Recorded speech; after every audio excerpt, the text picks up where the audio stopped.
Hello, hello, hello! Welcome in, everyone. Hopefully the stream will be a little bit better.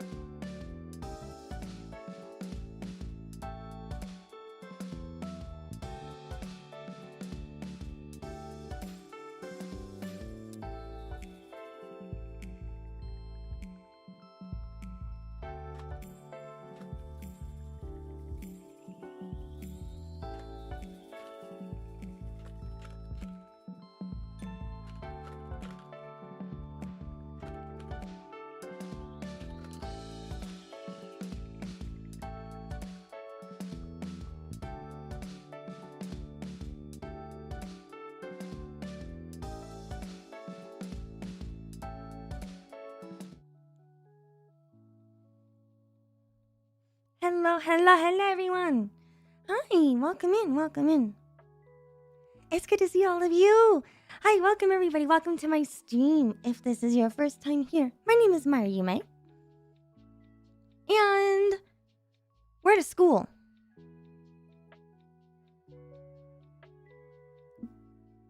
Hello, my lovely mods. Hello, Kiwi. Hello, Mr. Point. Hello, hello.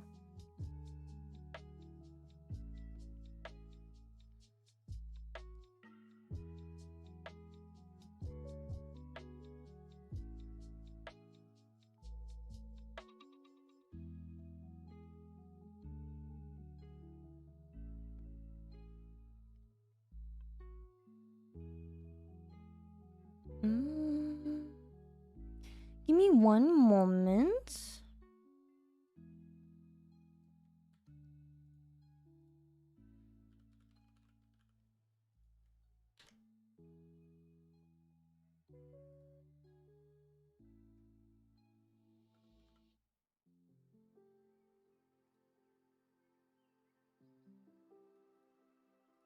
Okay.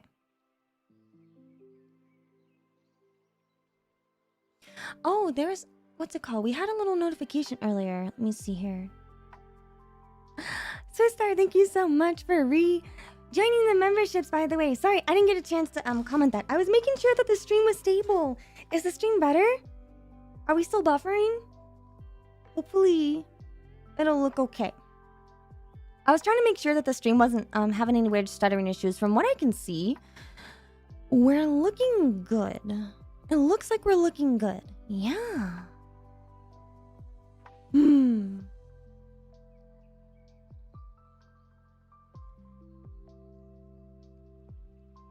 You know, I love how, like, you know, Loom is like, Mari's in deep focus. Meanwhile, it kind of looks like I'm just, like, looking around. I've never been to an empty school like this before. I promise, I'm not breaking in. I would like to just clarify that. Cool! Yay! I'm so happy to hear that. Yay, let's go! Cool! So what are we talking about today? Well, the title of this video says, "This is why VTubing feels oversaturated." So, we're going to be talking about that. And kind of like the different viewpoints on oversaturation in the VTubing scene. And why people feel this way. So, you know, you might be wondering, why do I want to talk about this today? And it's because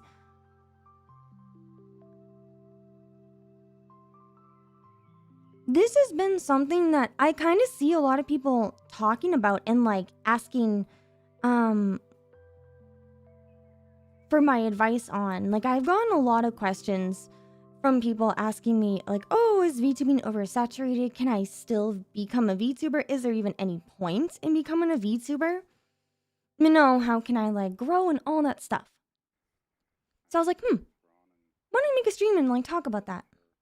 But, of course, you know, before we get started into today's discussion, I would like to remind you all that if you would like to have yourself a nice, yummy, delicious drink, then please consider trying gamersupps. I am drinking... What am I drinking today? I don't remember. I don't remember what it is I'm drinking, but you know like those blue shark gummies? Do you know what those taste like? That's kind of what this tastes like. I cannot remember which flavor that is, but I have my new waifu cup on it. I don't remember. I think she's, hold on, I'll show you. I am using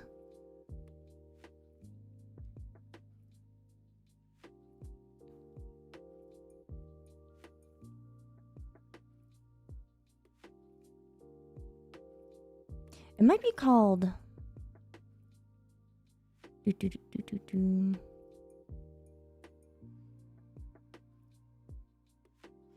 cannot find it, but that doesn't matter anyways. But I think I have Dream. No, I think it's something demon. I can't remember what the name of this cup is off the top of my head. There's like so many waifu cups at this point, and like they just released a new one called Vampiress. So if you would like to get yourself some gamersupps, then you can use code Mari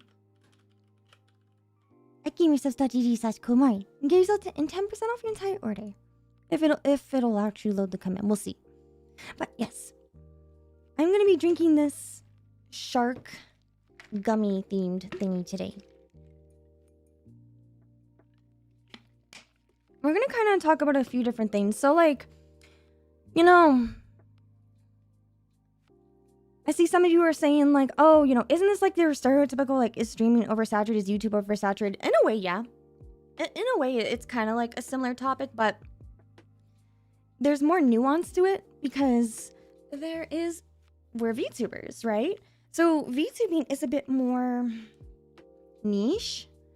So how can a niche market be oversaturated? Isn't like the whole point of like a niche market meant that there's not that many people doing it? So it should be, you know,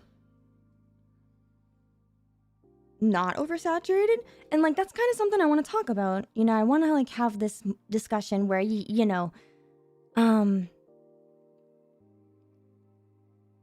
why people might think VTubing is oversaturated and if it really is, and if there's any point in the future of VTubing, like the longevity of it, as well as I plan on doing like a little Q&A section near the end. So if you would like to submit yourself a question about VTubing, then you can use the marshmallow link that I have pinned in the comments on the chats. And I'll kind of give like my final thoughts on like how I see VTubing and like the future of it. It's kind of like the agenda today. When is the Mari Waifu Cup? One day, that's the goal. That's the goal, is one day. That's what I'm hoping for, one day. We'll see. It could be blue bubblegum. It could be. I don't remember. That is my favorites. That one weird week. Thank you so much for the super chat. I appreciate that. Thank you. Boo. I appreciate that. Thank you. Let's see. How do I want to start this off today?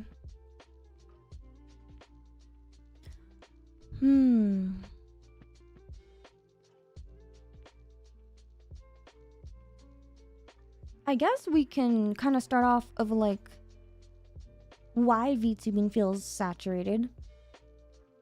Because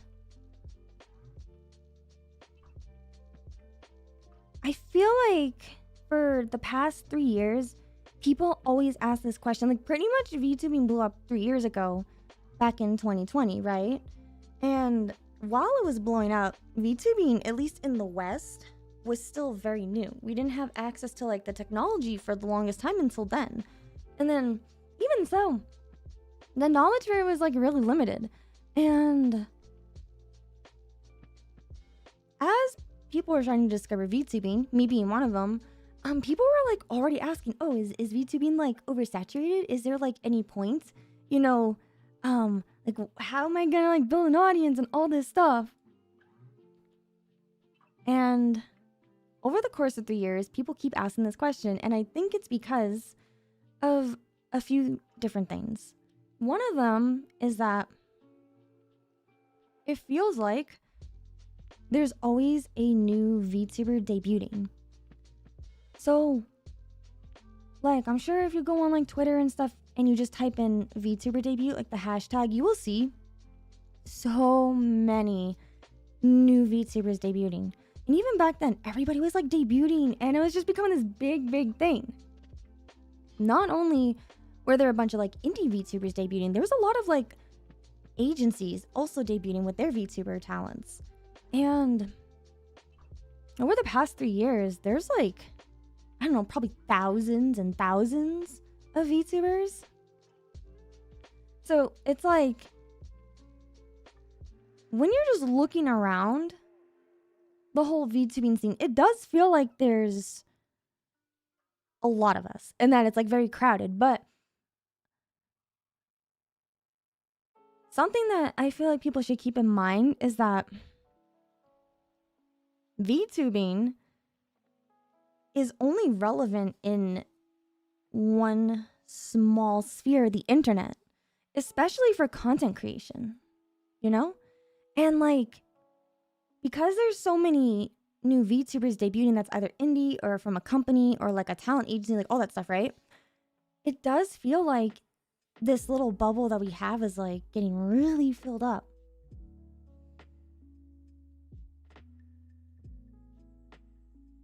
And then not only that, when people are like debuting,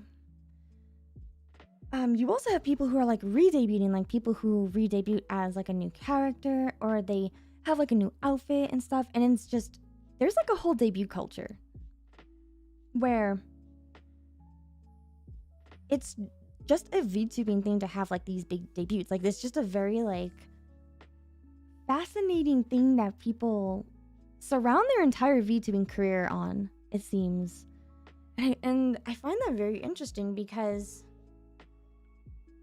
it comes off as like, you know, oh, this is like really crowded. Like I have to like debut and do all this stuff.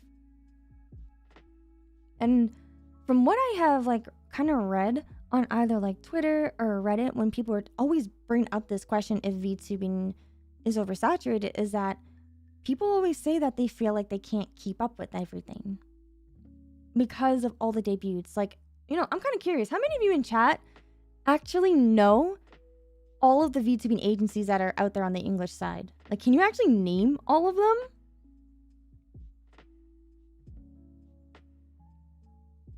Can you like name all of like, I don't know, can you name like the top 20 biggest indie VTubers?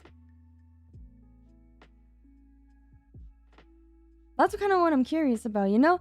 And sometimes like when people blow up in VTubing, I feel like by the time I like discover them, it's like way later. Like they're already like big and established. I'm like, oh, how come I've never seen this VTuber before? They're already like so popular.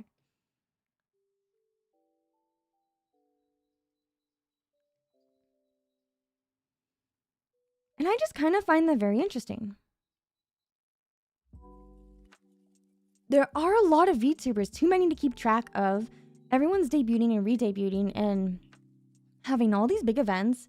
That's really hard to keep track of. Like, if let's say that you have like 5 different VTubers that you watch all the time. What do you do when they all stream at the same time? Do you just have like 5 different tabs open? Are you actively watching all 5 of them? Like, how do you keep up with watching all the VTubers at the same time? And then what if they're all like debuting too? And you want to be there to support them? It's a lot. It is like a lot. So I can see why anyone who might want to start to become a VTuber might feel overwhelmed by that. Especially if they have no idea of what the already like established culture is. It's really fascinating. But I think there's like another reason why people think VTubing is oversaturated, besides like all the debuts and stuff.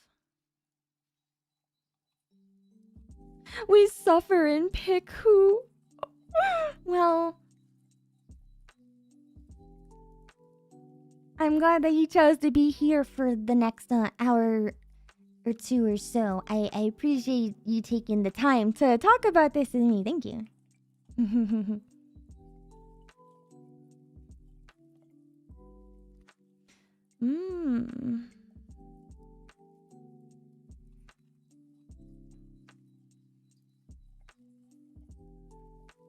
Debuts rely on people following you beforehand, and I think that a brand needs to be established first before a debut. That's interesting. That is interesting. Because I have seen arguments that sometimes having a debut with no following and like marketing said debuts can gain you that following. So that way the day you start your debut, you will have people who want to see you. Because like when it comes to debuts, you know, everyone, people who would have never heard you before, they suddenly get to discover you. And it's like an opportunity to charm people. Especially if they like your model or like your voice or the content and just your vibe and personality. And you can make a really good first impression. Or it could just be like, okay, it's just a new event and stuff because they just want to see what it's about. There is like this debut culture where all these people do is just watch like debuts and new events. Like they will like watch a VTuber and then they'll move on to like the next new shiny thing. Because it's like hype and everyone's excited about it. And people like, they like to feel included. Do any of you know who Ludwig is? He is a YouTube streamer now, but he used to be one of Twitch's top streamers. Especially when he had done his subathon. And I remember seeing a clip at the end of his subathon with his chat being like, I was there, I was there. That whole like, I was there mentality very much applies to VTubing debuts. And all of the re-debuts and stuff, and the outfit design reveals, and everything like that. Because even if these people will never support you again, and like, they'll probably like forget about you the next day, it makes them feel special to be a part of that big day, because it is a big day. It's a very like special, unique thing to anyone who wants to become a VTuber. You don't have to, you know, debut. And that's fine, but it does make it very special. And the thing is, you know, it's kind of a funny story. I didn't even debut when I first started VTubing 3 years ago. I literally made a Vroid model in like 10 minutes, and then I just put in my title, new VTuber debut, and then I just started streaming Outlast. Shout out to my viewers. My 10 viewers who were there that day. Jack, Raven, Wubs, Kiwi, Aerith. Thank you for being there for that day. That was a thing. So yeah, I didn't have a debut. It wasn't until like 6 months into VTubing, I was like, you know what? Maybe I kind of want to do like a little debut. Like I could do something like a re-debut or something where, well, it's like a debut, right? So like an actual official debut, an event to celebrate becoming a VTuber, because I didn't want to do a debut right away since I didn't know if I would like VTubing. And then when I finally did, I was like, yeah, you know what? Why don't I actually just kind of celebrate? It was a very special day. And I still have my debut VOD and the highlights of it on this channel. And like, there were a lot of people there during my debut, and a lot of those people I have never seen again since that debut. Like their usernames are on the chat. I saw their names talking. I've never seen them again because they're only there for debuts. They just want to feel special. That is a thing. That is a perfectly valid thing. The whole I was there mentality, and that's fine. But that sometimes really discourages VTubers because they'll have like a really big debut. And by big, I mean they'll have a lot of viewers. And then over the next course of a couple of days when they start streaming again, the viewership starts to dwindle down. And like, that's pretty common. That's why some people always say like, oh, you know, maybe you don't need to have a debut. Because with, you know, it doesn't really matter. It doesn't really help. And like, feel like I disagree with that in the sense of it helps in getting your name around. Because even if those people don't stick around, they at least heard of you. They saw you. And now you're in the back of their minds. So it can be helpful to market yourself. Does it have to be like really big and fancy? No. But it can help get your name out there. But because it can help with that, a lot of people are doing it all the time. So I feel like maybe a lot of people are getting debut fatigued, where they're always just seeing somebody new. And people only really want to tune in if they really like the model. And then they'll want to tune in, and then they'll decide if they like your voice and your personality, and then they'll go from there.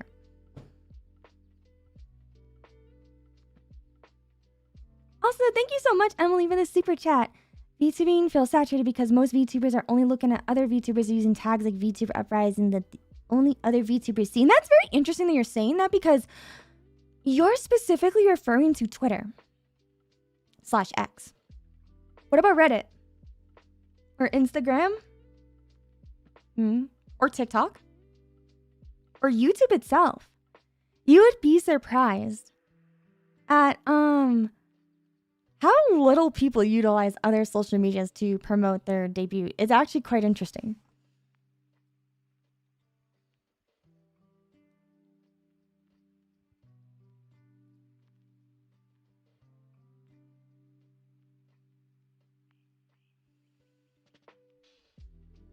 Let me take a sip of my drink.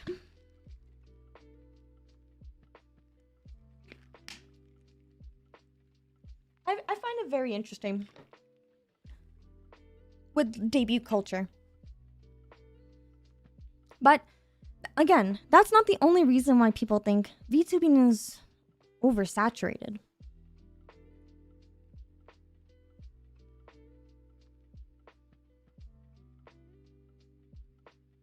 You think that it's important to debut in hindsight because as a new channel, you need all the help you can get to get above X number of subs. You have to outreach and get above 2 to 5K subs. It really depends on the platform too, right?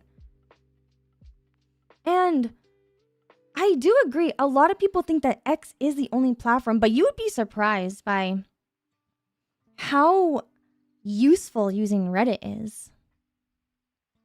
And you would also be surprised by utilizing the YouTube community page, even if you don't have any subscribers. Actually, wait, when can you unlock the YouTube community page? I don't know if they've changed that rule recently. Let me see.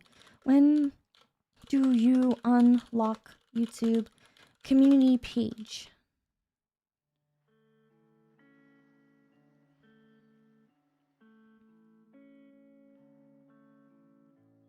It can take up to 48 hours for the community tab to become available after turning on access to advanced features.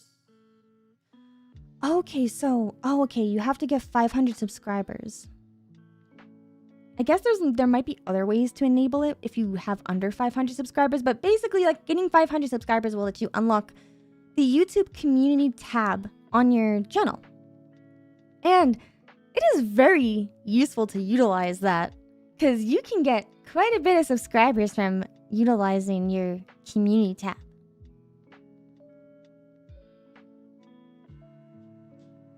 Since a lot of people are on their phones all the time, right? When they're scrolling through Twitter or Instagram or TikTok or YouTube, guess what shows up on your feed when you're scrolling on YouTube with your phone? Community posts. So instead of just posting on Twitter, why not also post on YouTube once you unlock it, right?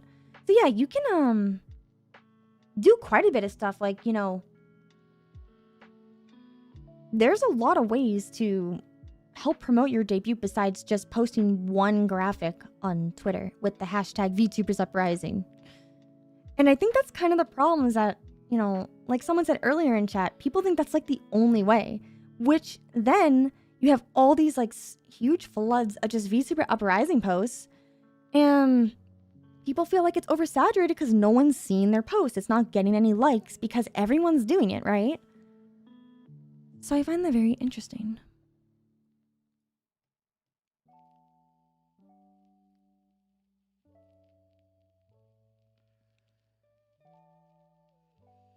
X is very big for social media market. Reddit is very niche as far as marketing, but I didn't know the VTube community. Well, yeah, I mean, wait, do you all not know about the VTuber subreddit? Do you all not know about the r/virtual YouTuber subreddit? That's honestly where I got some of these questions from. Like, when I was looking up VTuber oversaturation, I saw this Reddit thread here. Let me take a screenshot of it.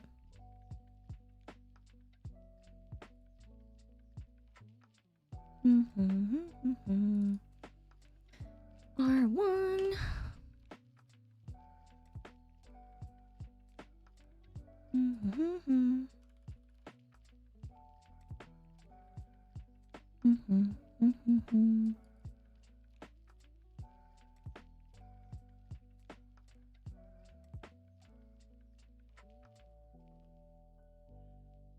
So like right here, is the VTuber let me turn this up. Is the VTuber market oversaturated yet? This was 3 years ago, okay? Hi, Outsider here. I don't really follow VTubers much, although I know they are currently the trend right now thanks to big corporate agencies like Hololive and the memes. Since various other VTuber groups have stepped in, just how hard is it to be an indie VTuber and make a reasonable income off of it? I see a lot of people trying to jumpstart their VTuber dream here, and I was starting to get under the assumption that it was pretty packed unless you were a member of one of the big corp-funded ventures. So what's it like? Is it overcrowded? Hard to build an audience? What about male VTubers? Most VTubers are cute anime girls, and oh my gosh, the male VTuber thing. Okay. When it comes to like VTuber oversaturation, there's another thing that I see people always talk about. What about male VTubers? What about male VTubers? So yeah, this has just been an ongoing question that I have seen. This isn't the only subreddit that I saw. I also saw this one.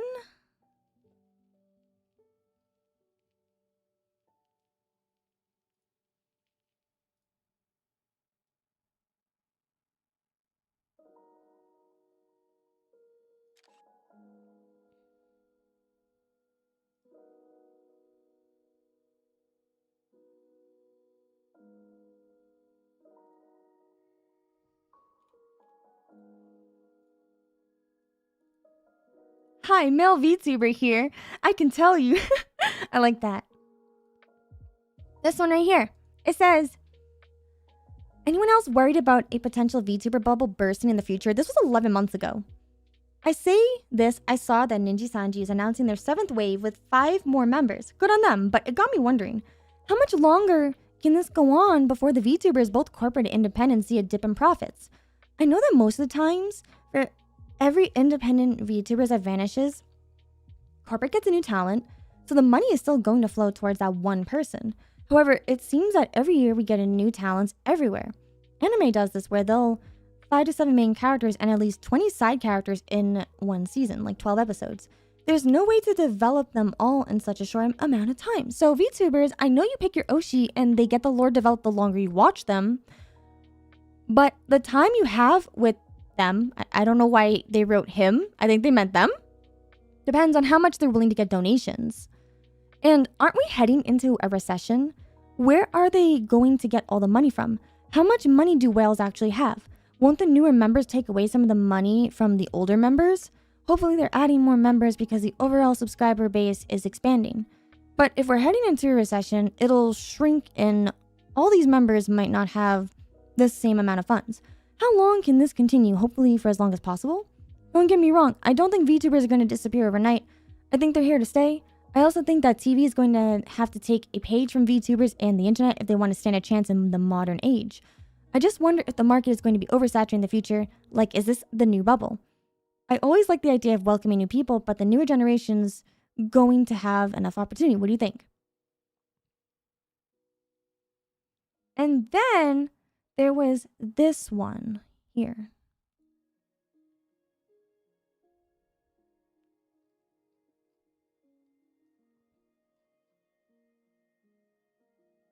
Let's see here.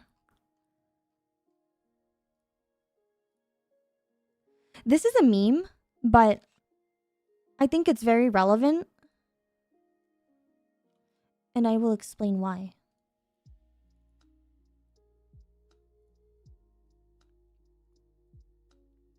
And it says, the golden age of VTubers may be over, but I'll never give up. The golden age of VTubers is over. You should just give up. There's no point. Me/everyone else here following your dreams, which I think this is really cool. Thanks Shady Zen for posting this. A very good meme. I like it.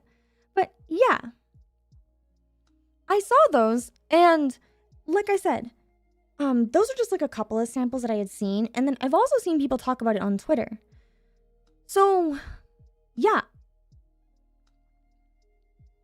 There are a lot of new VTubers always showing up. And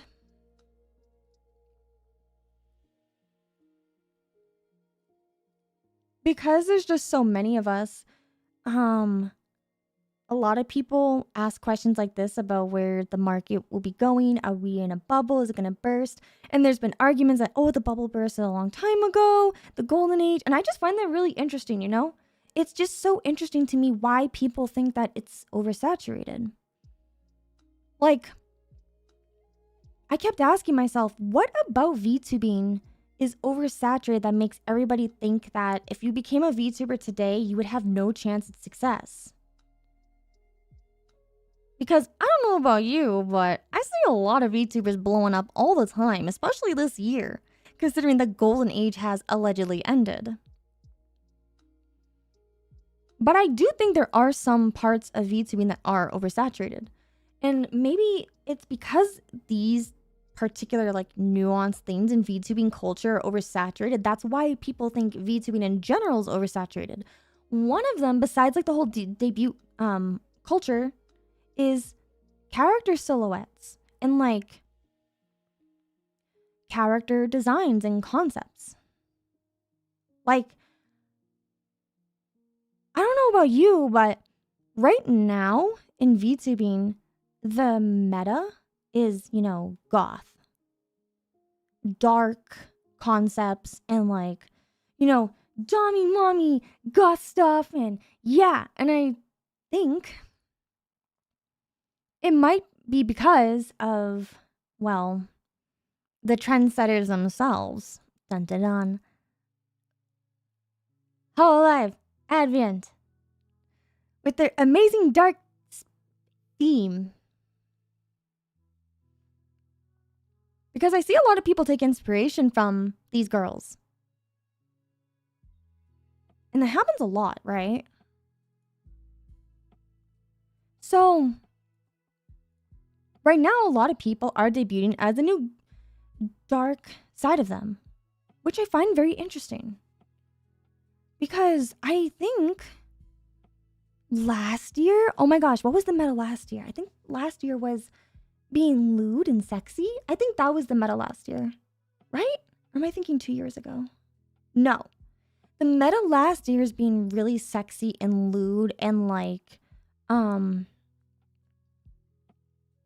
being on main, you know, like that kind of stuff. That was like the meta last year. Now this year, it's about being goth and dark.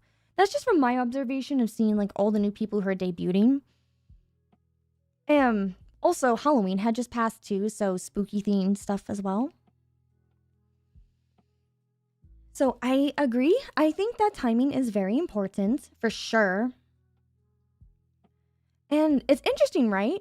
So remember how I said like debut culture is like a thing in VTubing? Then you have like trends. So a lot of people do trend chasing. That's a thing. That's not even just a VTuber thing. That's like content creation thing in general. And it's kind of interesting how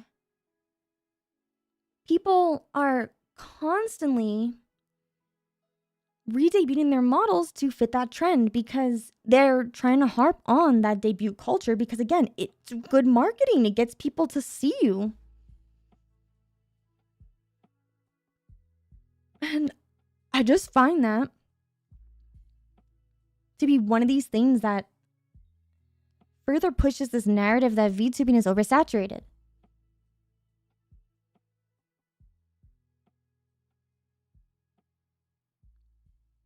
Do you notice, say, a trend on what becomes a new trend? Like, oh, there's always Y after X. And you know what's crazy? There's like tons of like goth VTubers out there already. There always was. Even before like Hololive debuted their advent, right? The only thing is that no one noticed them because the metas at those times were not that. So not a lot of people really cared, I guess. I don't know. I'd never seen them. And then after advent came out, all those people that were there for them way before, a lot of them have gone unnoticed. And then people who debuted with the new type of trend, they also got noticed. So yeah. Very interesting. See you later, Mirage. Thank you for hanging out. And Jose, thank you so much for the super chat. I appreciate it. Blows up a second bubble there. That's best. Yes, that's what we need. We need a second bubble. We actually need multiple bubbles. We need like mini bubbles. Sticky bubbles. So maybe it's not saturation, it's actually SEO and hashtags and marketing. Maybe. I could see that. I definitely could see that. Especially since... Maybe... It's not about... Well, I think how you market is important, but maybe it's about what you're marketing, you know? The companies go so hard with the motion that the rest aren't seen by the algorithm. I mean, I don't really see that many paid ads on debuts from companies like VTubing agencies. I don't see many of that. There was one indie VTuber who did buy Twitter ads. I remember this. There was one VTuber who did buy advertisements, like, you know, the promoted tweets. And that did pop up on my timeline. And she got so much, like, over it. I'm not even kidding. She got so much over it. And people are like, oh, I can't believe you paid ads for your VTuber debut. Like, oh, you're just so full of yourself and blah, blah, blah, blah, blah. And like, oh my God, you're just so pretentious and like, blah, blah. And I was just like sitting here like, and it was interesting because I saw the other argument too, where it's like, oh, well, how else is she supposed to get herself known out here in this oversaturated market? Is very fascinating. And you know what I will say about that is, it doesn't matter if you think that that's like, oh, selling out, or like, oh, it's cringe or something. You definitely remembered her, right? Like, you definitely like saw her on your timeline. I think that's really interesting. So, as you can all tell, a lot of people frown upon buying ads to promote your Twitter, I guess, and like your VTuber debut. So, what do companies do instead? They do sponsored streams because people are less likely to get mad about that. Which is very interesting in of itself, right? But companies do buy YouTube ads. I've only seen a couple of them. Maybe it's because I'm not like the target demographic for the YouTube ads, but I have seen HoloLive's ads on Twitch before. So I have seen that. So it probably does happen. It's just I have YouTube Premium, so I don't really see ads that much, but I wouldn't be surprised if they did. I just don't really see it on Twitter.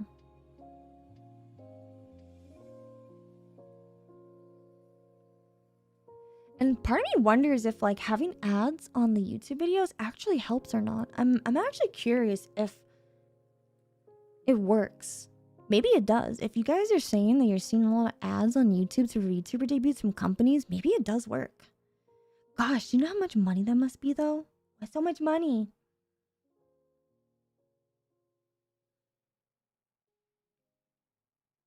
So I wonder if like, I don't know. I've never bought a YouTube ad before, so I wouldn't know. That'd be kind of a cool, like, what's it called? That'd be a cool experiment. It's interesting. It's interesting. Algorithms unfortunately summon complainers instead of supporters at least more quickly. I agree. Yeah, it does. It does, because people just like to be negative. I agree. What was I gonna say? Okay, we were talking about character silhouettes and stuff and like character designs and stuff. So the reason why I brought that up and why it feels oversaturated is because literally, I'm not even kidding you. Like people will debut like their new like VTuber stuff and someone always, there's always that one person, right? There's always that one person that's like, oh, you look like this VTuber, or you look like that VTuber. Why are you copying them and stuff and blah, blah, blah. And I'm just like, oh my gosh, not every VTuber looks like Iron Mouse, okay? Like, you guys gotta relax. Like, for real. I see that a lot, actually. Not specifically Iron Mouse, just in general. I see people being like, oh, you look like Shy Lily. Or, oh, you look like, oh my gosh, what was the other one? There was you look like Gura. Literally, I've had people in my streams call me, oh, you look like Nyanners. Like, okay. I'm a cat girl. What are you expecting? Not every cat girl that has twin tails and stuff looks like Nyanners. And then and here's the thing. When I had commissioned Tsukimi for this model, I didn't even use Nyanners as references at all. The specific references that I had sent her, let me find you the email. I will show you more references I sent her.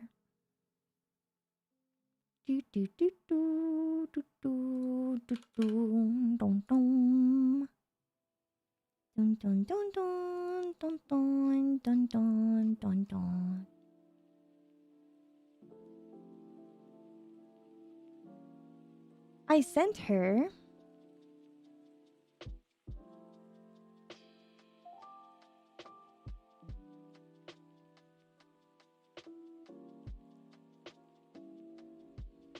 my reference sheet. That is Pepe and a corgi butts, and don't worry about what's in that bottle up there. It doesn't matter. That's just don't worry about this.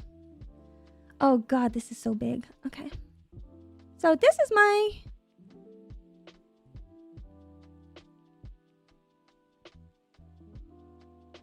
everybody, this is my reference sheet that I sent Tsukimi when I wanted her to draw my model. And in no way, shape, or form does this look like Nyanners. Nyanners also doesn't have Tsukimi as her artist. So what does that tell you? It means that, one, certain art styles tend to be pretty similar in popularity because that's how the art community is too. Like, do you ever notice how some art styles always get way more attention than others? That is a thing, and I do see a lot of artists complain about that because there's so many unique and amazing artists out there who never get attention, who never gets shown on Twitter algorithm or Instagram because it's not the popular, trendy, meta art styles that everyone has. I considered Tsukimi's live 2D art to be among one of the popular trends. Because if you look at my model and how I'm drawn, it's not just Nyanners' art style that it's similar to. There's other really famous artists who has a very similar style to this. This is a meta art style. That's why it's popular. And it's also why they charge a lot of money for it, but they deserve that money because they're popular, right? I don't know if you all realize this, but when I say Tsukimi, and because of that, big artist, of course we're all going to feel similar from the art style perspective, right? Okay, but Mari, what? What the hell are you talking? What is Mari? What are you talking about? That's also not the only reason why. So, what's it called? When I got this model and I was showing it to people and I was like, oh, what? I'm so excited for my new model. Someone straight up said like, oh yeah, it looks like, Nyanners' little sister. And I said, why? And they're like, it's the bangs. And I'm like, the bangs? What are you talking about? What do you mean the bangs? So let me show you.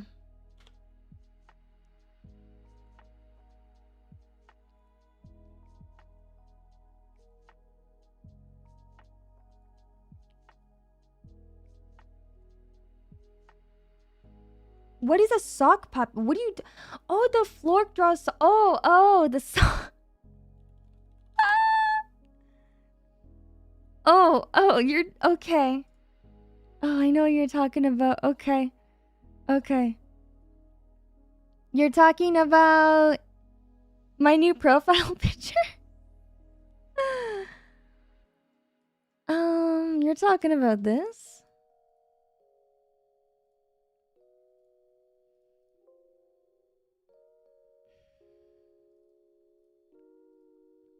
Everyone, this is my new VTuber OC. Please don't steal. I do like that. I do like this. I do like this. But this is not what I was talking about. I was talking about this.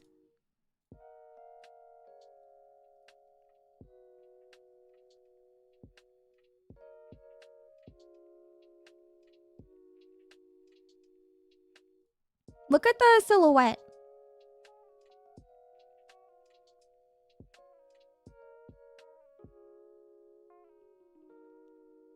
So, like, I can see why people keep calling me that. Like, I get it. I get it. And I get this all the time. So imagine, like, you worked really hard to come up with your VTubing concept. And, you know, you either you drew it yourself or you commissioned someone, right? Like, I spent a lot of money on this model. Only for people to pretty much, like, go up to you and just say, oh, well, you look like this VTuber, so you're, like, irrelevant and no one cares. And completely just dismisses your entire branding just because they only know this one other creator.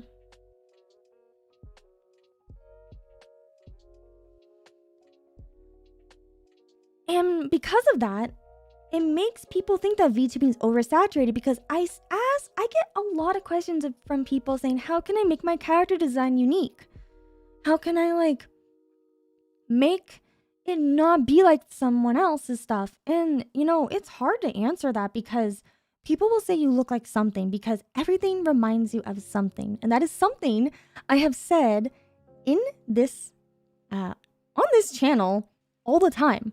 How come, also, why haven't any of you ever recognized that? Like, has it not dawned on you for all of my videos that in streams, I literally end the stream and the videos all the time with everything reminds you of something. It's literally in my YouTube bio. And no, it's literally in this video description. And for now, and no one has ever asked about it.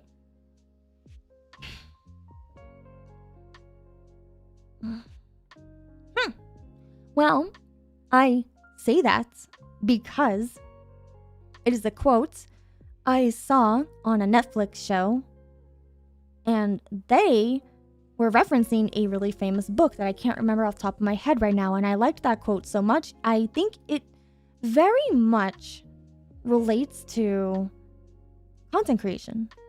Not even just VTubing, right? Just in general, people are very similar to one another. Because if we were all so unique and different, we probably would have a really hard time communicating with each other. People communicate with each other when they feel like they have something in common with someone else.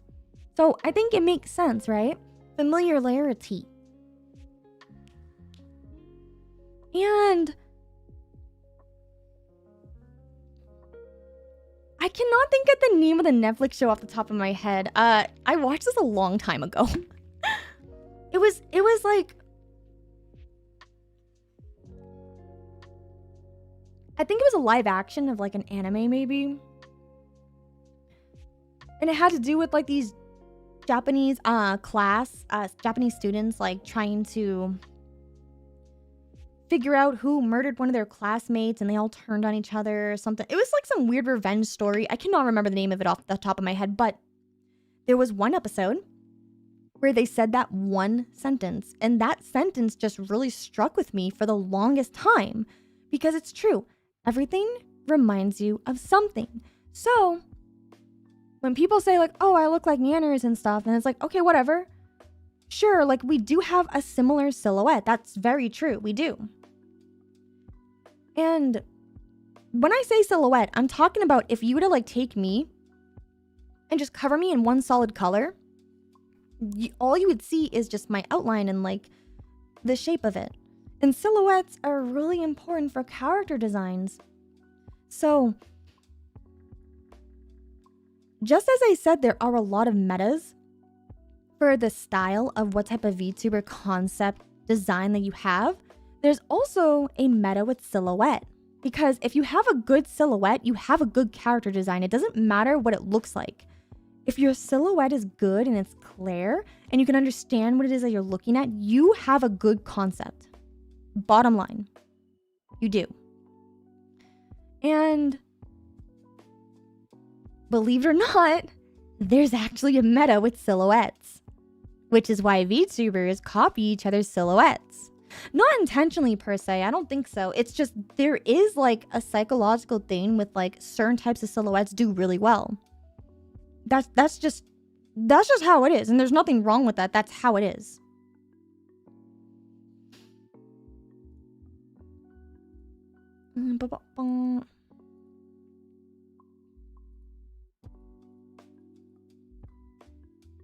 I think a really good example besides me and Yanners for like similar silhouettes would have to be Shy Lily and Megalodon.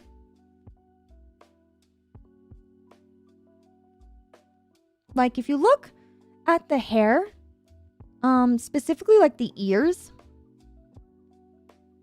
and then like the positioning of their tails, it has a nice silhouette. Also, Megalodon also looks like I think a Genshin character too. Like something about her hair. I can't remember the name of that character. I think it's either Genshin or Honkai. It's one of those two. Her hair is very like similar to one of those people's hairstyles. It has a good silhouette.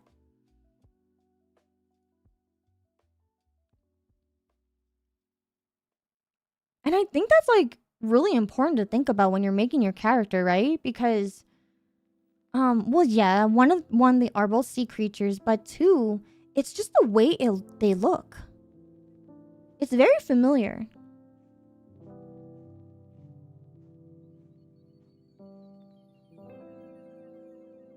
Oh my god, they copied each other. Oh my god. You know what's kind of crazy too?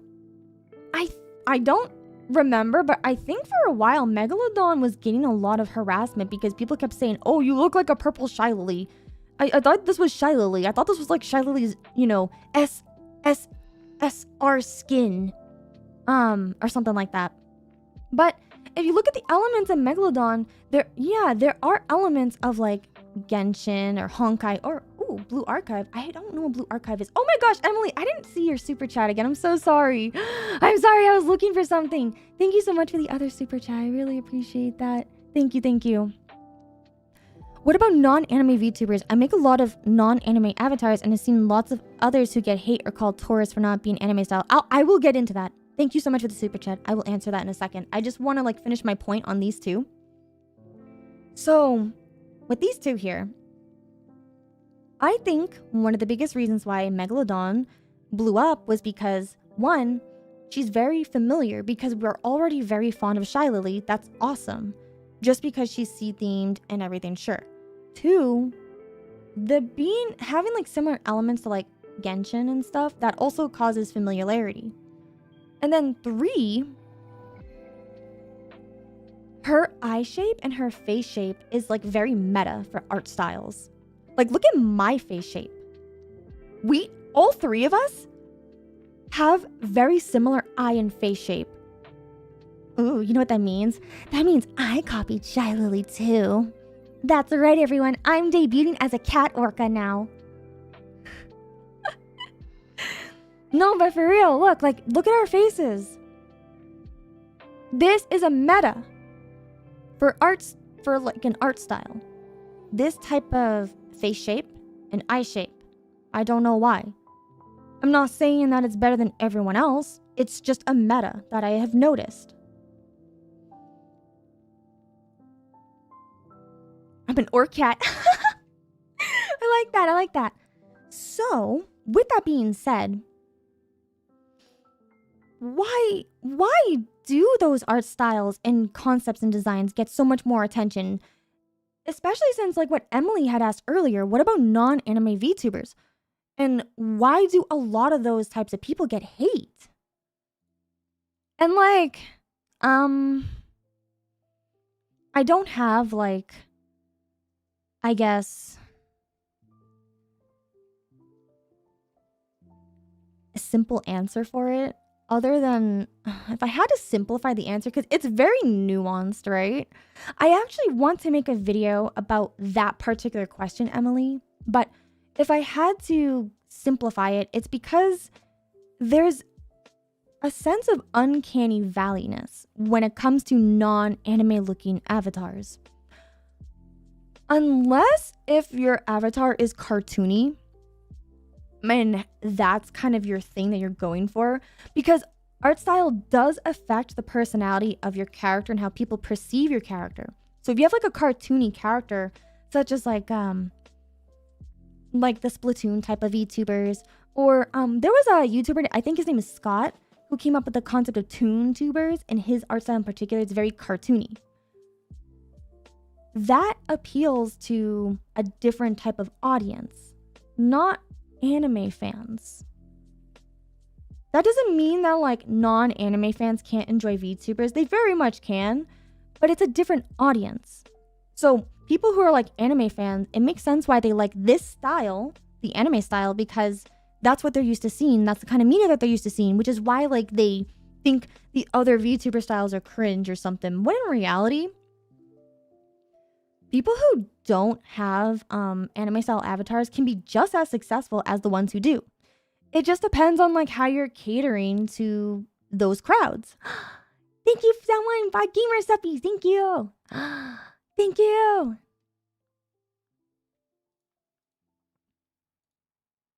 There is definitely a massive VTuber. Definitely a massive overlap with VTuber market and anime market. I agree with that. Yeah. Even with cartoony advertising scene, there is one who did a lot of Splatoon content, then that changed into anime-ish, but not anime 3D, and then got tons of hate for it. Well, it depends. Did they get hate for changing into anime, or did they get hate for like what's it called? Having like a non-anime avatar? Because the thing is, if your audience is accustomed to a non-anime style, I could see why they would get upset. Because that's not why they were there. If they wanted to look at an anime character, they would just go look at an anime character. It's the same reason why like when VTubers like they'll have like one type of aesthetic and the model will look a certain way, and then when they change it, people get upset. I went through that when I went through a color change, let's say. A lot of people got really upset, and I lost a lot of viewers from it, but I've gained an audience back. Like I gained all of you, and that took 3 years to rebuild because people just really like the pink haired whatever. It took a while, but it is what it is. That is how it is. I don't know if it's necessarily about a hate because it looks like the norm. I think a lot of it is just because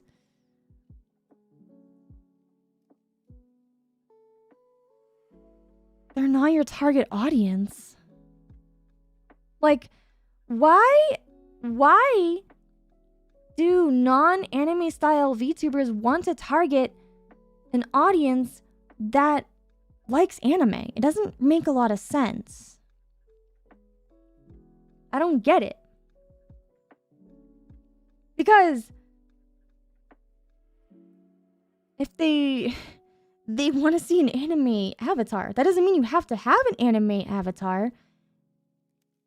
It just means that you need to like be more mindful of who it is you're targeting. Thank you, Jose, for the super chat. Thank you. The viewers grow attached to them all. I do think that is a thing. That is a real thing. Yes. 110.2% yes. I agree with that. Yeah. That makes a lot of sense. But here's the thing though. This is why people think it feels oversaturated, is because everyone is quote unquote coming out with similar concepts or designs. Everybody looks the same. Heck, I have seen people say, why do all VTubers have the same like, corny names and stuff? Like, first of all, do you know how many Maris there are in the VTubing scene? There are a lot of Maris.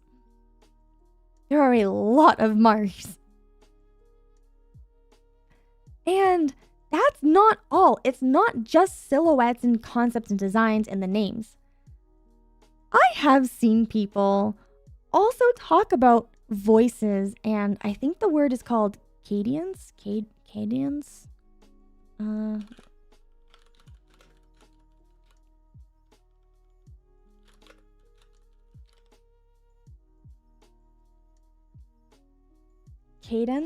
Cadence, I think. Accent, like your accent or something, or your like inflection on how you talk. It's basically like the way someone talks and the way they'll raise their voice when it gets higher and lower as they speak. I have seen VTubers throw shade at other VTubers by saying, oh, why do all of the big like VTubers sound the same? I have seen that. And that is so weird. It's so weird to like, one, throw shade at people like that, and then two, assume that people are like, what's it called? Are like, I can't think of the word. It's like people think that like VTubers, you know, they fake their voices to like match whatever the meta is that's really popular, right? So let's go back to Shy Lily. I'm sorry, girly. I love you so much, Shy Lily. You have no idea. I have to use you as an example for this because you are the most famous example for this. I'm so sorry. But Shy Lily got into a lot of trouble because she got called out for her voice by another famous VTuber who we will not name or mention. But let's just say she got a lot of like exposure, both good and bad and stuff, because people are saying, oh, she's copying like this VTuber's voice. And then that VTuber was like, yeah, well, if you wanted to watch like, oh my gosh, what did you say? It was like a lesser than version of me, then yeah, go watch her or something like that. It was something really just very bizarre and like petty. And I find this very interesting because personally, I don't think Shy Lily sounds like that VTuber at all. At all. I can't hear it. I cannot hear that. I have like, I don't know, maybe it's because I have like auditorial difficulties. Like I have a hard time listening because, you know, ADHD brain go burst sometimes, but I don't really think they sound the same. Their inflection might be the same. I don't exactly know. But to me, it has to do with like tone for people to say that it's like similar, because that's what I've been seeing a lot of. It's like it's this very deep and like heavily breathing type of talking. And it's really difficult for me to do this because I feel like I am talking really slow. And it's weird. But you know what's really interesting is that I breathe just as much as Shy Lily does when I am talking. And what do I mean like when I'm breathing? It's the way I will kind of, you know, talk where I will pause to like breathe and make certain points. But the difference between me and Shy Lily is that my pitch is higher, so you don't notice it. But I also get really excited sometimes, and then my speech pattern gets very erratic. And it throws a lot of people off because I constantly get told that I act like this VTuber and that VTuber and this VTuber and that VTuber, when in reality, I just have ADHD and that's just what happens. I can't control that. It's also really funny when people point out my awkward silences because I'm like breathing. I'm trying to drink stuff right now and I'm just like, yeah, no shit, I'm fucking... Anyways, so with that being said, why does VTubing feel oversaturated to so many people? Because everybody thinks that in order to become successful, you need to have a big titty model that looks goth right now and talks in a very, very low voice. And so everybody's doing that. And as someone who's like a newbie, you're seeing everyone doing that. And you're like, okay, first of all, Emily, the fact that you just mentioned Boxy in my chat.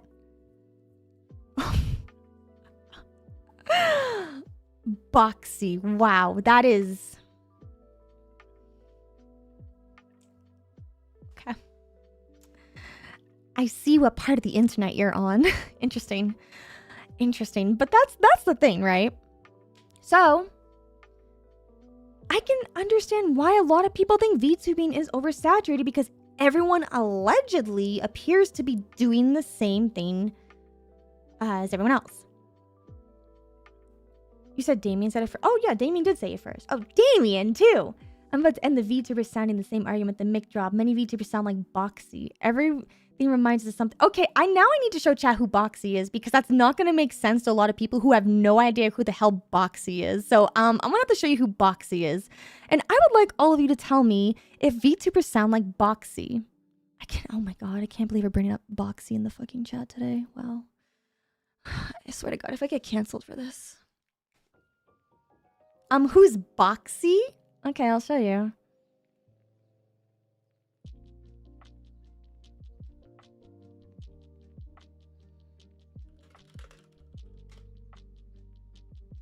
Oh my god, this is 14 years old. Holy cow. Wow.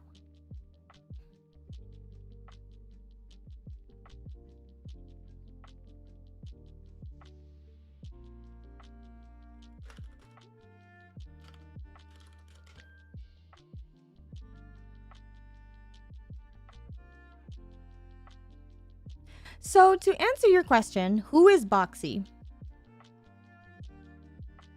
Boxy was someone who was like an internet personality, and she like got really, really famous back in like 2008 as a vlogger.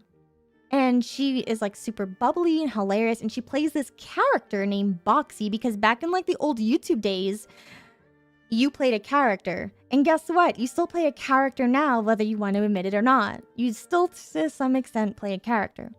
And the character that she had was named Boxy. And one of the most famous videos of Boxy is going to be this.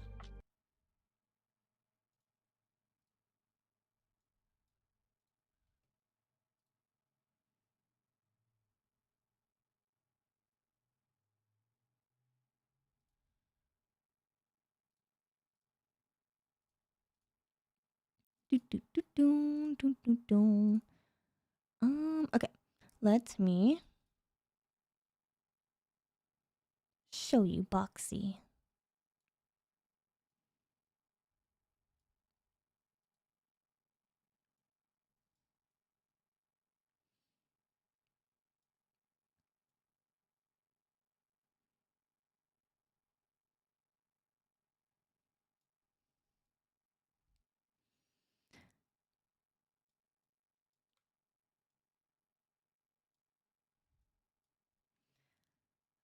All right, class.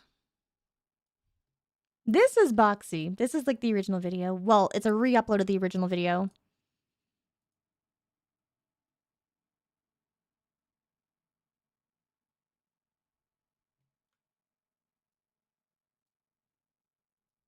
And yes, the video really is this small.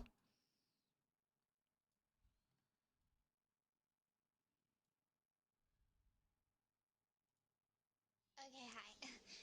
Okay. My name is Boxy. Most of you know me as, well, no, most of you know me as Boxy, I suppose. If you're watching this, you probably know me as Boxy. But, a lot of people don't know me as Moldy Lunchbox. And so yeah, that's my Gaia username on Gaia. Gaia? Online. And I told my Gaia on my friend buddy. 1 second, I'm uncomfortable.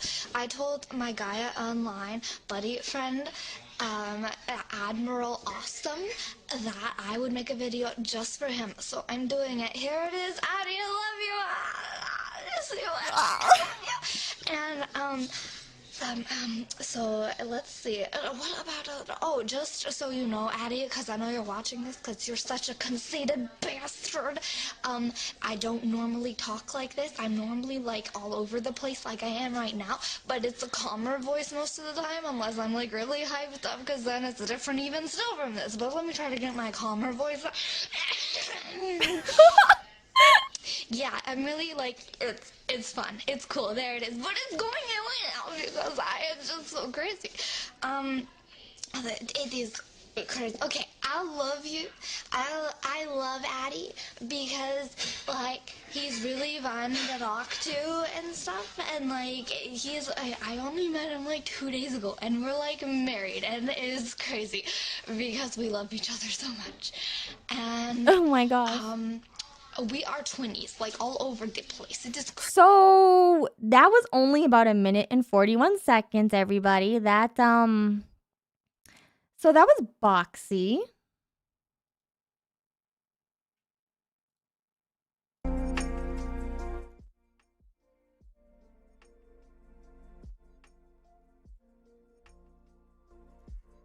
So what'd you all think about that? What'd you all think about Boxy? Did you all like that? Did you like Boxy?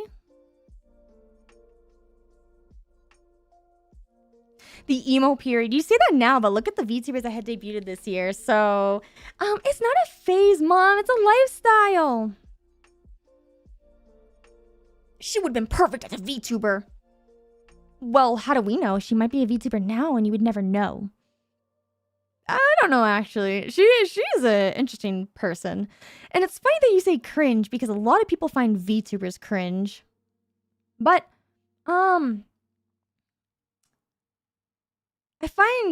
she was ahead of her time.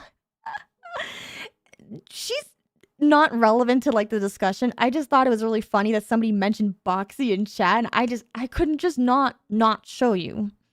Because she was a very important figure back in old YouTube days. Very, very influential in so many ways.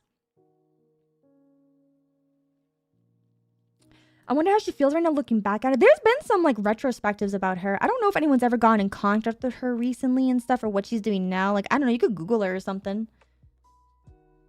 But the point of the matter is that, again, with all these metas that people are, like, trend hopping on and stuff, I can understand why a lot of people think VTubing is oversaturated.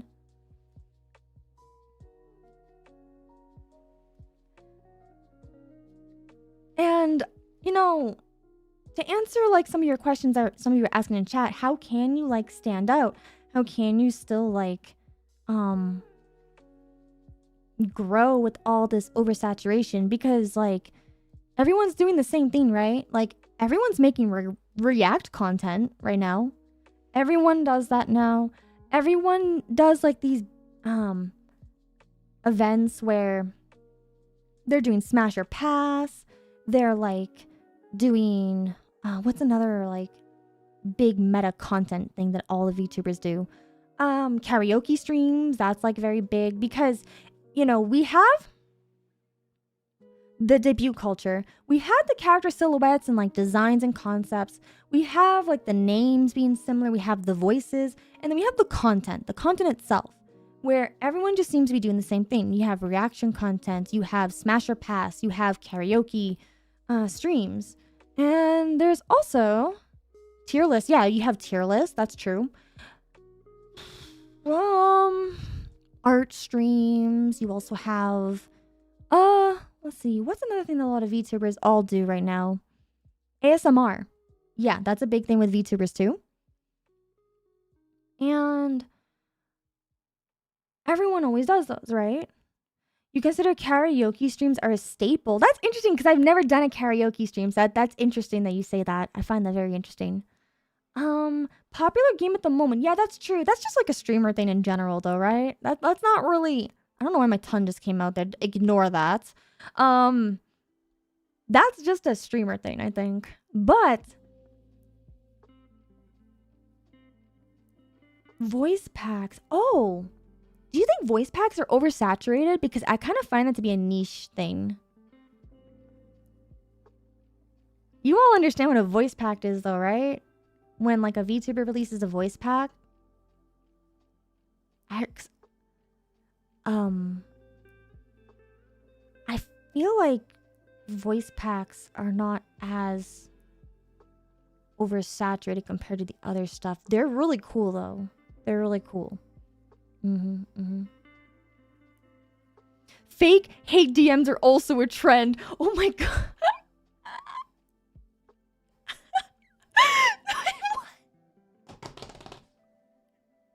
You did not just say that.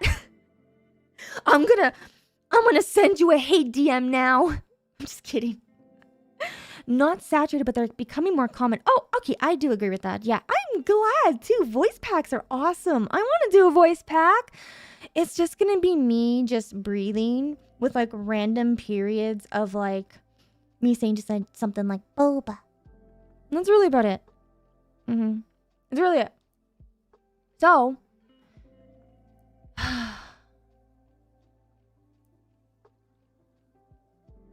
how do people like stand out when you have all these metas and it's like if you don't do these metas you'll never grow, and if you don't act or look or say things like this VTuber, then you know you're not gonna get noticed. And then at the same time it's like, oh well, everyone's doing that, so you know people don't care about anyone else who does not do those things and all this like stuff, right? With the silent period of sipping a drink. Like this.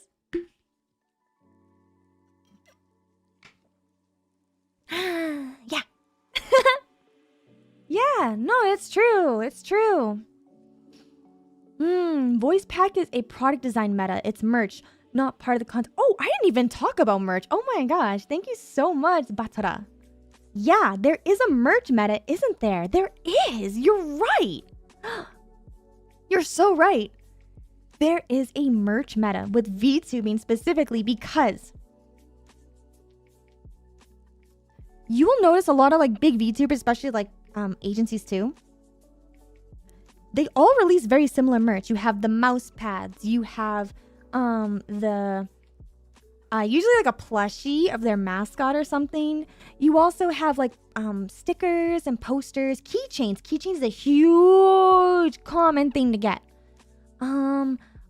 If you have the capital, you could do like anime figures, but that's really ambitious. It's actually not that common in my opinion. Well, it's not oversaturated or anything like that, but like if it's really cool to have. It's really, really cool. But another one is like Dakis, like the body pillow cases.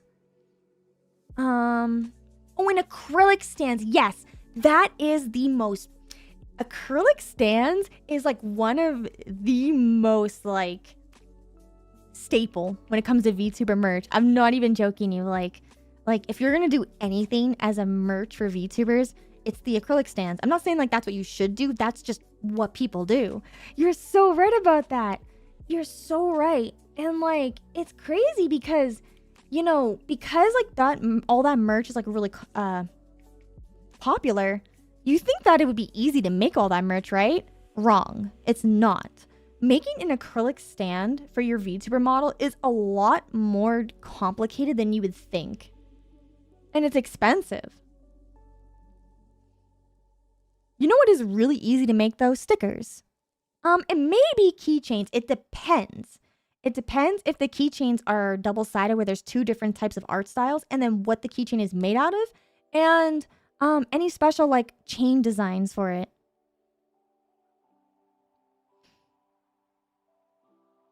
So it depends for that one. But yes, pins. And I'm not talking about, so there's two different types of pins. You have the button pins, which are the circle ones where you literally just print an image on it. Those are super easy to make. Super, super, super easy to make. No one likes to make them because they suck. And then there's the other types of pins where they're actual custom enamel pins. Those are expensive to make. They're not hard to make, but they're kind of expensive. Because depending on how good of a quality of the pin, like the acrylic pin, that's going to cost money. You can get like the really cheap ones from like AliExpress or something. Or like, I don't know, somewhere else, right? But they look like crap. But if you want like a good enamel pin, that will cost money. You're surprised that VTuber hasn't made an air freshener yet? I hate to burst your bubble here, but someone has. I have one actually. I have a couple. I can't remember what booth I went to during TwitchCon to get it, but yeah, one of them was giving out air fresheners. Mari's Tea Essence. I would love to release my own tea brand at some point. That would be goals. I would love that. Maybe with gamersupps, they just released their gamer tea, so it's not just the not energy drink, the like their, you know, energy enhancement type of drink, right, that you're drinking. They have tea now. So yes, you can actually buy gamersupps tea. And part of me was thinking, like, instead of like getting my own gamersupps flavor or a cup, I really would like to be one of the few, you know, VTubers to get my own gamersupps gamer tea. And I know, chat, a lot of you are probably thinking sleepy time tea. They already have it. They already have sleepy time tea, and they got green tea right now. So, you know, use code Mari to get 10% off and get yourself some gamersupps gamer tea. It's actually really good. I got the what's the green tea called again? It's called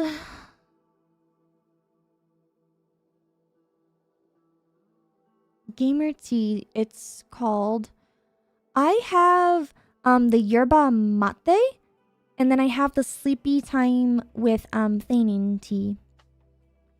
They're really good teas, you guys. I recommend trying them. But yeah, I would love to have my own tea brand because that's not that common, right? But yeah, there are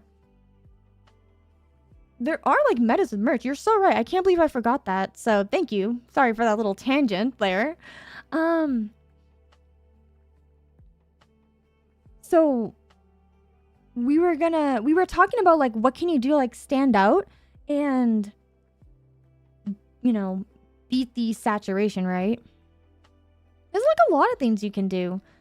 It really just kind of depends what it is you want out of VTubing, because there's like so many different things that no one has done before. And just because no one has done it before doesn't necessarily mean it will do well, but that also doesn't mean that it won't do well. And you won't know unless you try. Next, you're going to tell me this VTuber engine. Hey, listen. Listen, I don't know. They could be. Who knows? Before I get into like answering that question, I have to use the litter box. Believe it or not, there is a litter box here at this school. I saw it. So I will actually be right back. And when I come back, I will talk about what I think, you know, people who think that they can't beat like the oversaturated market, like what they could potentially do. So I will be right back. Thank you so much, Jose, for the super chat, by the way. Would it be called Mario Yume's Boba Bash? Hey, who knows? Maybe. I'm always open to suggestions. Maybe one day. We will see. Okay, I will be right back. I'm sorry.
Okay, I am back. Thank you so much for waiting. I appreciate that. Thank you. Thank you. So,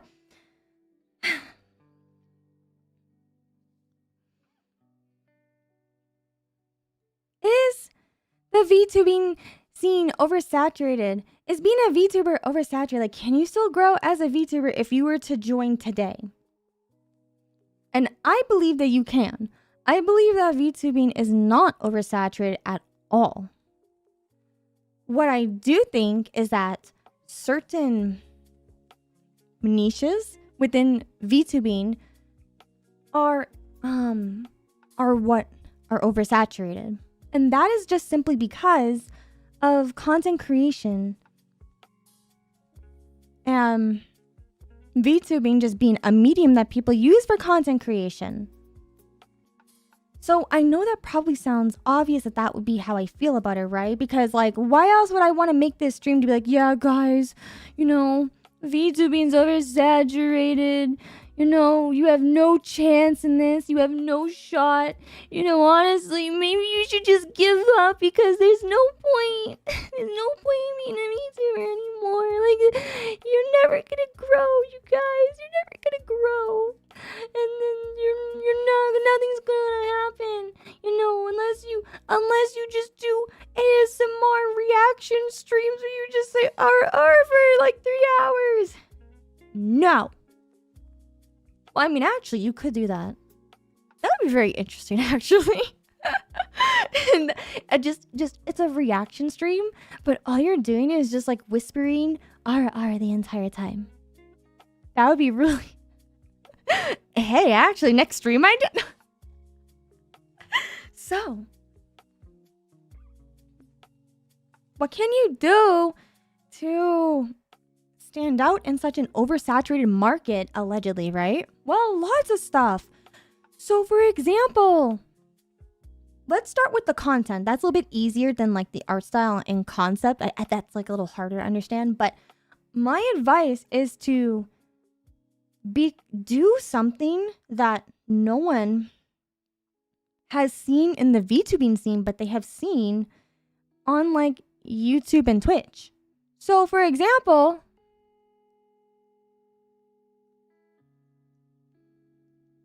I'm trying to think off the top of my head right now. The biggest example I had used before was like scientists and like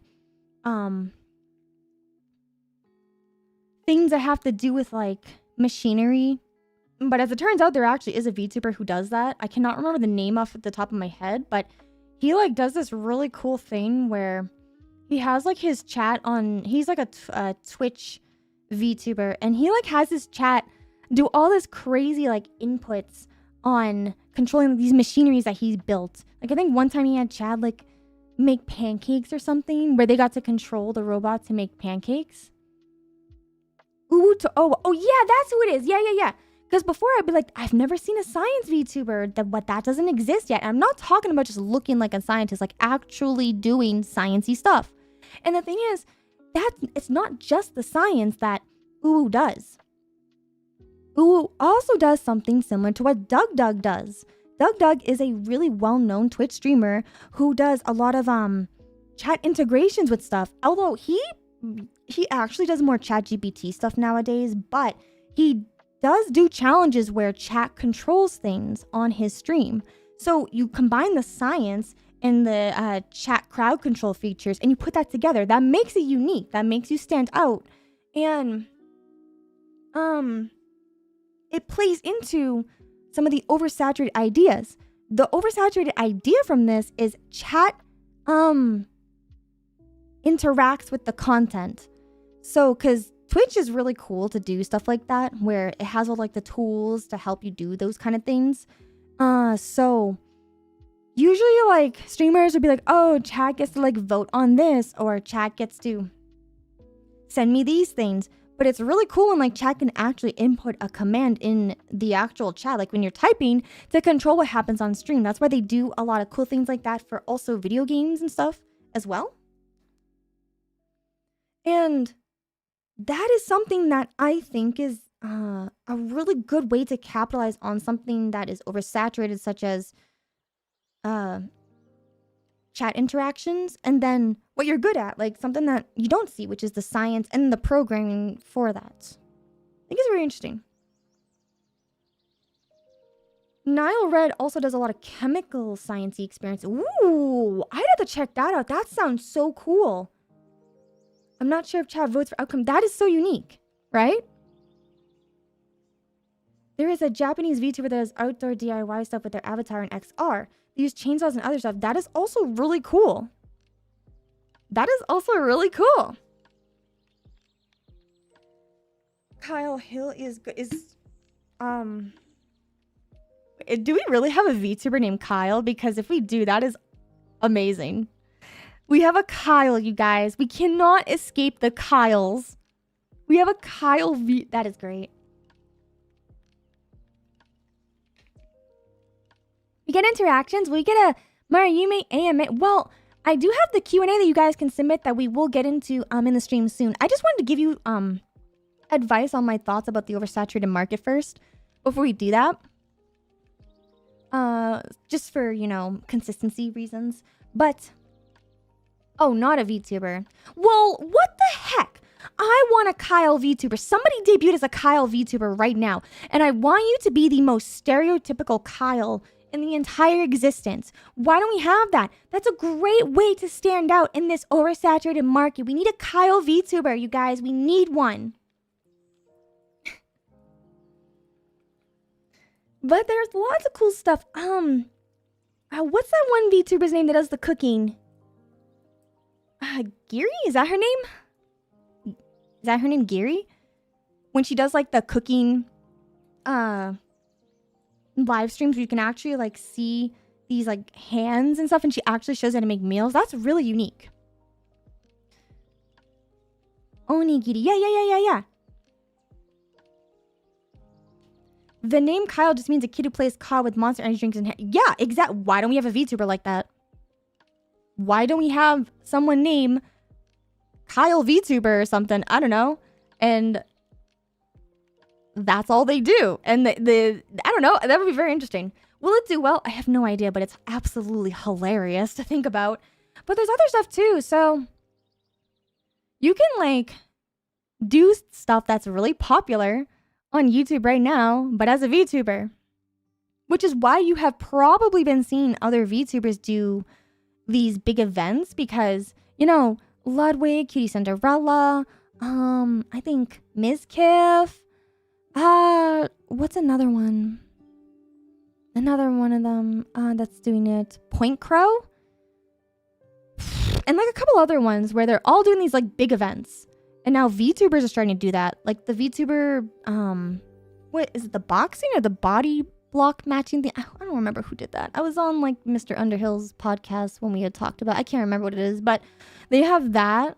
You have the VTuber award show that Fillian's doing. You have like, what's it called? A lot of VTubers were doing podcasts for a while because like that's really big in like a meta.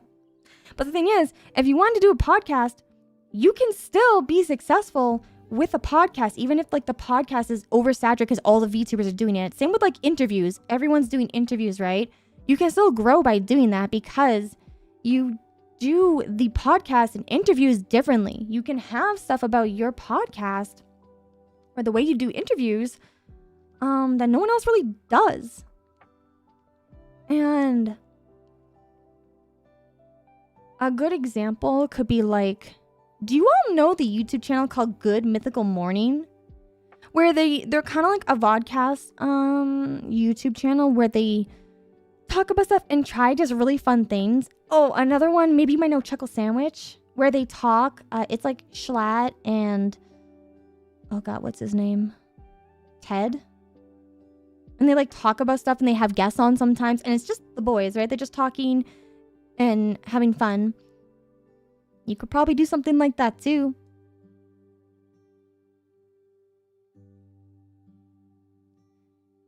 There's like just a lot of stuff you can do that no one's doing. Like, do we have a finance VTuber? Like someone who's an actual legitimate accountant making financing content? I would love to see that. And then you could literally like play the whole role. Like you could have your whole avatar look like in a business attire, and you could have like a nice little office, and you can have like the little abacus thing on your desk and stuff. Like you could really go all into that if you want to.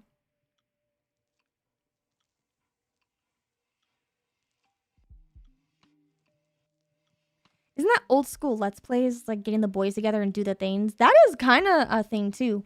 It's not impossible to grow.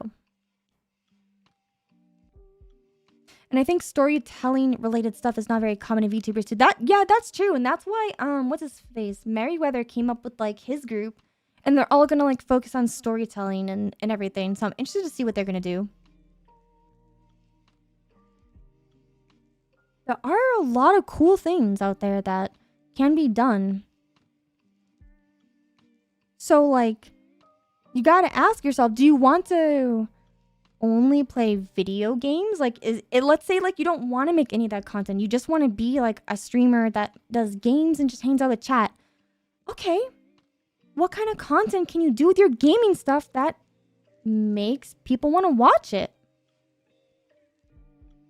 Doug does mods, where he mods the games and he has chat interact with it, or he has certain challenges or rule sets. You could do that too. And since you're a VTuber, you can have a whole like theme around it. Or maybe you could do something like taking that game and telling a funny story with it. I think a YouTuber who does that really well is his name Alfred? Is that his name? Let me see here. Alfred. Is Alfred the one? No, he does. It's the Pokemon. I remember him for Pokemon Nuzlocke.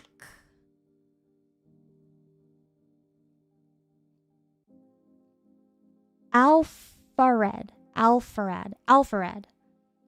has a very unique style of like storytelling with his gaming content. You could do that as a VTuber and still be successful. As long as your title and thumbnail or the stream and the way you promote it is enticing, people will want to watch it.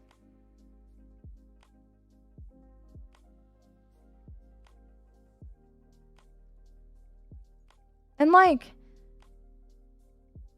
Maxor, I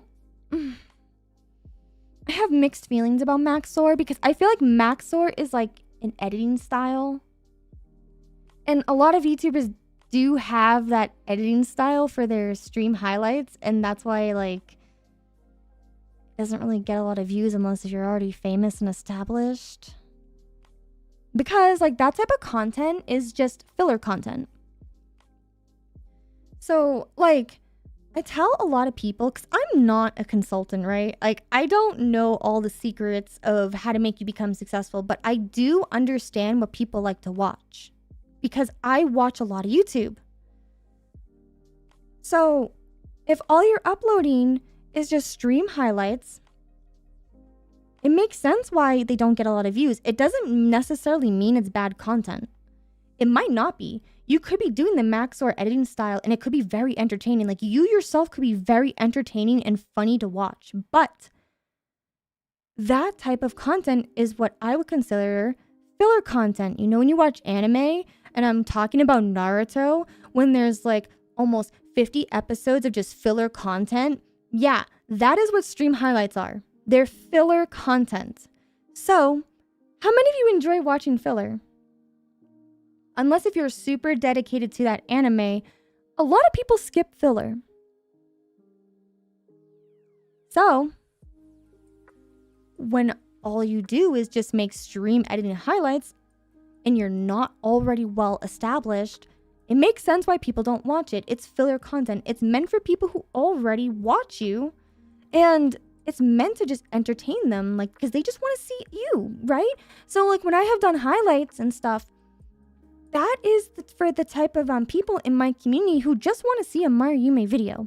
And maybe they couldn't make it to a stream and they just want to see like a highlighted of it. And they just want to be entertained. They don't want to have to listen to any educational stuff or have any feelings. They just want to like feel good. That's why they don't get a lot of views. That doesn't mean that I don't like making them. I do like making them. I do like making filler content, but I do understand that that's not all that I can do. What else can I do that provides value to other people? Actually, I don't really know, to be honest. I don't know what kind of value I provide. I think the value I provide is that I like to analyze and observe things and then share my observations with all of you. It's my hyperfixations. Yeah. So, yeah. If filler doesn't have lore, it's a waste of time. Well, it's interesting that you say that because, like, you can do a highlight that's a very interesting way that's not filler. And it has to go with, like, storytelling. It has to go with the type of challenge that you do with it. There's, like, so many different things you can do. But, again, it is really hard to get people invested if they don't know you. It's a challenge. It really is a challenge.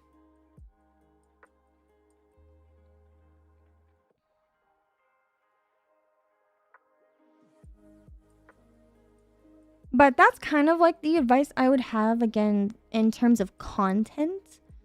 So what about VTuber designs and, like, the silhouette and, you know, character concepts and everything like that? That's really hard.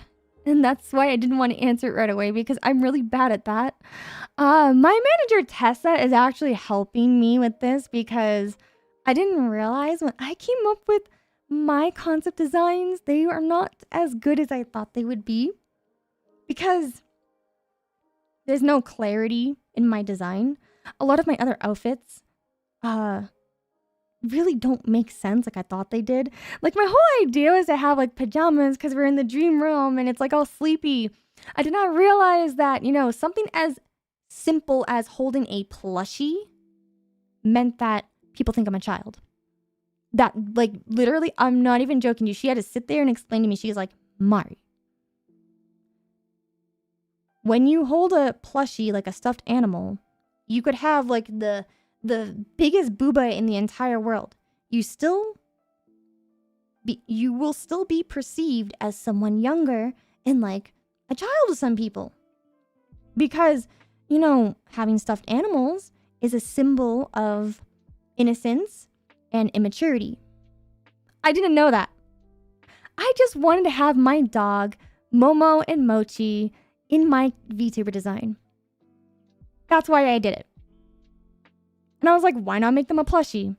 And now I know why. Which is why I have the corgi pin now instead on my jacket.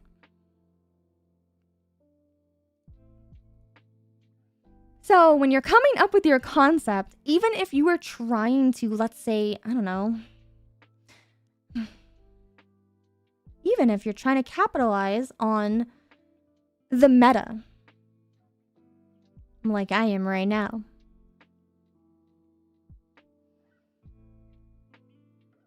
you need to make sure that the design is still clear and it's exactly what you want people to perceive you as. So what do you perceive me as when you see dark in a schoolgirl outfit?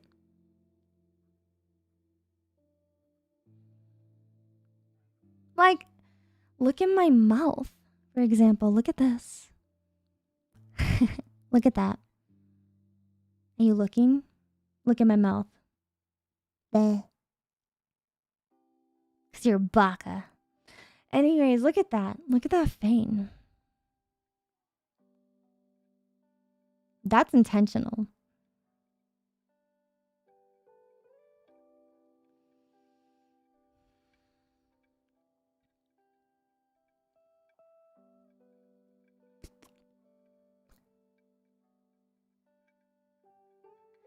And the silhouette is still the same. Even though my bangs are different, even though my outfit is different, I still have the same silhouette. I look sus. Okay. Okay, whatever. My point of the matter is that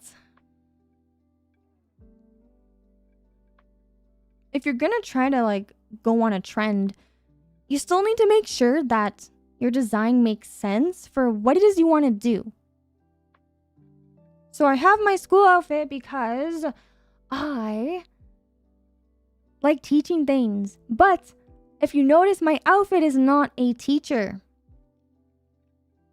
Because I go to school here. I'm just kidding. I don't go to school here. Don't tell them. But that's not important. However,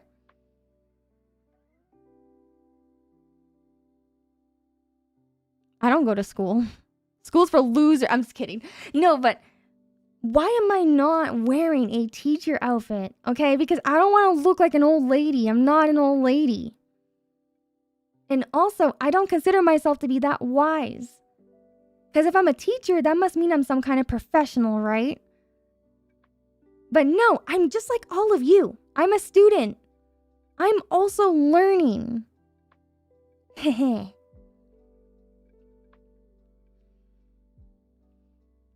I'm also learning all the stuff about VTubing, and then I'm telling you guys after school so that way we can copy each other's homework. You would let me copy your homework, right, chat?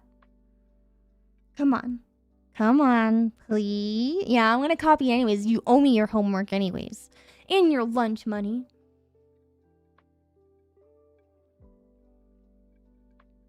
But the teacher VTuber meta. Yeah, there is a VTubing teacher meta, isn't there? And yet I don't do that.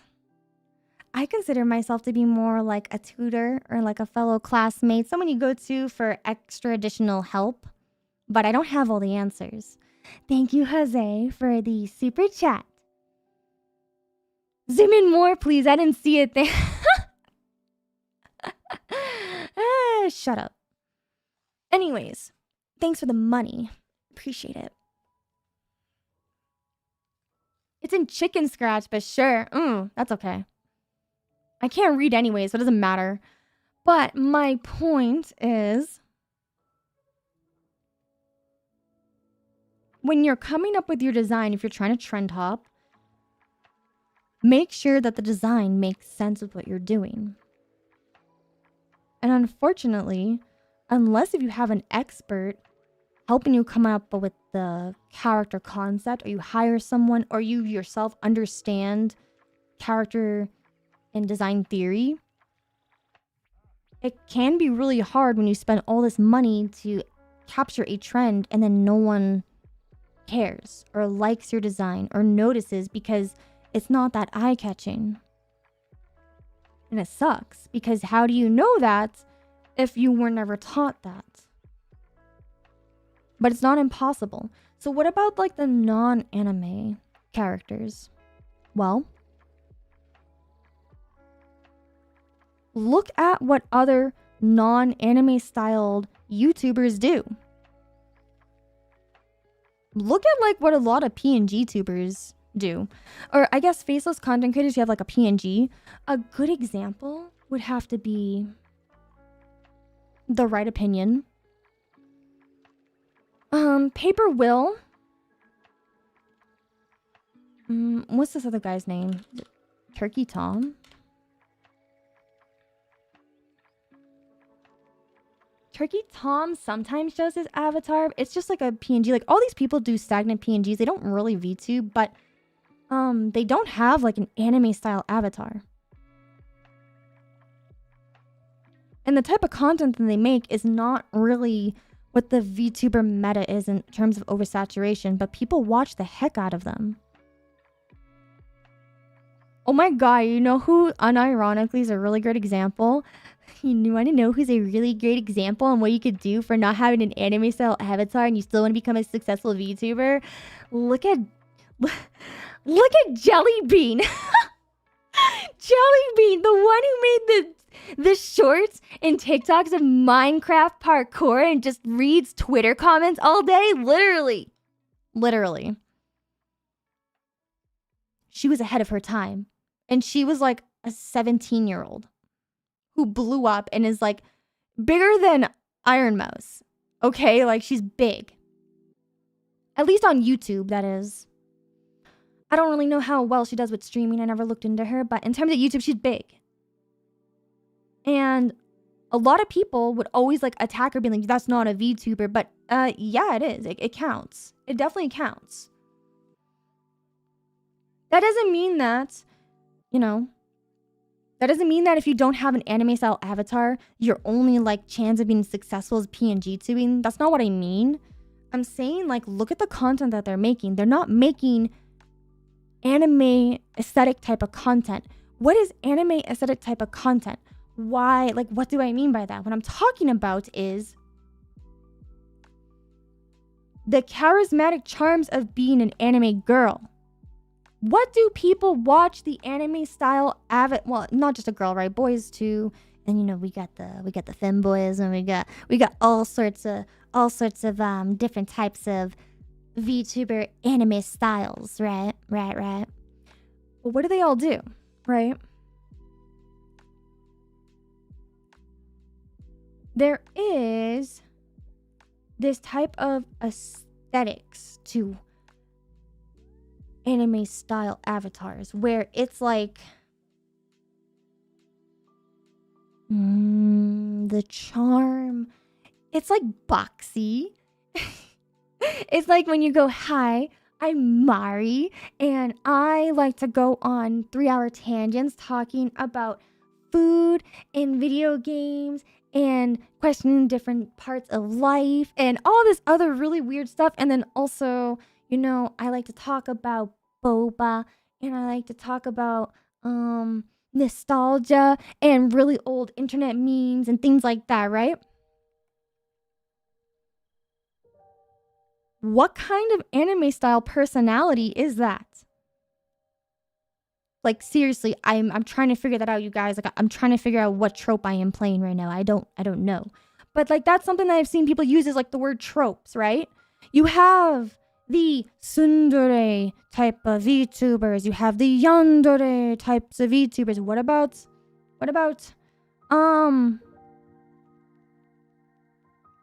it called? Oh, what's it called? You have the,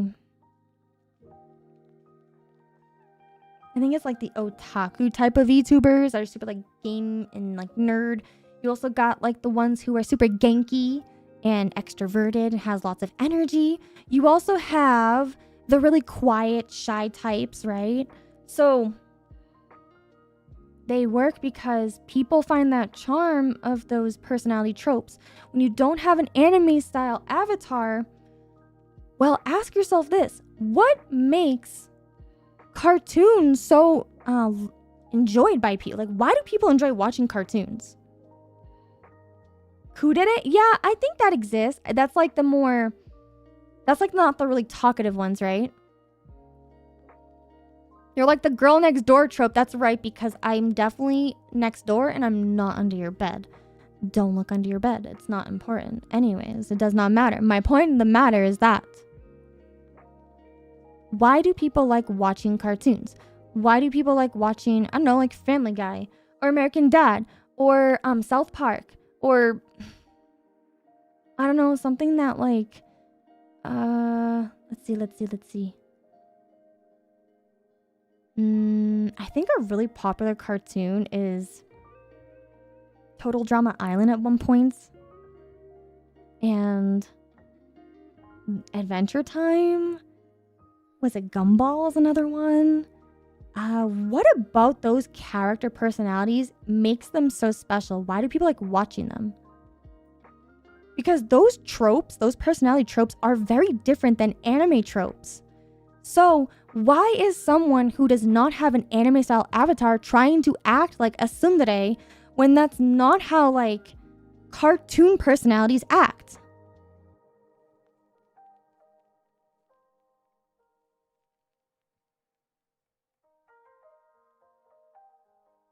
Like let's use the, what's it called, Total Drama Island example. Total Drama Island.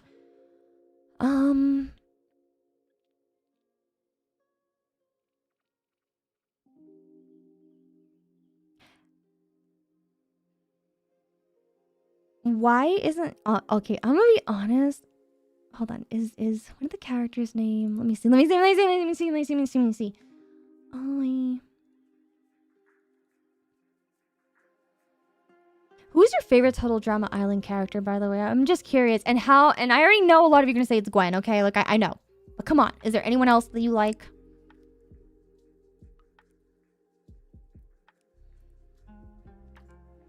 Izzy's one of them, right? Okay, so Izzy. Okay, remember how I mentioned earlier about the Genki anime personality, the ones who's super energetic and chaotic? I think some of you use the word gremlin even. Why not be the Izzy for non-anime style VTubers? Izzy's personality is not so far into the anime style Genki and Gremlin, right? But you can still have like some kind of like Gremlin-ish attributes to your personality, to your character design too. Like, you know, she has like the curly hair and she has a very sexy outfit on, but it doesn't feel sexy. But she's very impulsive, unpredictable. Which, sure, you can also make the argument that that also applies like anime style stuff, sure. But there is a bit of nuance with that, right?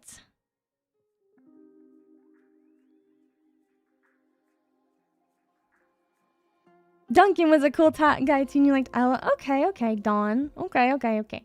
Yeah, it's just, it's a different personality, different audience, you know? In your opinion, the attractive of cartoon fictional characters because it's easy to relate since it's mainly a critic satire of the society we live in. That makes a lot of sense. I could see that, yeah. So how do you emulate that as a VTuber if you want to have a non-anime style avatar? Like, what kind of content would you have to make? I mean, you could probably still make very similar content. It's just gonna have to be presented in a different way. And that probably doesn't sound as helpful because I'm not giving a direct example, but it's because I've never seen anyone do it. Like, I don't know. It'd be really cool to see, like, oh my god, Flapjack. You mentioned Flapjack. I think, you know, Gwen could be a really good example too, to be honest. So, have any of you ever heard of, I think his name is Gothman or something? He's like this goth guy who reacts to stuff as a goth. He's not a VTuber at all. He's a flesh tuber. He's a skinfluencer. A skin influencer. Ugh, gross. Yucky. We don't like the skinfluencers. We don't like the flesh tubers. Yeah, we don't like them. We gatekeep them out of this community. No, I'm just kidding. But do you all know who I'm talking about? Hold on. Let me look him up. You gotta see this shit, okay? You gotta see this. Gothman reacts. Goth guy or something.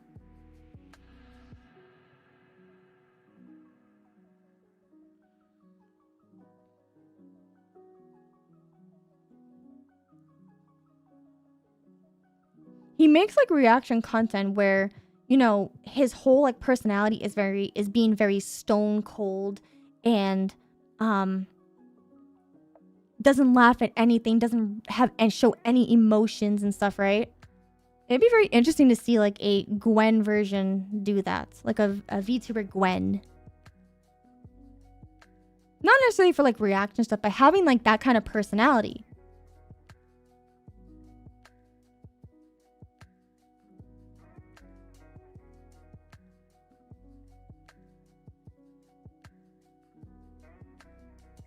Hopefully that kind of answers why it's so hard to grow as a non-anime style avatar. I don't necessarily think it's hard. I just think, you know, people are too focused on this VTuber thing that they limit themselves from going outside the norms to try to stand out. Since you're already standing out, man. Like, you're already standing out with your character design. There's definitely an audience because people do like watching cartoons. It's not just anime.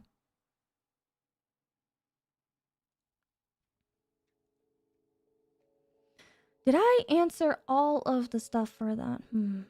I think I did, yeah. If you didn't understand any of it, then that sucks for you. Get wrecked, idiot. No, let me see here.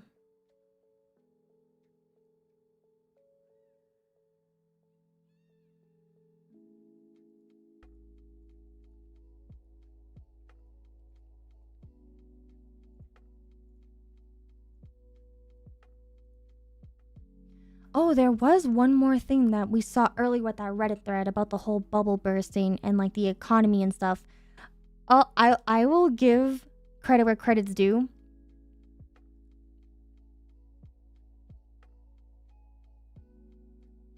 Okay. This one right here.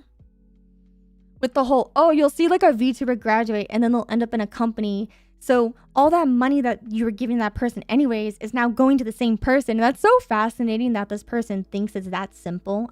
That's so interesting you think it's that simple. Because no one gave a crap when you were at indie. You probably weren't even making money. So, like, what are you talking about? It's like a whole new audience and exposures, right? So with this one, right? The whole money. I have seen a lot of people talk about being fatigued from all of these like subathons and donathons. Like literally VTubers will have a subathon and then they'll stop for like 2 weeks and they'll have another subathon and then they'll stop for 2 weeks and then they'll have another subathon, and like it burns out the community. A lot of viewers, I've seen people talk about how they just feel like a paycheck, and that makes people not able to continue to support financially. People also don't have that kind of money. So a lot of like people think that, oh, VTubing is oversaturated because, you know, there's not enough quote unquote whales to support all the VTubers. And it's because they all support the same VTubers and stuff, which like,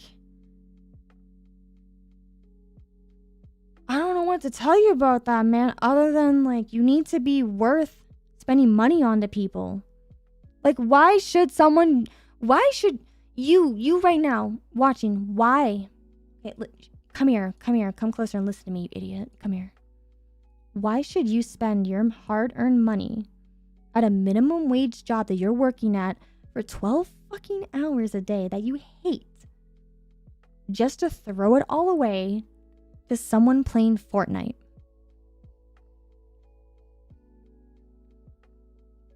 What makes you want to do that? Is it because you really care about that VTuber? Because if that's true, that's awesome. That's great. But that's because you care about that VTuber, right? That VTuber provided some kind of value playing Fortnite to you. Why should someone who doesn't provide any value be owed money just because they're also playing Fortnite and also happen to be a VTuber? You know why people give me money? Because they think that I'm gonna what's it called? They think I call it the tax. It's your BOBA tax. That's why. People don't give me their money willingly. I just take it. I have your credit card numbers. Although I can't read, so sometimes I need you to tell me what the last 3 numbers are at the back of your credit card, and well as the front numbers, and also how to spell your name. And then your mother's maiden name, because I keep a catalog of all of you. Also, thank you, Swiftstar, for the super chat. Spend money on Mark. Got it. Thank you. Thank you, loser. No, I'm just kidding.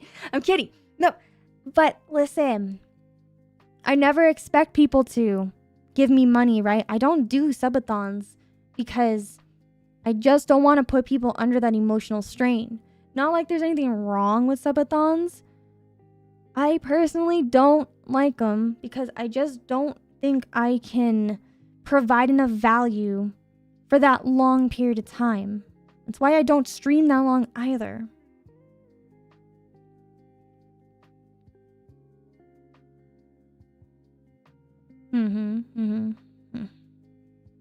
Yeah, so in terms of like the whole economy and stuff and like the recession thing, even if there like wasn't a recession, you still have to be worth spending money on to people. You need to provide value to them. And you're not owed money just for hitting the go live button.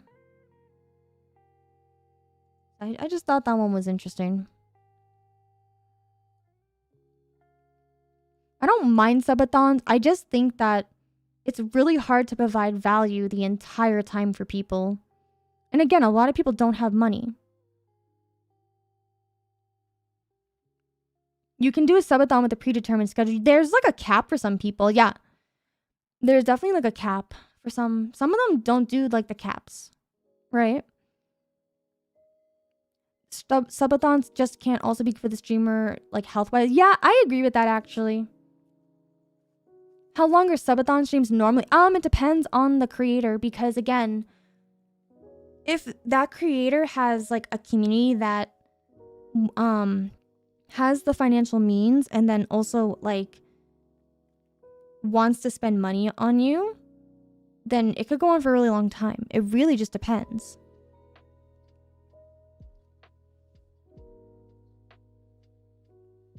I do think that subathons are very exhausting for people. I do think that a lot actually, but people do them because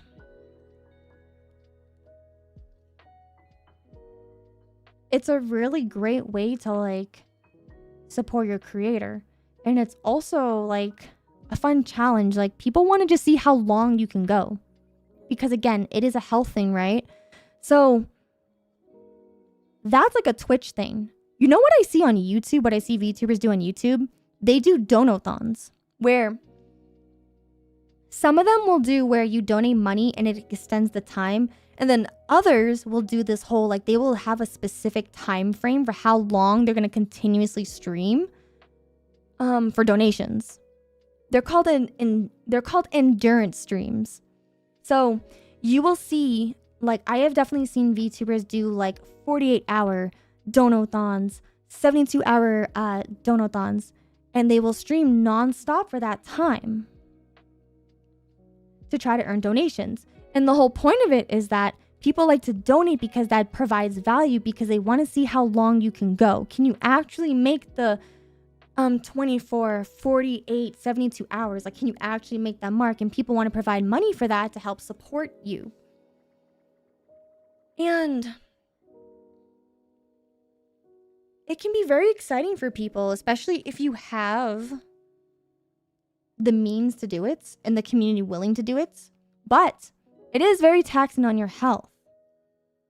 So I don't recommend doing that kind of stuff if, one, you and your community don't have like the health to do those things. Like, it's not worth destroying your body or your viewers' bodies for a challenge, you know? It's not worth it. To only do it if you know it's not going to take a toll on either your mental health or your physical health. But even so, you still need to have a dedicated community to do that stuff. Like, sure, you might get some random people whom will come in because they're curious about the challenge, because it does entice new people. They want to see if you can do it because they've never heard of you before. But there's no point in doing something like that if you're just starting out. It's very dangerous. Also, Radiance, thank you so much for becoming a member again for 4 months. Thank you. Thank you. Welcome back. For example, it's not just donathons. In general, I don't think it's very healthy for people to stream for long periods of times if they're just starting out. I don't think it's very healthy to be doing 8-hour streams when you've only been like a VTuber or a streamer for like 1 month. It doesn't make any sense to me. Unless if your debut was like a huge bang and like you just blew up and everything like that. It doesn't seem worth it to put your body in that kind of strain. It's more important to just have a decent plan or understanding of what your demographic is and what audience you want to attract, and then using streaming as just a time to record stuff, and then you use that recording to make interesting content to market out to other people.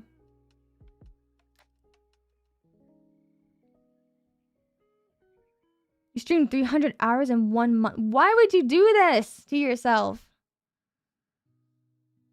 Chances are you don't have enough followers or subscribers to justify. Well, it's okay to stream to nobody. Use that as practice. Again,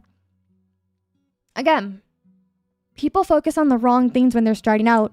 And it's because a lot of people think that when they become a VTuber, they're just going to have this loving chat that just wants to hang out with them and just talk to them all day. When I make my streams, I pretend like no one's going to show up. Like, sometimes I will prepare a script, or I will prepare like bullet points on things I want to talk about. The last stream I did, I had a full-blown script that I read off of. This stream, I have bullet points, which is why it's a little bit more chaotic. Because I don't do well without a script. Oh no. Fourth wall shatter effects. Mari reads from his script on her streams. Yes, I do, because I have ADHD. And if I don't have a script, I will forget everything I want to say to all of you the moment I hit the live button. I have to have a script. I have to. That doesn't mean that everything I do on stream is planned. The script is mainly for if I have things I want to talk about, I have something to look at. I have a reference. That works for me. That might not work for everybody else. Some people don't like a script. Some people like to just improv and go right off of it. I don't. I like structure. So the majority of my streams are scripted in the sense of I will write down things I want to talk about. And I write them all the time. I have stuff on like my phone. Oh, you don't believe me? You want to see my script? Okay. I'll show you.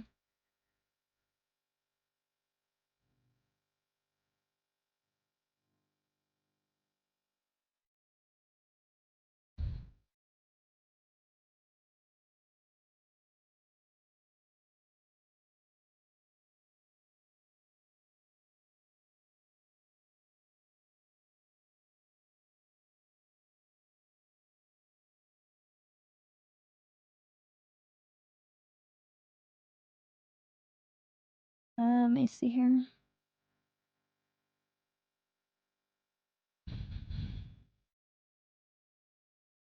Mari, give with receipts. I always keep receipts. See here.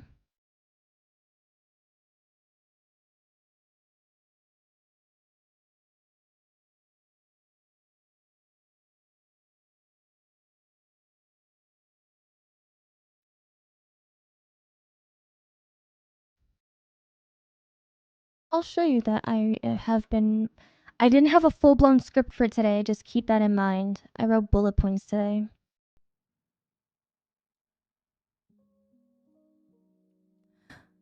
All right, everyone. I would like to show you all Exhibit A. Ta-da!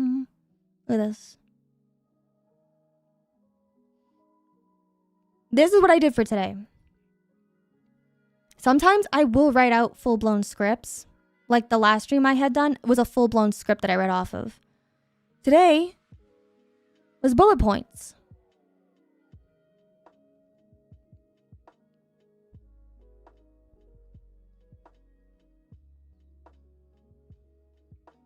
Do I keep my BOBA receipts from 2 months ago? Depends. Sometimes. Depends. I just have a whole folder of just stuff. And so, when I'm gaming, for example, I write down, what's it called? I have like a whole notepad of just random things that had happened throughout my days. So, for example, if I plan on playing a game next week, for the next entirety of the week up into that stream, if something happens that I think is interesting, such as a random thought that popped into my head, or had some kind of experience at work or school or like at the house or outside or grocery, whatever it might be. I don't know. You had like a wet dream or something. I don't fucking know. Something, right? Write it down. And then when you go to stream next week playing a game, if you want to have something to talk about, you have a couple of little bullet points of things that had happened throughout that entire week that you could talk about. So talk about it. Then take those little blurbs of stuff that you had done and turn it into like a short or a clip. Or I don't know, make it somehow incorporate into the entire stream itself. Like, I don't know. There's so many useful things like that. You don't need to have a chat to carry a conversation. A lot of times I don't even look at chat, so like, I'm trying to be better about that. I'm trying to look at you, okay? Okay? So yeah. But that's my point, right?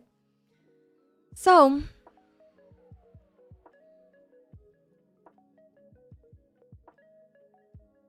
if you're trying to like start out in a oversaturated market VTubing, it's not that oversaturated. What's oversaturated is, well,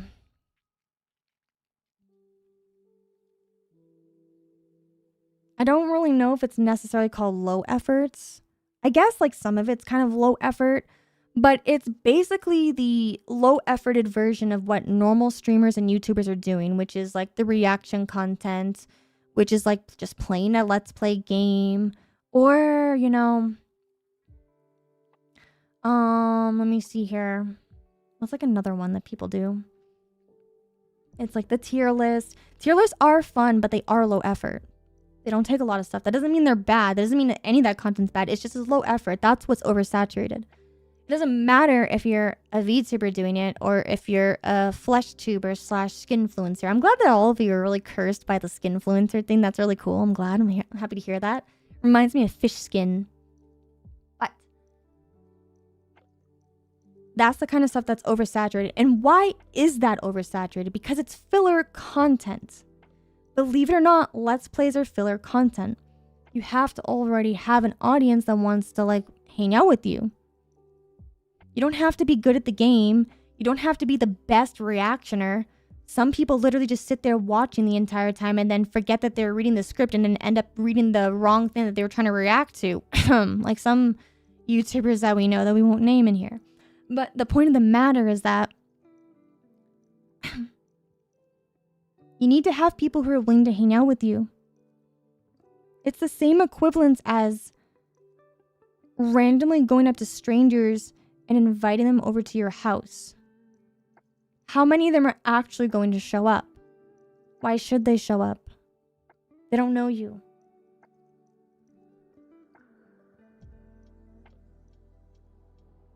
But if you did something where like you posted like, you know, like the Facebook groups where people do these little event get-togethers where, I don't know, they'll host like a cosplay picnic. Do any of you like know anything about cosplay?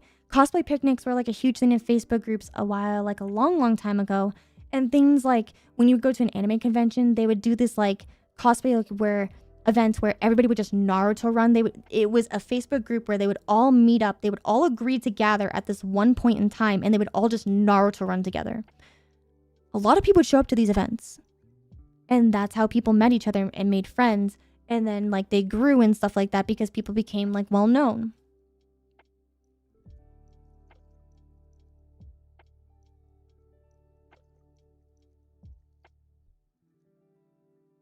Naruto run of Area 51. Oh my gosh. Yeah. And like, I feel really bad when people who like want to become VTubers and they, you know, they feel like if they don't have a chat, that means they're not entertaining. And that's not true. You could like be incredibly entertaining. I just think that, you're not giving people a chance to find you and you're doing yourself a disservice by not making yourself findable, discoverable. So yeah. And not only that, but I think what holds people back the most is just not doing it. And I'm really guilty of this. I always say I want to do this, I want to do that. Like, I have so many video ideas and different stream ideas, and I just never do them. Because when the time comes around, I either think, oh, you know what, actually, this sounds like a lot of work. Why would anyone want to watch me for that when they could watch, you know, when they can watch, like, someone else do it. And I make all these excuses for myself all the time. I make all these excuses. And, like, I just don't do it. Like, I've wanted to make this stream for a while. I have wanted to talk about VTuber saturation because, like I said, for the past 3 years, I just keep seeing this stupid ass conversation pop up that VTubing is oversaturated. And no, it's not. But I just never made this stream.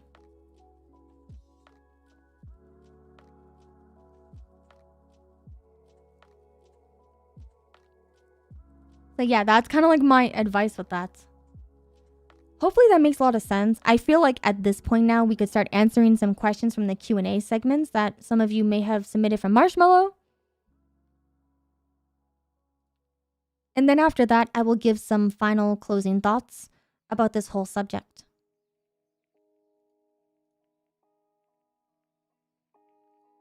And here's the thing, just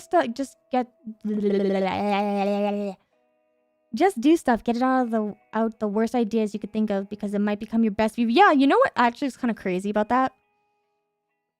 Some of my most successful videos are things that I came up with in 5 minutes compared to the stuff I literally spend days on crafting and perfecting. And I spend so much time and effort and planning and lore, and I write all this stuff for a script for it to literally barely get any views. Like, I'm not even joking.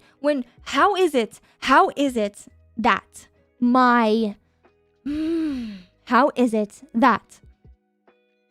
this one video that I worked really, really hard on, okay? All right, I worked so hard on this one video, and it's called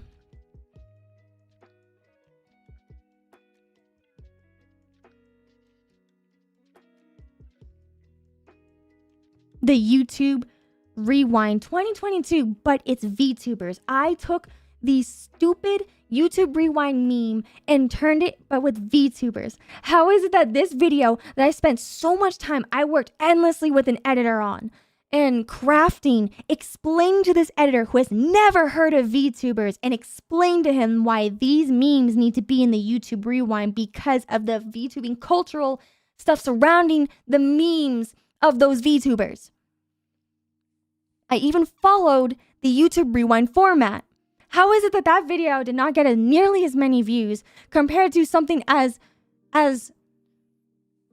simple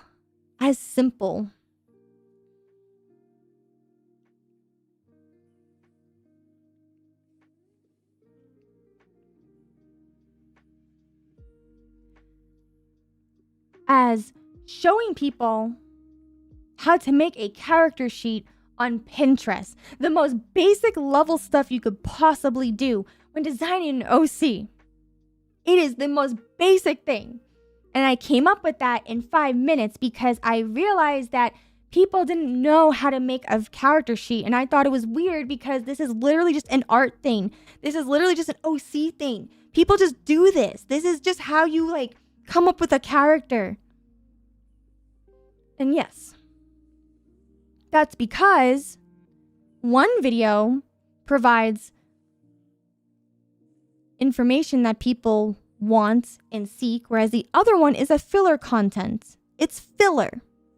That's why. So yeah.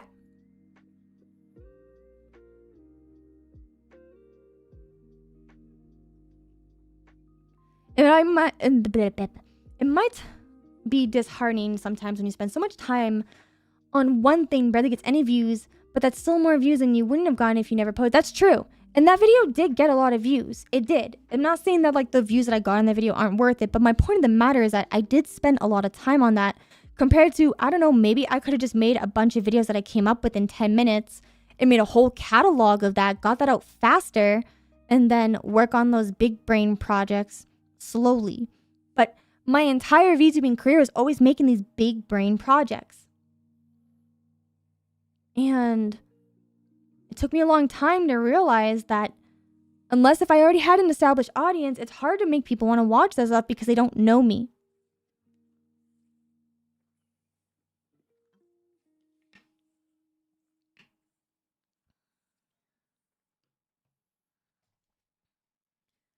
So,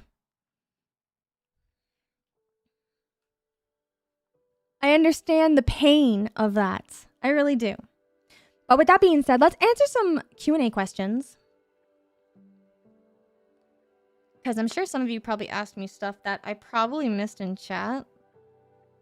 I'll answer a couple of them that I see like a lot of people asking. Because I do see people asking a bunch of the same stuff. So let me see here. Verify that you're a human. I'm a cat girl.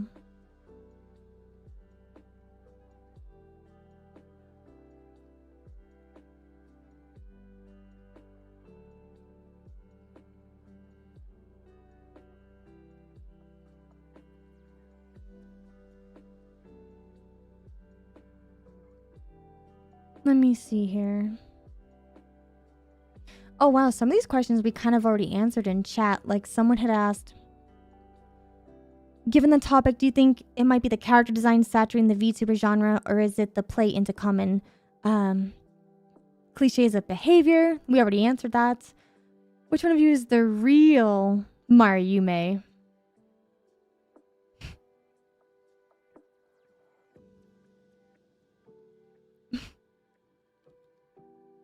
What? There's no way this is a question. Someone really asked me this?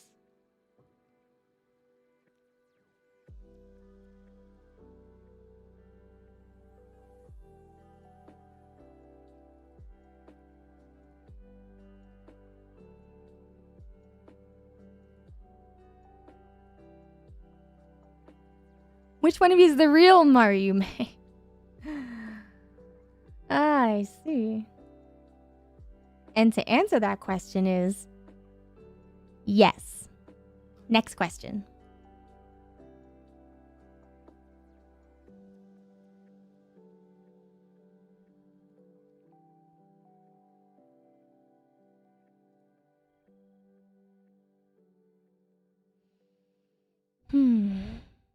Oh, this is a really good one.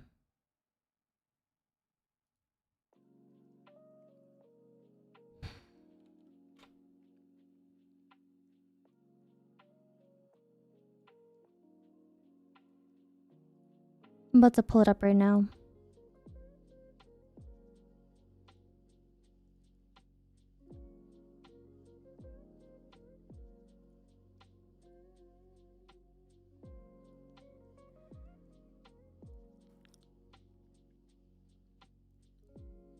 Hi, Mari.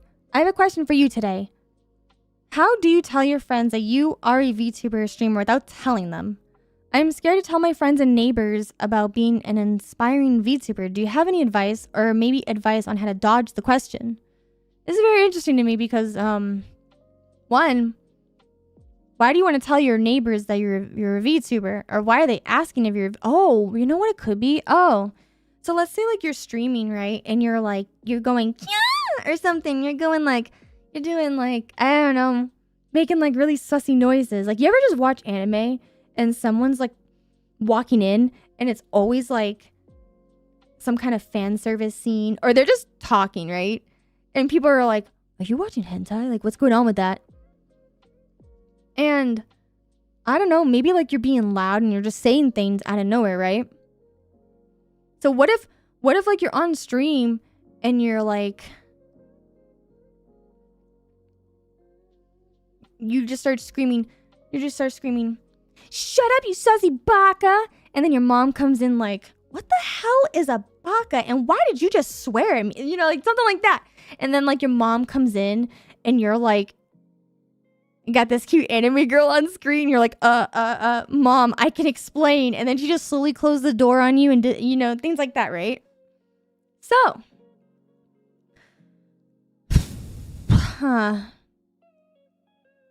Well,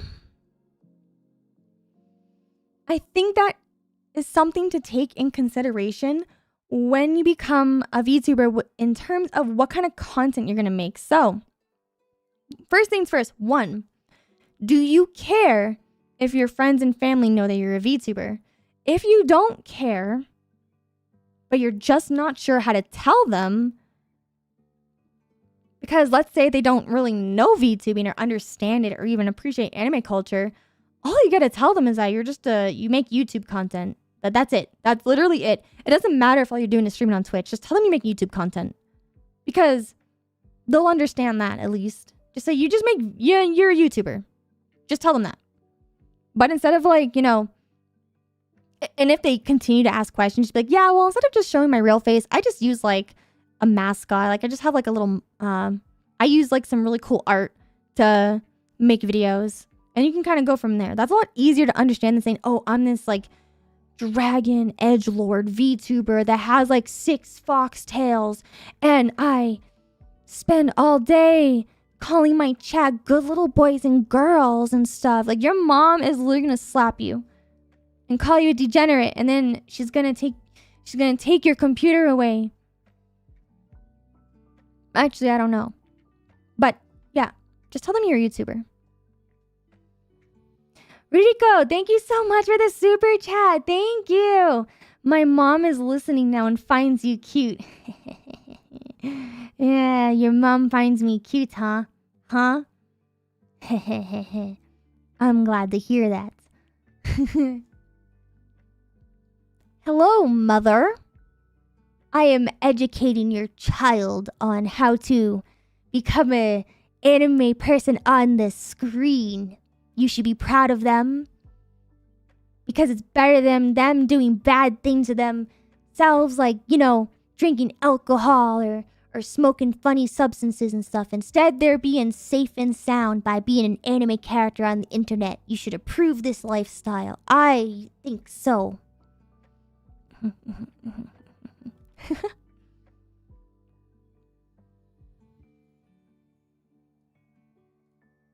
So, what about the opposite, where you don't want them to know that? Like, what if your mom or like your family, what if they're like, you know, really judgmental?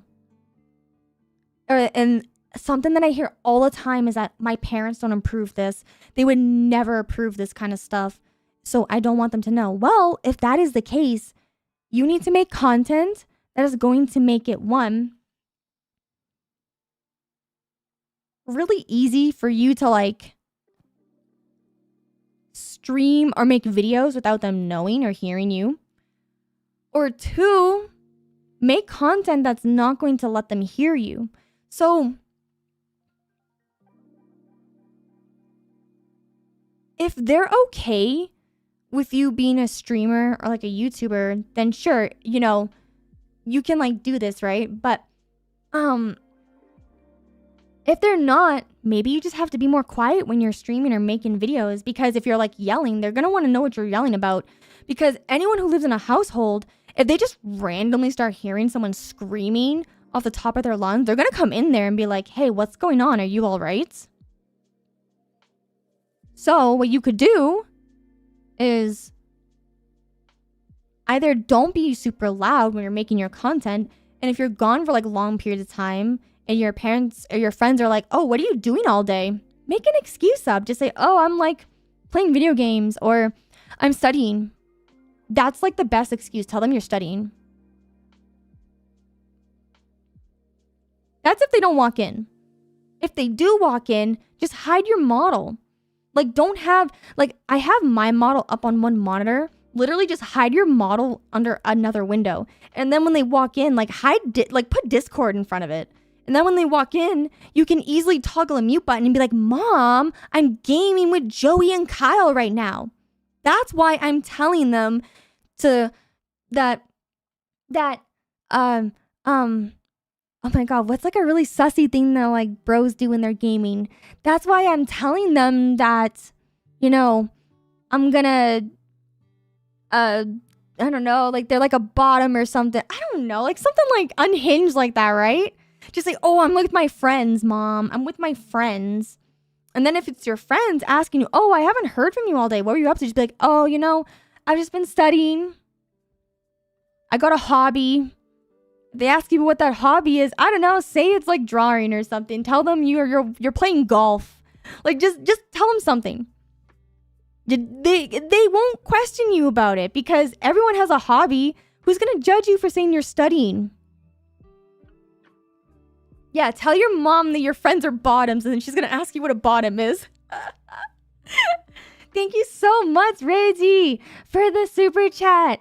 I was binge watching Nikki lore videos. How did I get here? Oh, yeah, let's go. Keep it up. Thank you so much. Yes, that's right. Wait a minute, you were watching Nikki lore videos, huh? Oh my, okay, first of all, how are you gonna sit here asking me how to ask your mom, like, or how to like tell her what a VTuber is when you're playing games like Nikki? What's your mom gonna think when she walks in and she sees, oh my gosh, what's her name? What's her name? The one with the new one that they came out that got into under hot water because her chest is just so big. I can't think of her name right now, but like people were upset because her chest is just so ridiculously big or something. What's your mom gonna think when she sees that and she sees you playing that?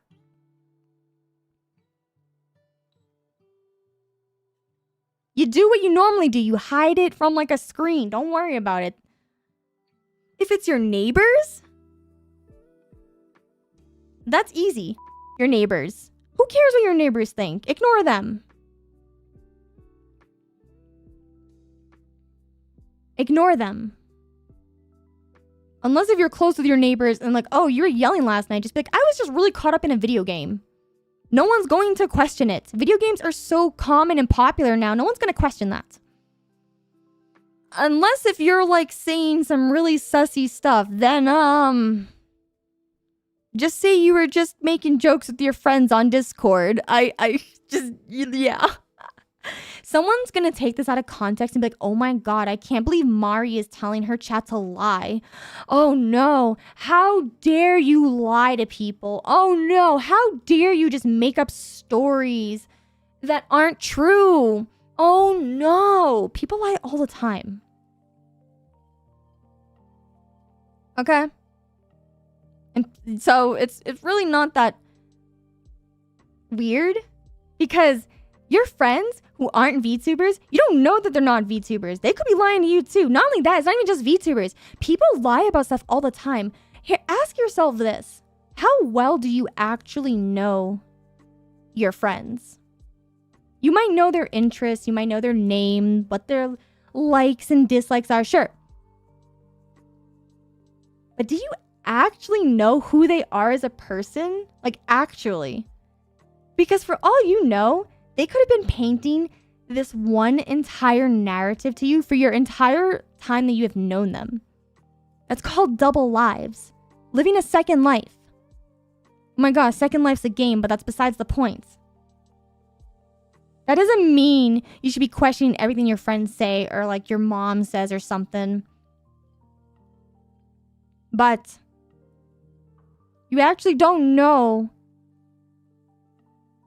what really goes on behind the scenes unless if you're with that person 24/7. Stuff can happen all the time. That's why, you know, there's a lot of like serial killers and murderers and stuff. And you know what's crazy about that stuff is that they all say the same thing. They were a nice person. I could have never imagined that about them. I literally thought I knew this person. There's a reason why that happens. Because you really don't know someone like you do, like you think you do. Now don't feel bad about that, okay? Sometimes people have something about themselves they don't want to share with other people, and I think that's okay. You're not owed to have to explain everything and tell everyone about you. There could be something about yourself that you keep personal, and I think that it's fine to want to have that boundary as long as it's not hurting anyone or yourself or anything like that. Like don't be doing anything illegal here. But in terms of like VTubing, you don't want them to find out. Tell them you have some hobby that they're not going to question. And flat out, if they straight up ask you, hey, are you a VTuber? ask them this. Why do you ask?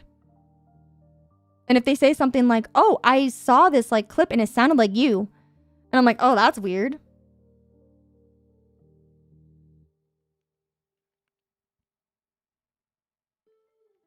Unless if you think they're cool with it. Either way, even if they for sure, like, you know, pester you about it, just be like, dude, like, I don't know, like, why does it matter? Why do you care? You don't have to be necessarily defensive about it, but you can just be like, why do you care? Like, I don't know, cool, it sounds like me, maybe. It's not really any of your business. Unless if you're cool with, like, talking to them about it. And even if, like, they find out and they're like, oh, that's so cringe and stuff, flat out just tell them that they're cringe. At least you're doing something with yourself and you're happy. You're not just sitting there doom scrolling on Twitter and TikTok all day like they are. Actually, you might be doing that, which is not healthy, so stop doing that. But still. Just flat out, you know, if they're going to make fun of you for it and they're your friends, well, be like, okay, bro, what are you doing all day? Playing Nikki? Oh, well, that's cringe. Oh, look at that. If it's your parents and they don't approve, I mean, that one's harder. Because unless if you can just move out, that one's kind of hard. So you do it behind their back when they're not looking. Do it behind their back. Wait until they fall asleep and then make your videos and stream. Just gotta be quiet, right? Make TikToks or something. And earn enough money and move the hell out of there. Get some roommates. Yeah. Sorry, that was a really long question. I just wanted to, like, go in depth about that. Also, thank you so much again, Reggie, for the super chat. I appreciate that. Thank you. I literally have a dakimakura of some really cultured stuff. You can't believe the wonders of a trip to Macy's can do for my family's acceptance. Just saying. Exactly, you know?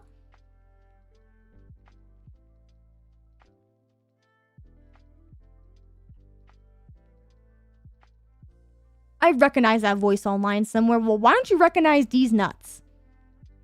Bro, just roasted Reggie. I don't know, Reggie. I think that's pretty cool. If your parents, like, don't know and they're fine with it, then that's awesome. I'm glad for you.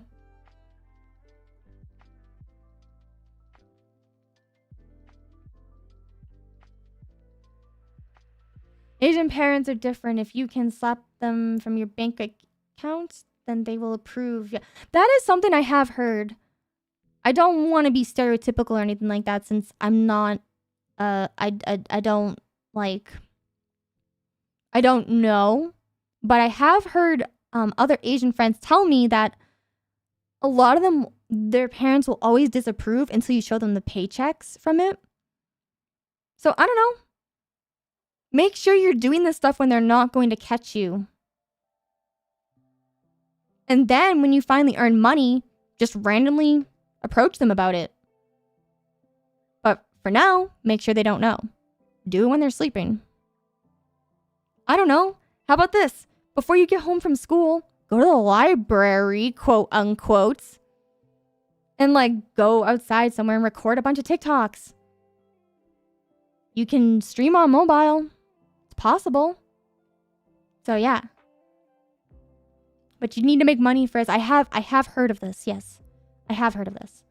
All right, next question.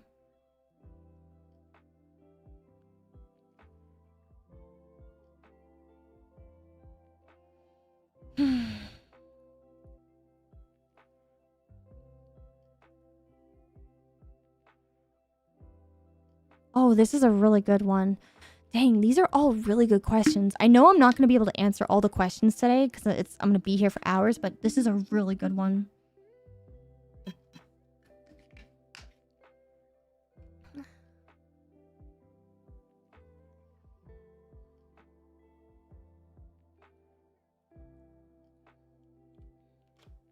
This one's going to be hard. Oh, this one's going to be a hard question. It's going to get me canceled. I already know. What are your thoughts on the changing world of VTubers and just how different it feels from years ago?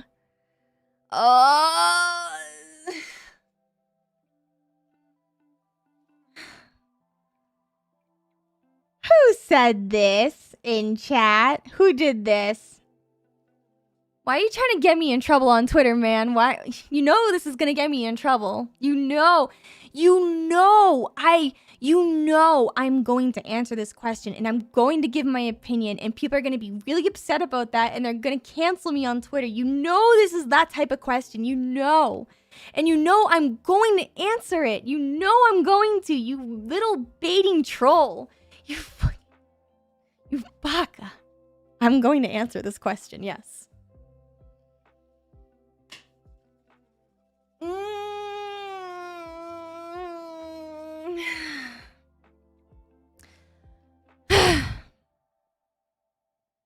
Why does VTubing feel so different? It feels different because it's not special anymore. Like, it's still niche. A lot of people still find it weird. That has not changed. But this special feeling of being like, wow, I've never seen an actual, like, animated character do stuff. I've never seen that. So it's more like curiosity. But now it's becoming more accepting of like, oh, I actually know what a VTuber is. Rather than, I've never heard of a VTuber. Although some people still haven't heard what VTubers are, but a lot of people just kind of associate it as being weird now. Because they don't understand any of it. What I think feels different might not be what you think feels different. Because VTubers back then were more for like,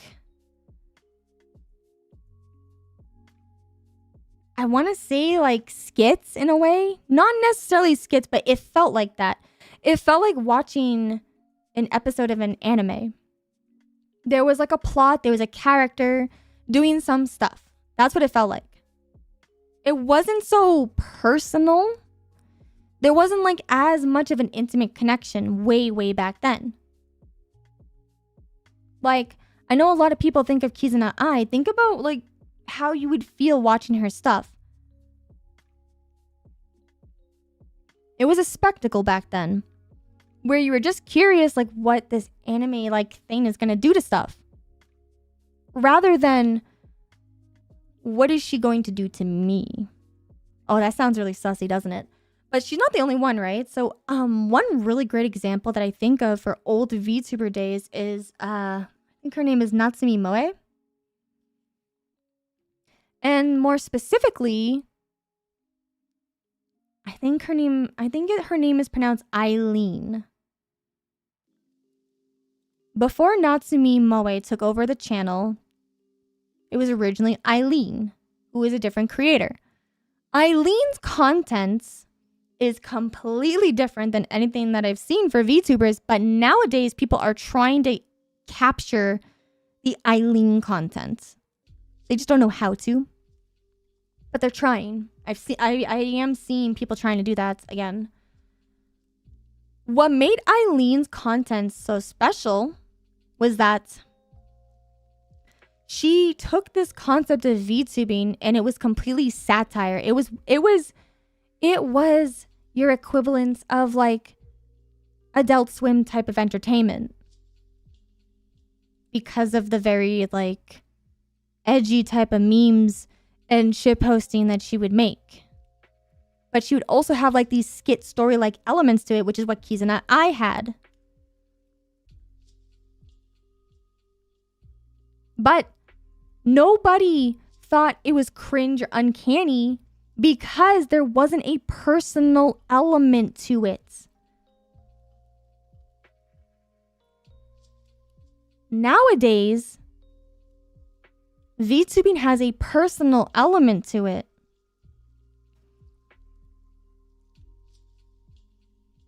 And like, maybe that's hard to understand what I mean by that. Streaming is a very intimate and personal thing. You and I right now, like, sure, I try to read chat as best as I can. You and I are having a conversation right now. Even if I'm not reading chat necessarily, like, just you listening to me right now, like, because you might not be talking in chat, you might just be listening. Like, I'm talking to you. You are not just observing me. You are actually listening to me. We're having a conversation. It's not just you watching from an outsider's perspective, from like a third person view. You are directly involved. You are literally sitting here right now watching me, and I am talking to you. Yes, you. This is personal. This is intimate. We are intimate right now. We're very intimate. That changes things a lot. That is how VTubing is different. And I know the purists and elitists are like, that's not what it is, because VTubing back then was also personal. You're still talking about the streaming aspect of it. Streaming makes it personal. Even if they're not directly talking to you and you're just watching and they're just entertaining you like a third person stuff, it still feels personal because it's like the culture beyond streaming.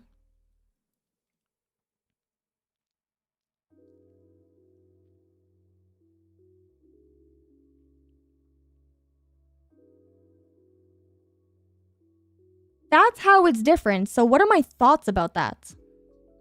Well, I don't quite know what to think about it, to be honest. Like, I don't have an issue with it.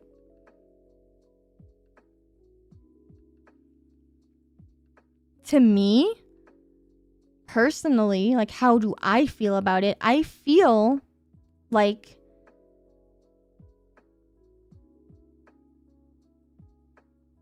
like I'm just kidding. No, I'm kidding. I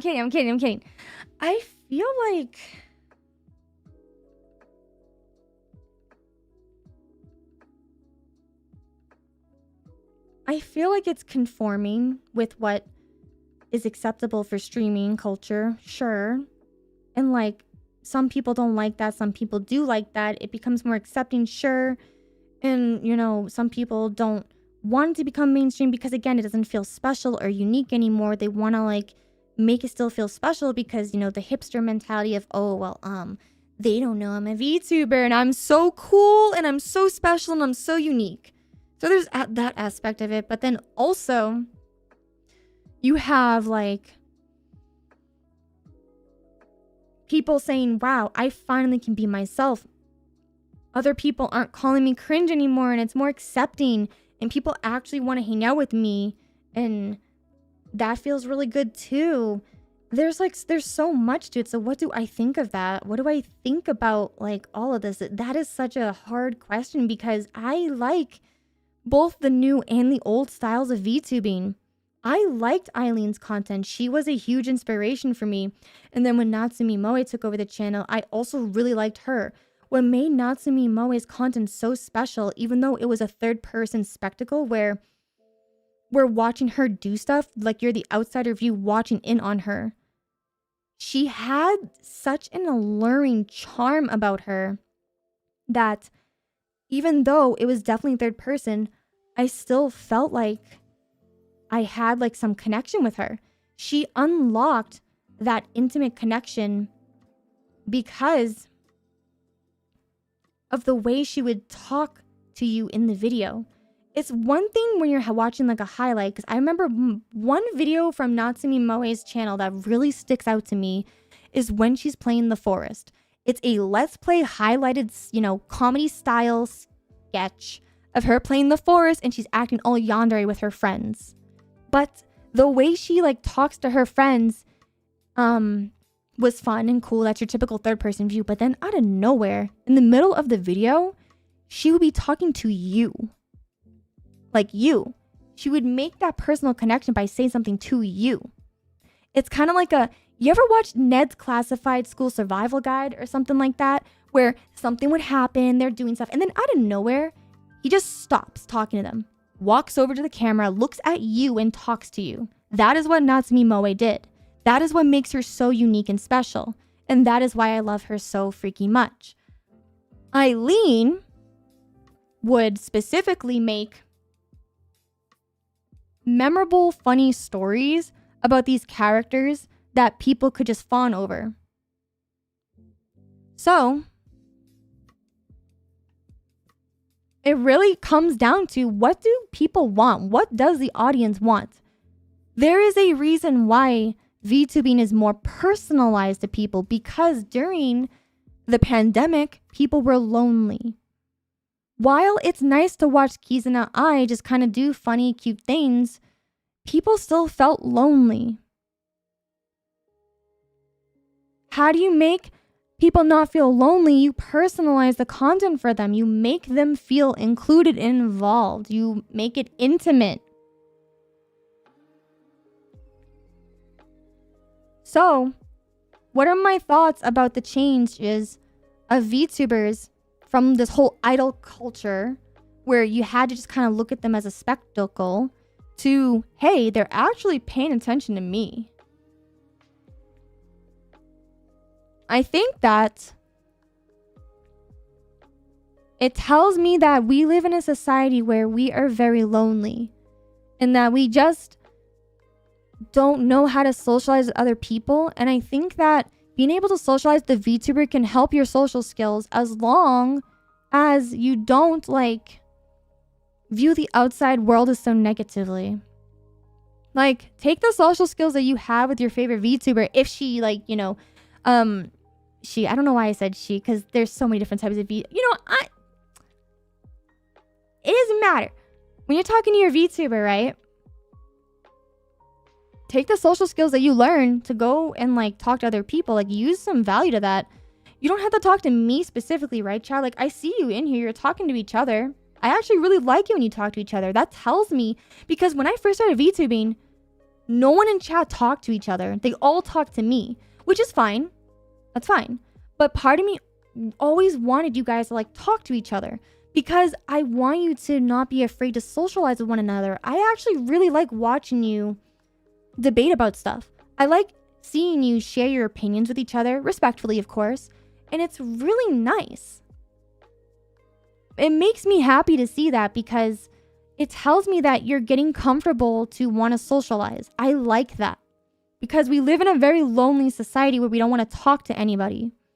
So if like hanging out in someone's chat and you're all talking to each other, if that helps your social skills, if that makes you want to actually talk to people, that's great. That makes me happy. But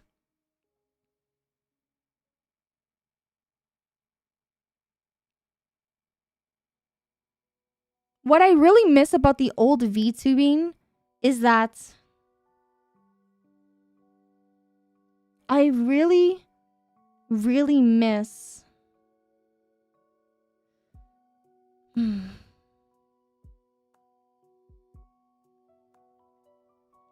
don't miss anything. Just kidding. No, I'm just kidding. I'm kidding.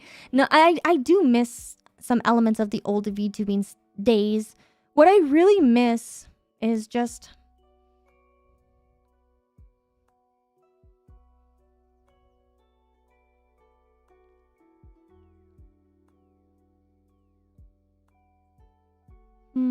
I really just miss feeling like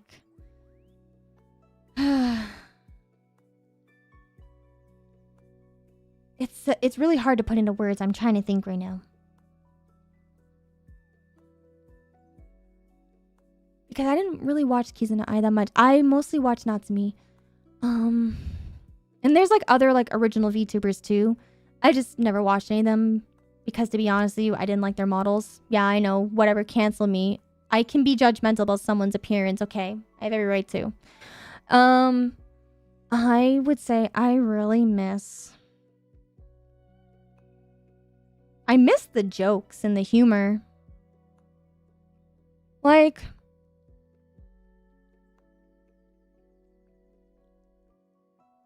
I really, really miss the storytelling. I miss people being really creative to tell a joke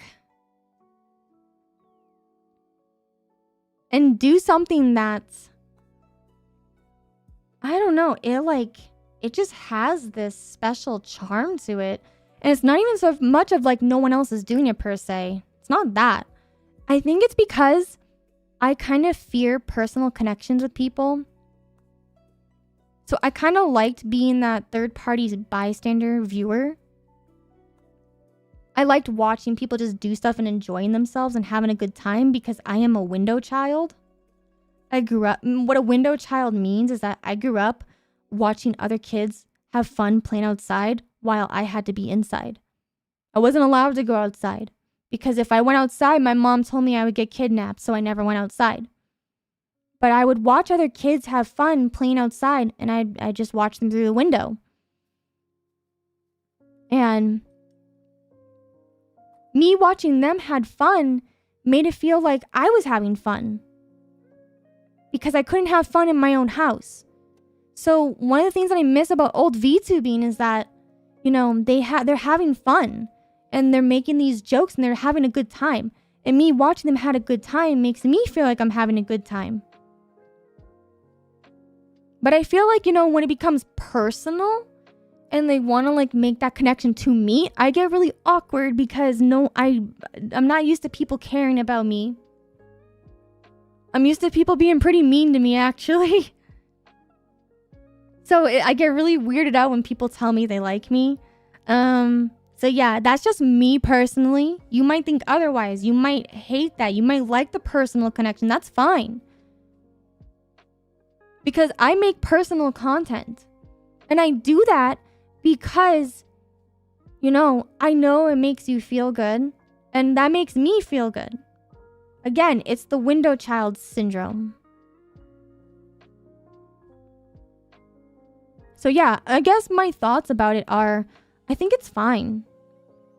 VTubing's going to keep changing. It's not going to be like this forever. I don't think it's going to disappear. I think it will change though. Into what it's going to change to, I don't know. You're the one that has, like, us VTubers have to be the ones that define the change. You're not going to be able to define the change until you do the change. You can either continue to do what everyone else is doing right now, or you can be one of the pillars that makes a drastic change in the VTubing scene. Perfect example, Vox Akuma making that movie. Oh no! She just mentioned a corpo! Shut up. He just became a pillar the moment he released that movie. Cinematic VTubing styled content because we love anime movies. You don't even need to have a mega budget for it. You could make cinematic stuff without a huge budget. You just have to be creative to figure out how to do it.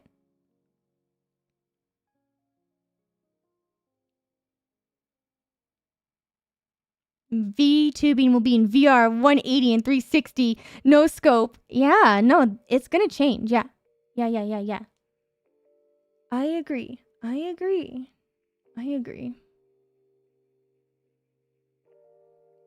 never even heard of it. Also, I would just like to confirm that no, I don't watch Vox like that, okay? I'm just on Mr. Underhill's Tea Time podcast with him and Evan, so we talked about the VTubing news, okay? Don't say weird stuff about it, man. Anyways, so yeah. That's how I feel about it. Let me see. I can answer like 2 more questions. And maybe a couple more. I don't have work tomorrow. I can stay up.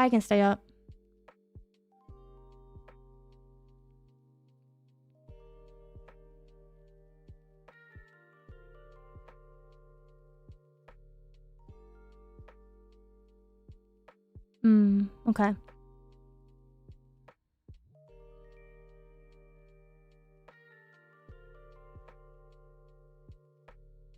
I'm reading these right now. Give me a second here.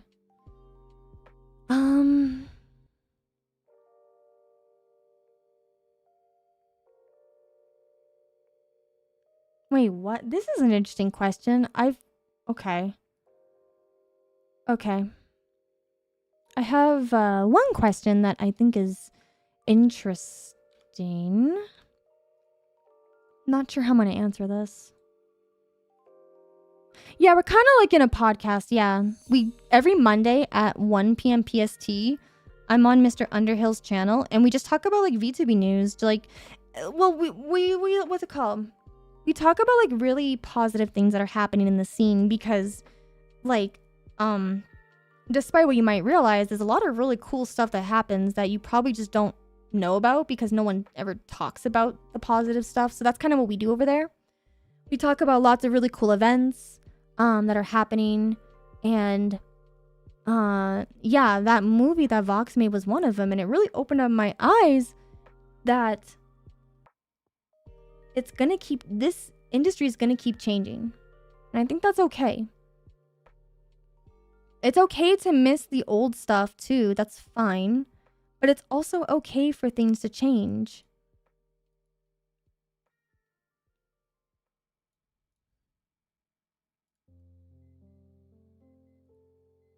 Wait, did I not save this correctly? Am I stupid? Am I stupid? I might be stupid. Am I stupid? Why isn't it showing up? I'm gonna freak out. Where is it? Why isn't it showing it up? Hello, hello, hello? Question mark? Check internet connection. What? Okay, that was weird. Okay. Okay, I don't know what happened with my internet there. That was weird, but okay. This is the question. It says here.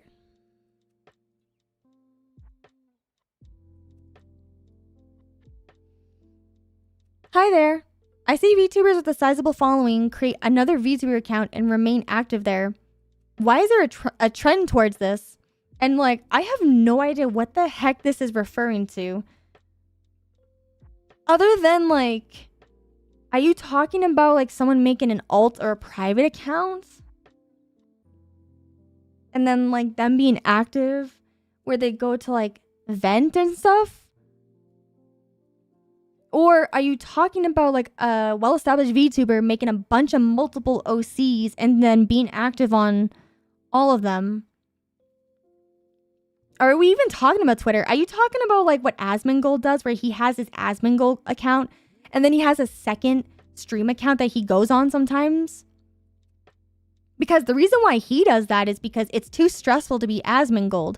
I would imagine for VTubers, if they have like different streaming accounts, like different personas that they stream with, it's probably because one, maybe they want to try out a new personality, a different persona with different content, but they don't want to have to like be variety. Maybe they have one specific like VTuber persona that they use for ASMR, and then they have a whole other one where they do like talk shows or something because they don't want to combine those two audiences. They want to like feel like they can be different personas. I think that's fine. I think, you know, if this is like, you know, rebranding where they just entirely make a whole new thing, but they'll still post on their old one occasionally, I don't really know. I don't really know. It depends, because I don't understand the word account. Account makes it seem like multiple social things, because if it's rebranding and you're still using the same social media account, then that's like a completely different question. If this is like referring to rebranding, there's a lot of reasons why VTubers rebrand. Maybe the brand that they originally wanted, they didn't like. Maybe it could also be they don't think it's successful for them. It doesn't fit them. And I don't think there's anything wrong with that. Like, that's like, there's this weird elitist mindset where people think that, oh, you know, people who like constantly rebrand and stuff are only doing it because they have no real like personality or content and stuff. And like, you know, it could just be they don't know what they want just yet. And I think that's fine. If you want to like rebrand a whole bunch, that's fine. Especially if you're trying to figure out like what kind of content you want to really enjoy making that will help you. I think that's fine.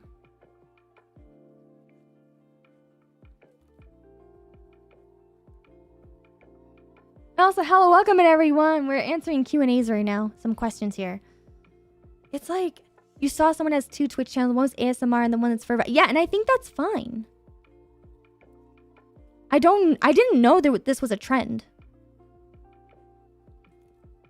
Like, I did not realize that this is a trend that's happening.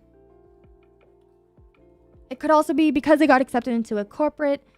And I don't know, maybe corporations are being less strict about this kind of stuff. Maybe like, you know, you get accepted into like a company, but they're okay with you still posting on like your other stuff. I don't know. Like maybe they're being less strict about it. I don't exactly know why it would be a trend other than maybe people are just trying out new things. Why should you have to be strapped to something that you came up with like 3 years ago? This kind of ties back into the other question that I answered about how VTubing has changed from then to now. Because back then, once your character was established, you cannot change. You're that. No matter what, you're that. It's either that or you graduate. That's it. Now it's different. You can change. And I think that's okay because it's more personal, it's more intimate.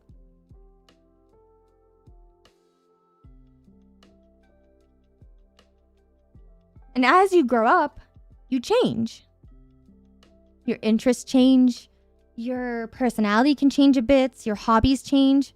So why can't your VTuber change?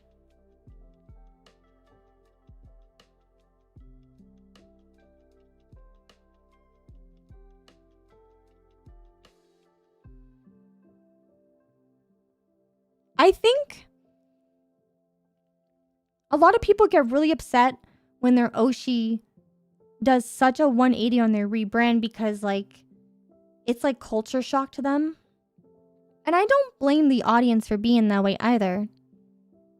Like I know a lot of you get really attached to like a certain character, and I think that's fair because that's the one that you like.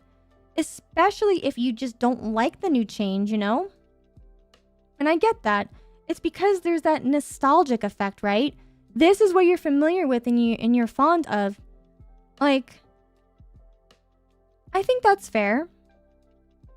But sometimes as a creator, you know, as much as we love doing things for all of you, sometimes we need to do things for ourselves. And like, sometimes we just want to feel more connected to our avatars because VTubing is becoming so much more intimate now. Although sometimes some VTubers do rebrand because they want to just trend hop and like that's how they believe that that's the only way that they're going to grow. And I feel bad for them because, you know, there's so much more to them than their model. Like your personality is what really brings out your character. And I get so bummed out when like people look, they can't see what makes them so special.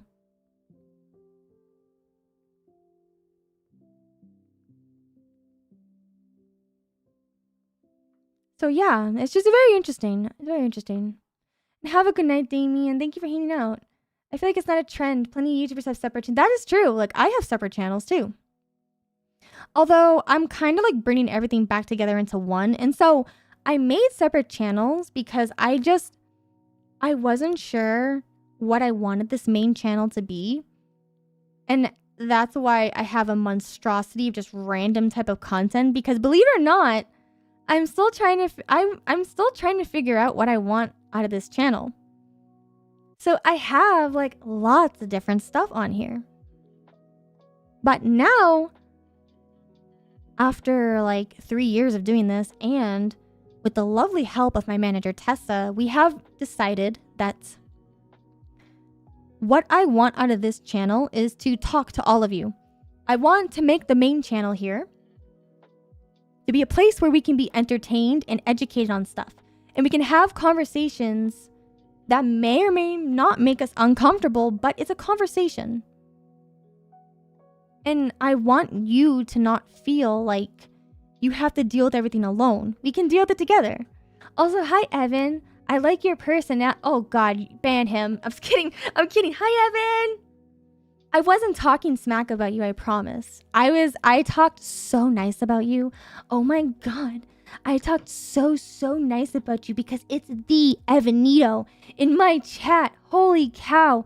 Oh my gosh. The Evanito. It's edutainment. Education entertainment. Yeah. But I have a second channel that I have decided to put all of my comedy stuff. Like, you know how I do these parodies and satire bits of other YouTube channels? And like, I poke a lot of fun for stuff. It's not necessarily filler content. It can kind of be filler content, but it's more meant to just make you laugh and smile. That is now going on the second channel. Because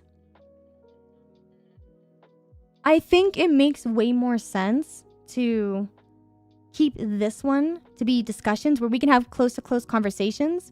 And then the second one where if you just kind of want to have some serotonin and feel-good moments, you have that.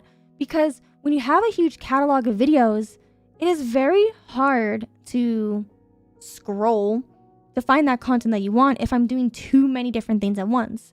That doesn't mean that I'm not variety. I'm still variety being education entertainment. I'm just choosing to stick in that type of variety, and then the comedy variety stuff will be on the second channel. They're both still variety, just with very specific focuses on your needs. I now hate it here, but I love your outlook on yeah, it's something that like you don't really realize until you've been doing this for a while. So yeah. Yeah. Don't leave. We love you. He can't leave. He's not allowed to leave. All right, next question.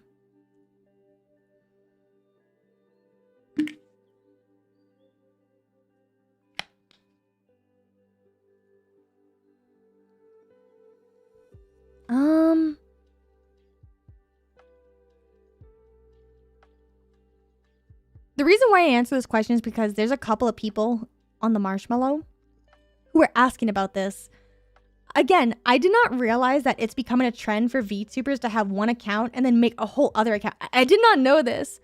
Like, I didn't know this. Sorry if I like didn't fully understand the question because this is like news to me.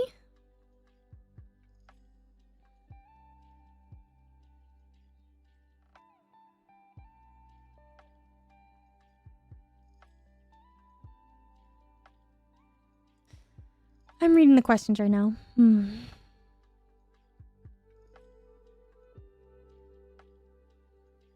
Some of these questions I've already answered. Let me see here. What do you think?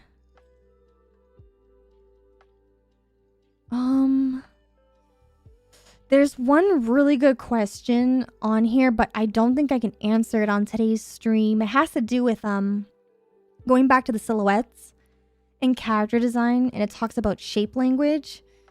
I'm not that well versed in this. This is something that I'm currently researching right now. So whoever asked that question, I do plan on answering that, just not in this stream because I'm still researching that myself, the psychology behind shapes when it comes to like character design. Oh, this is an interesting one. Oh, this one. Okay. I will answer this one and I will answer one more question. But I do want to answer this one. This is interesting. Wow, all these questions have been very interesting tonight. A lot of them are duplicate questions, but that tells me a lot of you are very interested in them. This one I find very fascinating.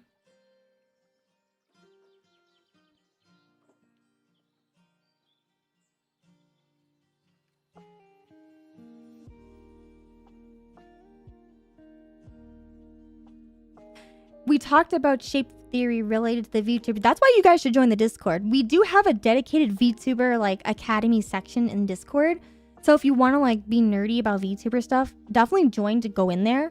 And then we have like our general stuff to kind of like, you know, talk about non-VTuber related things. It keeps it more consistent. So this one here. Between trend and talent, what do you think will overrule one another? Personally, I mostly see success in trends more than talent. That's so interesting because like Oh, that's so interesting. How did I figure out my passion?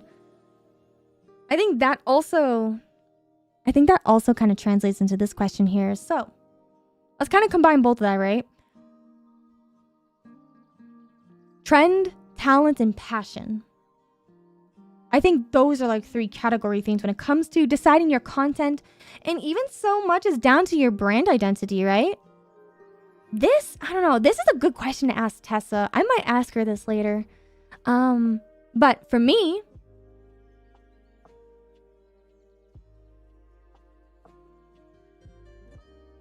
I think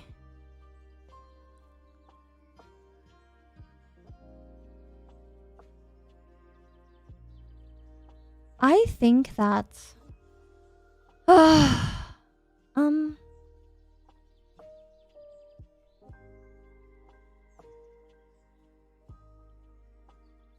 I feel like when it comes to stuff like this, it comes down to what your goal is at a content creation. Like, it doesn't even have to be VTubing, right?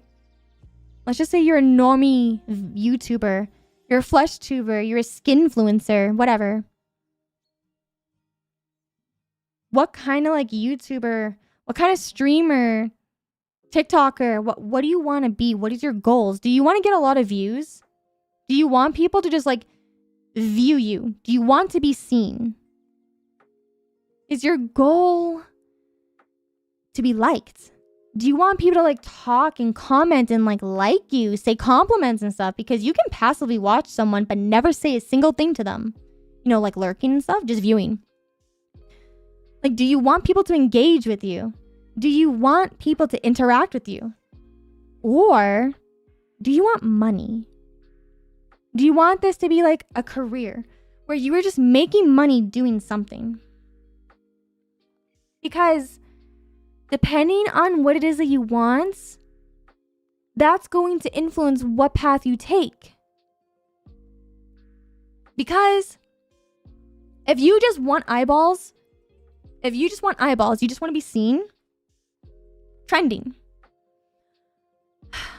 If you want to make money, talent. If you want people to like you, passion.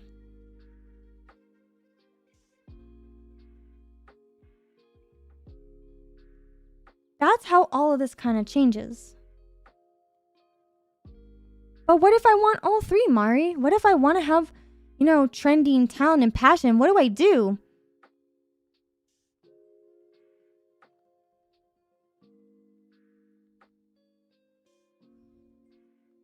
Well,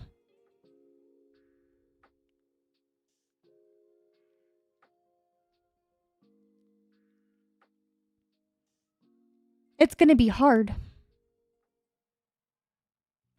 I'm going to use one type of analogy that might make sense to some of you, but if you like don't use beauty products, it's not going to make any sense to you. So, if you use beauty products, something that's a lot of like beauty gurus will say is when you are treating a problem. Let's say you have a lot of acne. You have dry skin, and you have like scar tissue on your face or something. When you are trying to correct one problem, you can't find a product that can correct all of it. You have to focus on just one problem. Because 1, products that claim they can fix everything are a total scam.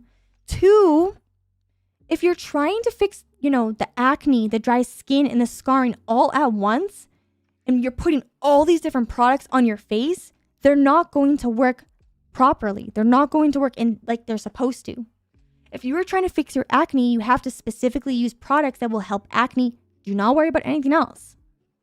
If you're trying to fix the dry skin, you focus on just fixing that.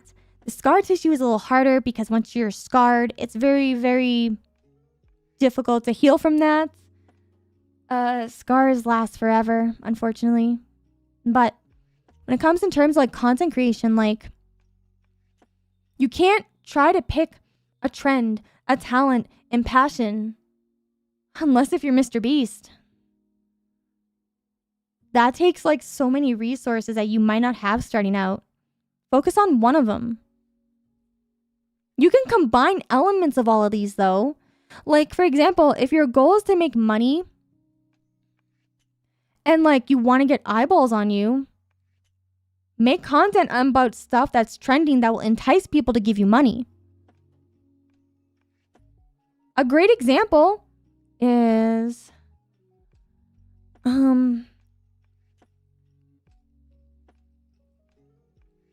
what if I said the subathons again? A great example would be something like art commissions. What's a trend for most people who are artists? They do the free raffles, right? And then they get noticed. Those get seen. Or they draw fan art of all the really popular VTubers and they focus heavily on that. So that way they get retweeted and noticed so people will follow them. Then you have your commissions, so you make money. What if you have like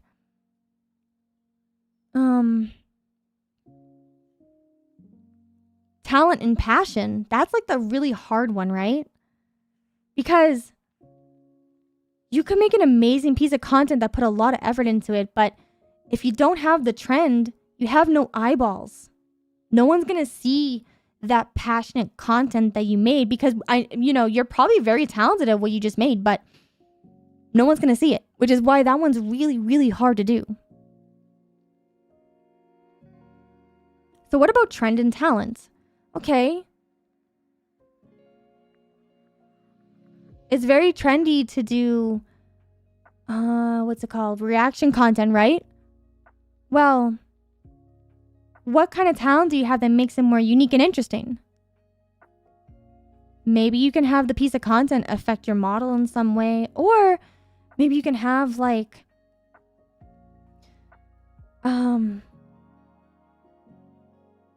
some kind of unique experience with your friends, like you can turn it into some kind of challenge.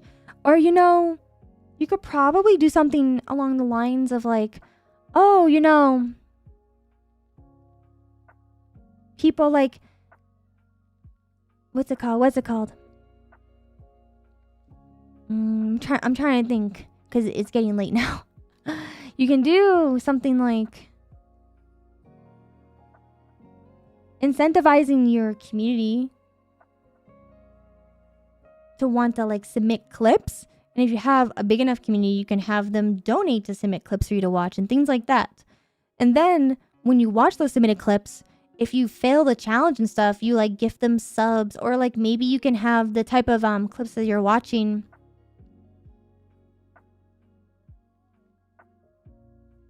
react to whatever is kind of going on your content. Like, for example, you know how when people subscribe, you can get punched in the face and stuff? Like, I don't know, what if you get like a jump scare and you can like have your model kind of like do, what's it called, like a knockout animation or something? Like, you can do a lot of really interesting toggles and overlays where you can make like little memes. I can't remember what extension it is that does that people can redeem with like channel points and stuff. But I consider that talent because you actually like put the time to come up with unique ways for your chat to interact with you. That takes talent. It takes creativity, and creativity is a talent. You've seen a bit of the art versus the artist. Yeah, it's really, it's hard. But in terms of what I think overrule one another, I think talent overrules. Like, trends are good for being a trend, but after that it dies out. There's like a fear of relevancy when it comes to just trend hopping. That's why people become irrelevant so fast. But if you have like genuine talent, that's what people will remember you for. It might not make you have explosive growth and as fast growth, but it's steady growth.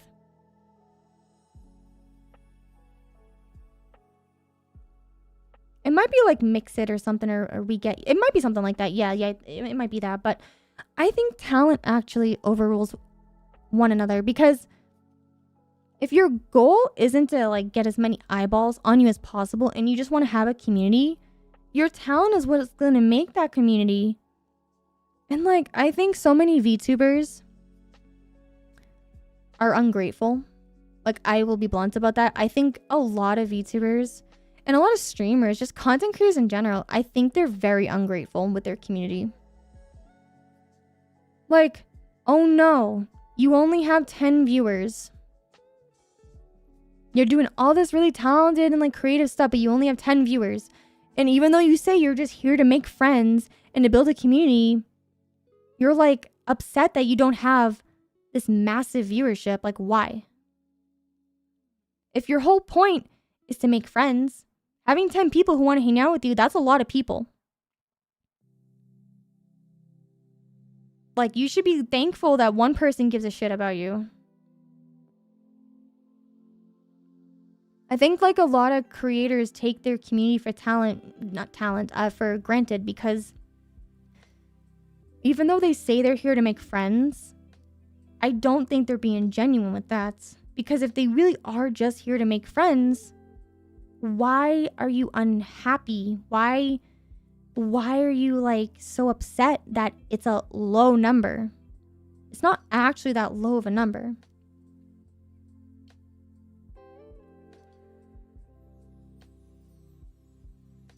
So it's one of those things where you have to be honest with yourself. What is it that you're actually after in content creation? To imagine 10 people caring about you. It is a lot of people. It actually is a lot of people. So yeah, I think talent overrules another one. I think people should be more humble with what they have. I've been a streamer for 6 years now. And some of the people that are in this chat have been around for those entirety of 6 years. And I'm very grateful for that. And I talk about that all the time. I'm very grateful for that because like they have been here with me throughout and throughout. They've seen me change, they've seen me grown, and I've seen them change and I've seen them grown. That's really special to me. Because why did I start VTubing in the first place? Because I was lonely. I feel like no one ever wants to listen to me. And every time I do talk, people take me out of context all the freaking time. Like, every time I say anything and open my mouth, someone has a problem with what I say. Someone misunderstands me. So I just feel like I can't talk to anyone. At least with VTubing, if no one was watching me, I can still talk about stuff. So people who have been around since then, I'm grateful that you sit here listening to me rambling. I am very grateful about that. And it's why I keep doing it, because it's like, man, someone actually does care about me. That's nice. And I hope I can show that I care about them by talking to them and everything. That's why I do this. If I was in this for the money in the beginning, like, I would do very different things with my content. And the thing is, nowadays, all I really want is to just know that I make a difference. It would be cool to do this full time and as a career. I would love that. That would be great. But I'm not going to be upset or take it out on any of you if I can't do this full time. Like, I'm still very content with what I have. Maybe one day I can do this full time. I can actually make this a job. That's cool. That would be really cool. But for now, like, I'm pretty content. What I mostly want is like, I just want to make sure I understand myself and what kind of content I really do want to make to connect with all of you. Because like, you know, as much as I really enjoy doing like the skits and the parodies and stuff, I really just enjoy talking. I had a very stressful day at work. And like, all I was looking forward to was coming here to talk to all of you today. That's what I thought about all day today. Was I can't wait to go and talk to my chat. I can't wait to go and talk to you.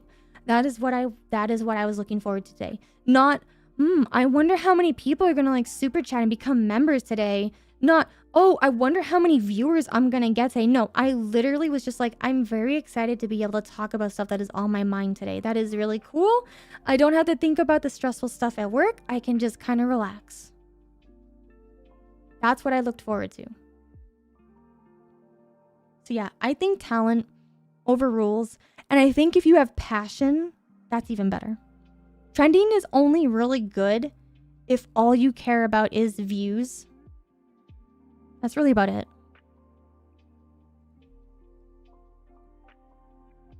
You're glad that you don't make... I mean, I do get anxious, but it's not about like... I get anxious for other reasons. I will answer one more question.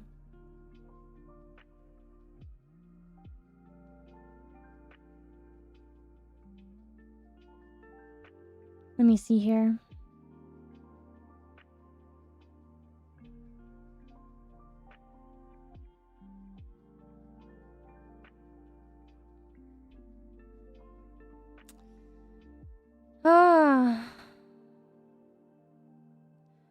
I will answer this last question here.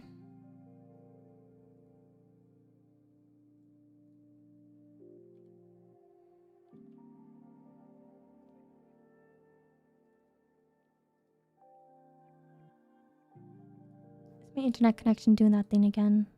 It is, yeah, okay. Okay.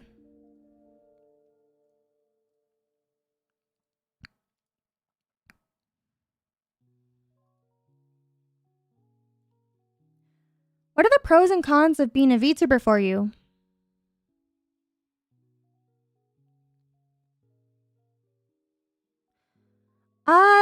Chad, do you want me to start with the pros or do you want me to start with the cons first? Like, are you the kind of person that likes to hear the negative first and then end it with a positive? Or do you like hearing the comfy stuff first and then hearing the realistic stuff first?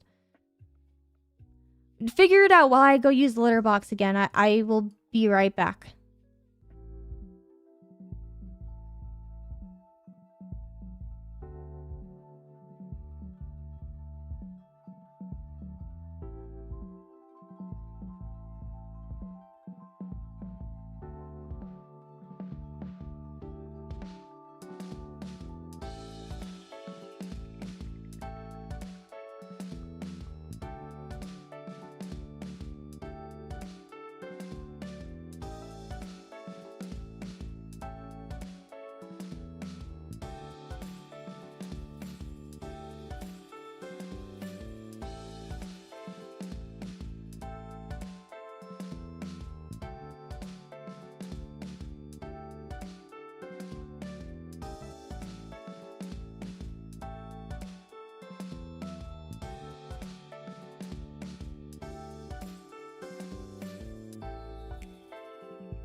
Okay, I'm back. Thank you so much. Thank you. So, a lot of you saying you want to end with the you want to start with the cons and end with the pros. Okay, fine. I'll say it. The biggest con about being a VTuber is being a VTuber. I'm just kidding. I don't know why my tongue did that. I'm kidding. No, but actually though, that is... Actually, I'm not kidding. One of the biggest cons about being a VTuber is being a VTuber. What do I mean by that?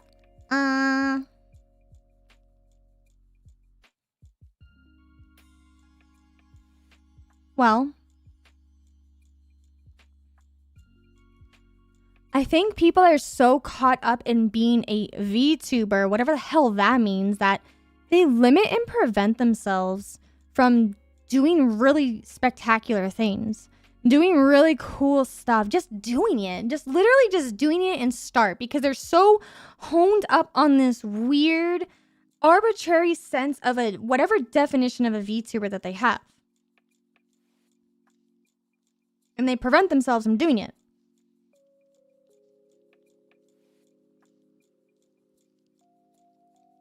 But also, people who like are really close-minded and refuse to look into VTubing culture and understand the scene and like understand what makes it so special is also a pretty big con, because it's like, what is the point of becoming a VTuber if you don't even enjoy what VTubers do? It's like, why are you even here? And so there are people who will like, I guess, join communities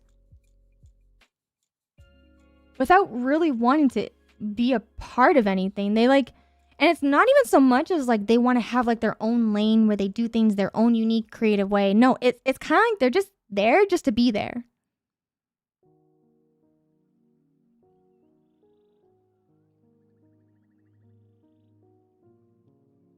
And at that point, it's like, why are you spending all the money if like you don't even like what any of us do? It's like, what got you even into VTubing? And usually it's because they want to just roleplay and just have like an OC and be whatever that is. So like, that means it's really hard to figure out who's legit or not in VTubing. Like, a lot of people talk about how, oh, people are cloud chasing off of me, or I don't know who I can trust. And like, it's so hard to make friends with people because like a lot of people just aren't legit about this. They just kind of want to have an OC and like roleplay. And that's really all VTubing is for them. So like, it makes it really hard to figure out, you know, who can you see yourself hanging out with and talking to for like the next 5, 10, 15 years.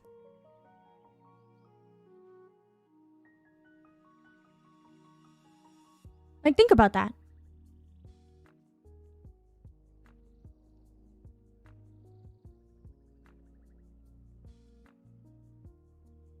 It's really hard to gauge who's still going to be around after all that, because like, people change.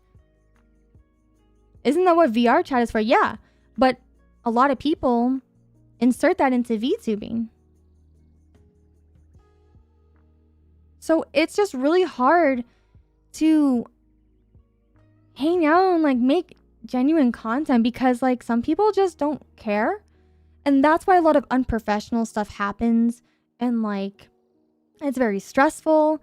And like, it's why so much drama happens, because people who are just not serious about this are like the ones who cause problems for people. And the thing is, some people just want to be a streamer and just stream. And that's really all the extent of VTubing that they want. And like, that's it. But like, they don't take it seriously. They just, again, it's like a, why am I even here kind of thing. And that's why like being a VTuber is that's why I consider it to be a con, because it's like, it's fine to want to just do this as a hobby or to make friends. Like, that's fine. But don't be upset for people who don't want to talk to you, that are trying to make a career out of it, that are very like serious about making stuff that is actually like meaningful and enjoying and fulfilling for people. Hanging out with, making friends and hanging out with them is indeed fulfilling, but it's fulfilling for you and only you. Again, people want to be included. When you're just hanging out with your friends and you're streaming, from an outsider's perspective, they feel awkward to insert themselves into that situation, because you guys are already having fun. You have your own little clique. You're all vibing together. It's really hard to want to get yourself and insert yourself into that little group. And so people feel outcasted. They feel distant from that. So like, I don't understand why those types of creators get so upset when they have a low viewership. Because they're not there to make content that's going to be fulfilling to someone else. And a lot of people will say, oh, I just want to make someone happy. Okay. What is happiness to you? How can you make someone happy? How many people do you want to make happy? Like when you say something like that, that still doesn't tell me that you're serious or that you're being serious.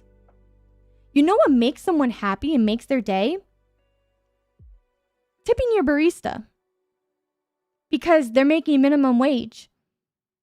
And chances are they spent their entire day being screamed at because someone just literally loses their mind over a dry cappuccino made with almond milk that doesn't foam because there's no fat in almond milk. And the best you can get is microfoam because trying to get super fluffy foam is not existent when you don't have the fat. So you know what makes that barista's day? When you go in there and you're polite to them, if they don't hear what you're saying, maybe don't yell at them and get snippy at them.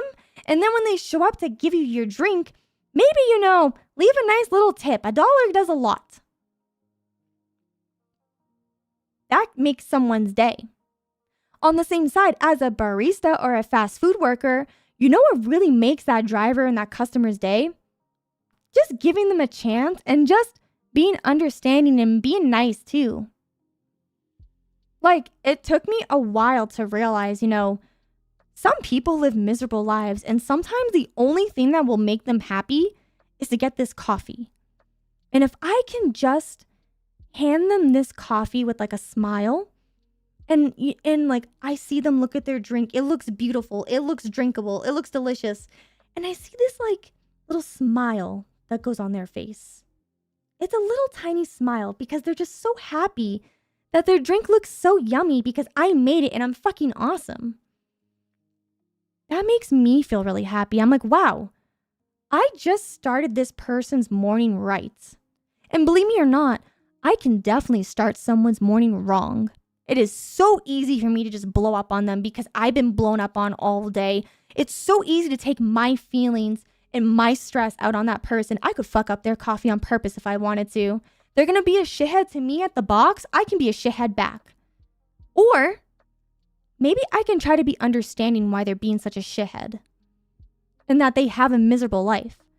And maybe, just maybe, I can just make this drink that might start their morning off right because they don't have anything else in their life that makes them happy. So if you're trying to make people happy as a streamer, what does that mean to you? Like, are you actually being serious about this? So yeah, I feel like the cons of being a VTuber is being a VTuber in the sense of like, people are selfish. And it's fine to be selfish. It's fine to like have your own things that you want to accomplish, but be honest about it. I'm not saying you need to tell your chat, yeah, I just view you guys as money bags. You're my paycheck. You're the things that I do to like, live and like feed myself and stuff. That's fine to not admit to your chat because it's kind of fucked up unless if they're into that kind of stuff. But you could at least appreciate them for giving you money, instead of just viewing them lesser than. Like, if someone's giving you money, you don't need to scoff and laugh at them because it's not high enough of an amount. It's like a lot of entitlement, And that's something that I just view as more of like a content creator con. And I hate that it bleeds into the VTubing scene, but it doesn't surprise me that it does because like the perks of being a VTuber is being anonymous. So you can like be really shitty and no one's gonna find you. I mean, they can if you're stupid, but like, yeah. And I think because it's so anonymous, people are more willing to like be manipulative to others, which is why it's so hard to figure out who's legitimate or not. That is kind of like the biggest con. There's like other things about VTubing I don't like, but I think if I had to say what the biggest con would be, it would be that for sure. For sure.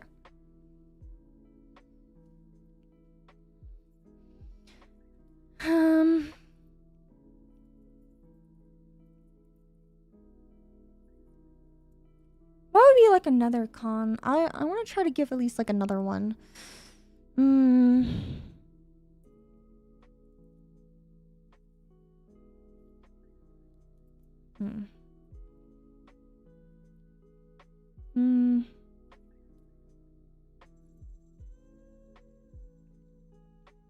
I think maybe like another con might be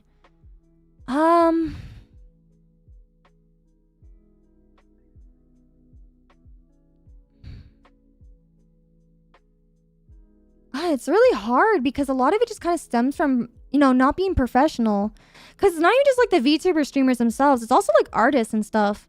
Some of them are like really, you know, unprofessional too because like, I don't know, man. Like they just don't take it seriously. Like they say it's their job, but still like, it goes back to like just being selfish and, you know, wanting to do what will get you the most recognized and stuff, which I think it's fine to be selfish. It's just that is like one of the cons because it's so hard to like, it's so hard to just figure out who to trust. And yeah.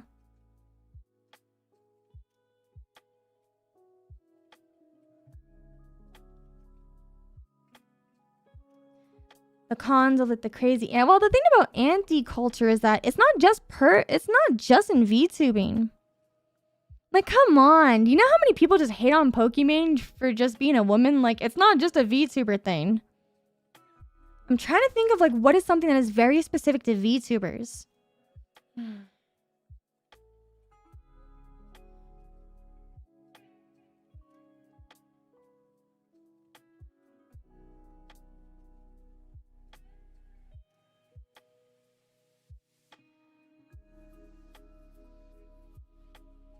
I think maybe one of the biggest cons for like VTubing is that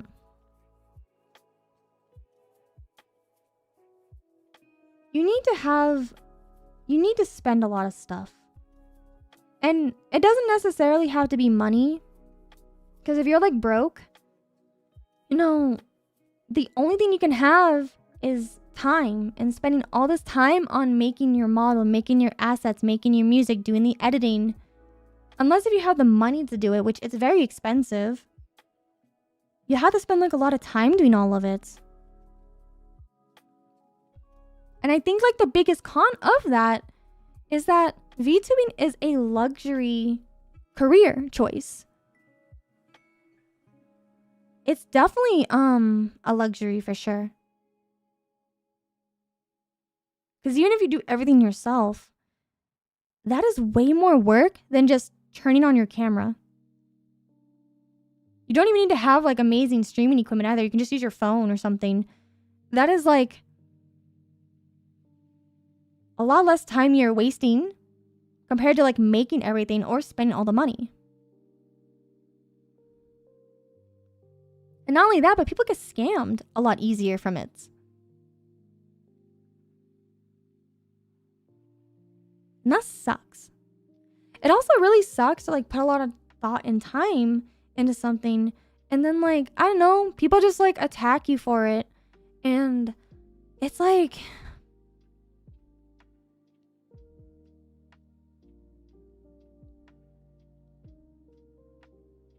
yeah, I'd say, what's it called? I say there is like,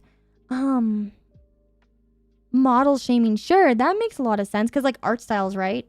Like earlier when people are saying like, oh yeah, a lot of people think some art styles are just inferior. And like,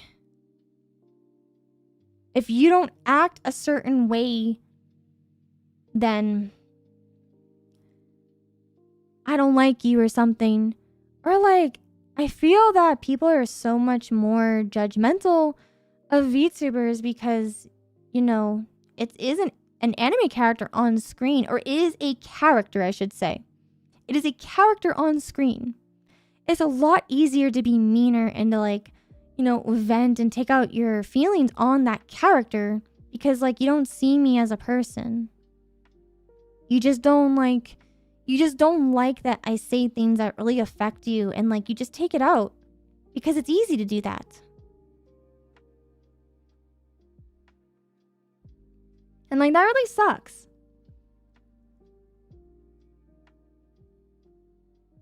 I think it's a little bit different than gatekeeping, because like gatekeeping isn't like another issue, but it's what I'm talking about, something a little bit differently. VTubing is not it's not. Do you understand like the concept of humanizing something? Humanizing someone. It's really hard to humanize a VTuber because you're not seeing like a human, right? So how do you like humanize a VTuber?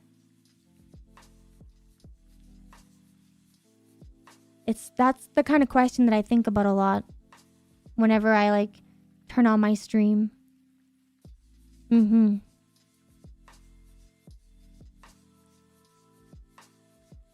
Trauma dumping. Yeah, they humanize by trauma dumping on chat all day long. Listen, some people do that and they're not even VTubers, but like, no, I think there's other ways to humanize someone without trauma dumping or venting. There's plenty of ways to humanize a VTuber.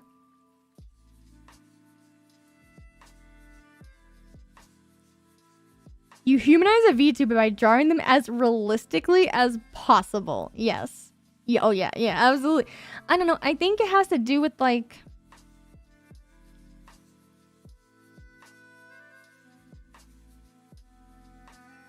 kind of how you want to present yourself. There's just so much mental thinking that goes on with this stuff, you know? It's a lot. It's a lot of like mental gymnastics you're going through your head. So a really great example is that a lot of people, like, I tell you I have ADHD, but like, do you really understand what that means?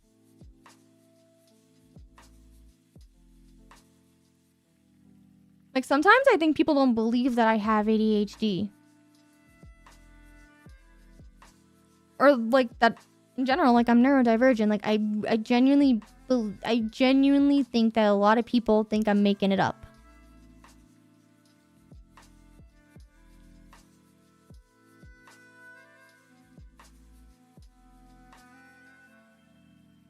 Or they try to like dismiss it by saying, oh, well, every VTuber has ADHD. And like, maybe a lot of them do, but not everyone.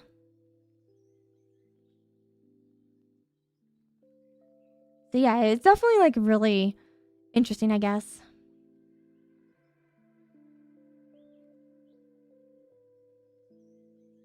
Other than that, like, I don't think there's any major big cons. Like, it's mostly like a bunch of little ones, but those are like the two that I would have to say.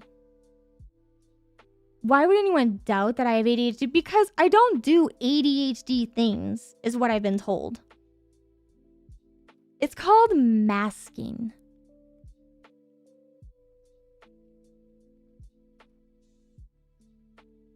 Like, some of the comments that I've gotten before is that I'm very quote unquote high functioning. I hide it very well. Things like oh my gosh, what's another thing? Usually like awkward silences that gets called out a lot because, you know, inattentiveness and stuff. It's like really weird. And it's not even just neurotypical people. Like, I know you're saying a lot of non-neurodivergent people misunderstand ADHD, which is true. But also, like, even when I talk to other neurodivergent people, they like, I don't know, they try to gatekeep me from like neurodivergency. It's really weird. It's really weird. So like, I don't know. I don't know. I don't have an answer for that because I don't know. But it's just something that like humanizing, right? How do you humanize someone? I don't have an answer for that.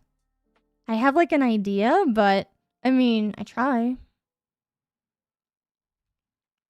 I think that's something that's like a big con for VTubers, that everyone expects you to be perfect. And if you're not perfect, then you're a terrible person and you should like die or something. Like that's how people kind of treat you as a VTuber because they don't view you, they dehumanize you. You're not allowed to make mistakes because you're my Oshi and my Oshi's perfect.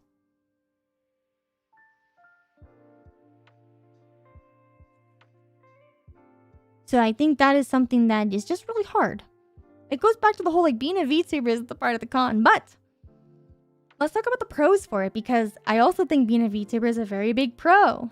Because let's be honest, being an anime character is so freaking cool. Like who would imagine like 10, 15, 20 years ago that you would be seeing this shit? Like this is cool, man. This is cool.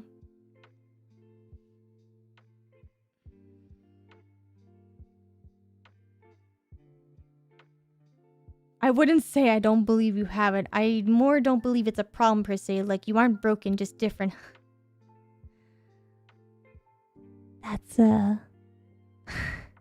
That's what they call masking. Yeah. But yeah, no, I think there are pros to like being a VTuber. Cause I can do that. I can do that. Oh, you wanna know what else I can do? Watch this, watch this, watch this, watch this, watch this. You gotta be really close to see this. Watch this. This is the best pro to be a VTuber.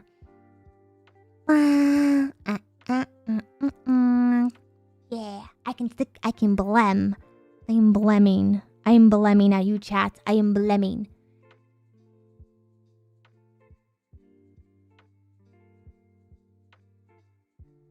And if you screenshotted that, congratulations. Your computer now has a virus. But the fact that I can just do unhinged stuff like that is like amazing. I could not do that as a flesh tuber because I mean Pokemon can't even eat a banana on stream without people like screenshotting and doing weird stuff with that. But as an anime girl, it's not so cringe, you know what I mean? It's like not cringe to be my neurodivergent self. Like I can do cringy things and it's okay because I'm anime. Also, Command Throw, thank you so much for the super chat. You also get super chat. Yeah, it is. That's right. That's right. Yeah, I do. Give me your lunch money. Thank you. Ha, I'm on my phone. Joke's on you.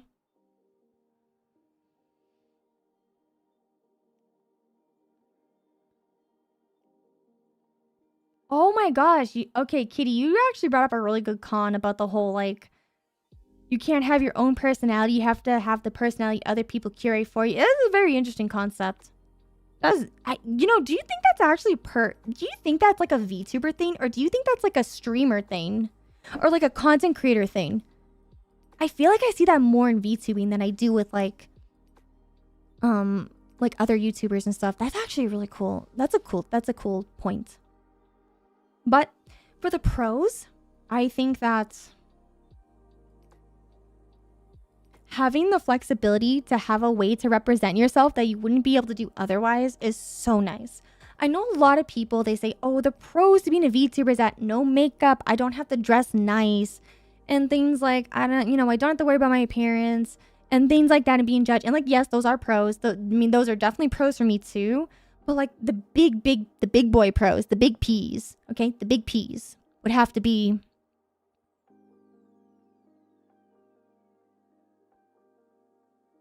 just being able to like blem like that randomly, but also just I love I love the ability to be more expressive. Because as an anime character, or even just a VTuber in general, I can be so much more expressive. Nobody has to listen to me say something, look in my face, and go, what's wrong, Mari? Why did you say that?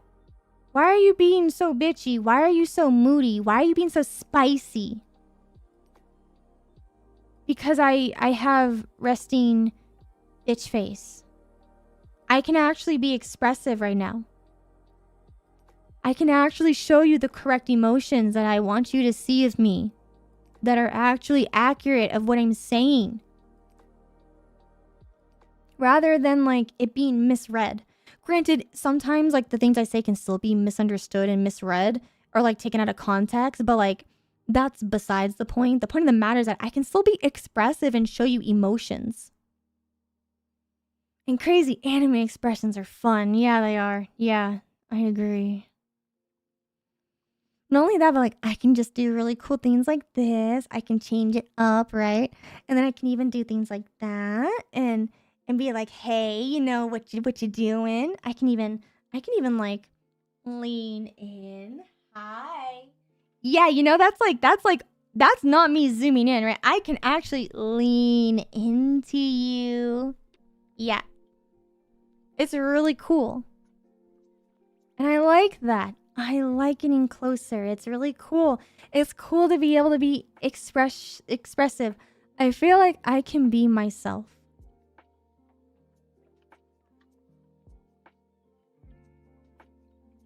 You know how weird it is growing up being told I give off anime girl energy?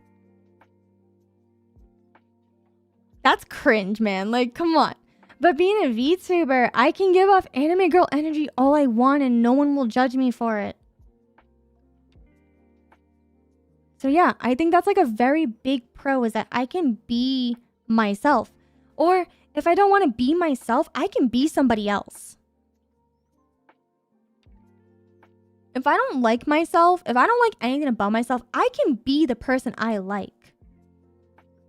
I can be whatever I want. And that's really, really cool.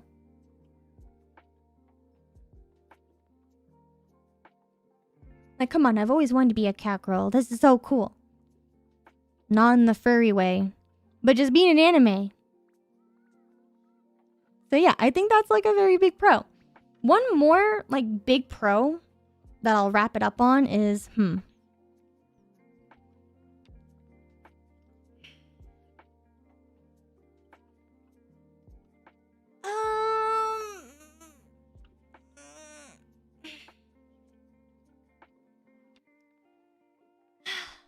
I'd have to say a big pro would have to be the fandom. Like for example, you know how like anime fans will have like stickers or anime figurines, like all the merch, right? I love that about VTubing. Like, how many people would actually buy like posters of like Ludwig or, you know, Amaranth? Well, actually, maybe some of you might depend on what it is, but like think about that. Think about that, right? Do you know how I would love one day to see a Yume sticker on someone's car? I would love to see like, you know, walking around somewhere and like seeing people have like little Yume keychains and stuff. Like that is really cool. I would love that. And that is like one of the biggest pros about VTubing is that, dude, someone tattooed Shy Lily on themselves at one point. Like that is cool. I know some people find that cringe, like, oh my god, why would you put that on your body? But like, listen, people have put things on their body like that are way worse for them. I think that's just really cool. The only reason why I don't have any merch is because like it's really expensive to make, especially if people don't buy it.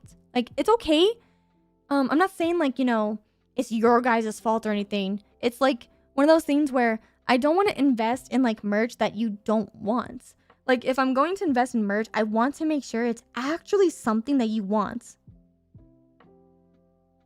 You know what I mean?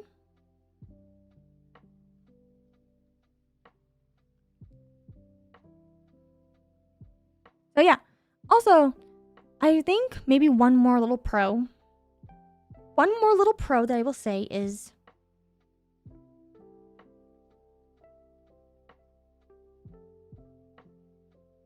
VTubing gave me an opportunity to have like creative expression. And I don't mean like, you know, I don't mean like the emotes that I'm doing and movement and stuff. It like gave me an outlet to to do like, how do I say?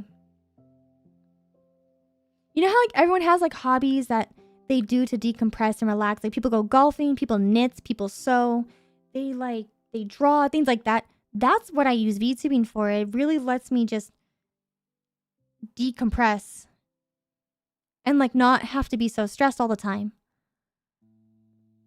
So yeah, I think VTubing is a really good outlet for a lot of people. And I like that. I think that's a pro. Also, Jose, thank you so much for the super chat. How expensive is merch? I don't know. I'm trying to talk to that with my managers to figure that out. Because it can either be pretty affordable or it could be pretty expensive. I'm still trying to figure that out. I don't know quite yet. But yeah, that would have to be all of the questions that I want to answer for today. So with that being said, everybody, is VTubing oversaturated? No. It's not. VTubing feels oversaturated because you see everyone right now doing the same thing, but just because that worked for them doesn't mean it will work for you.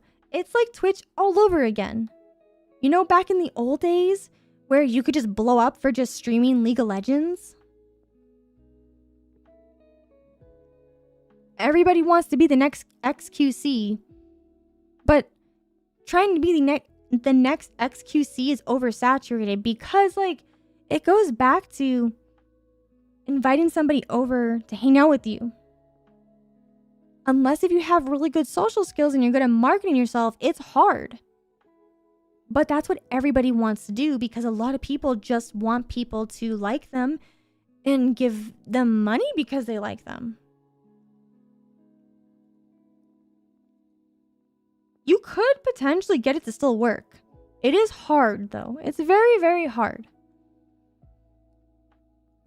I feel like, you know, you have to branch out and just do something creative. What that might be is, well, I mean, that's the difficult part of it, right?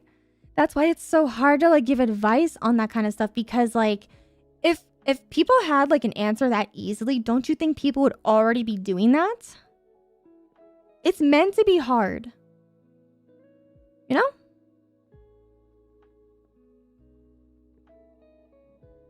My phone had a virus.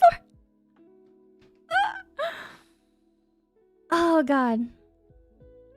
You have a question. What do you think was the key factor of getting out of the 5-viewer hellhole to like 100 viewers that you have now? I didn't even realize there's that many people here. Like I said, I just assumed that I'm not going to have anyone in here. And like, even if I didn't have anyone in here, when I would do the Q&A, I just would have pulled questions from Reddit to answer instead. Like if no one was in here for you to like submit Q&As, I literally just would have went on Twitter, looked around to see what questions people were asking or Reddit, and then just answer those instead.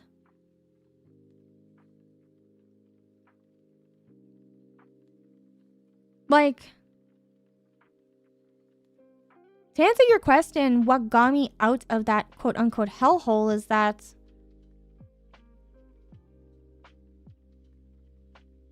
I think maybe I have found something about myself that makes people want to like hang out with me. And I think what that is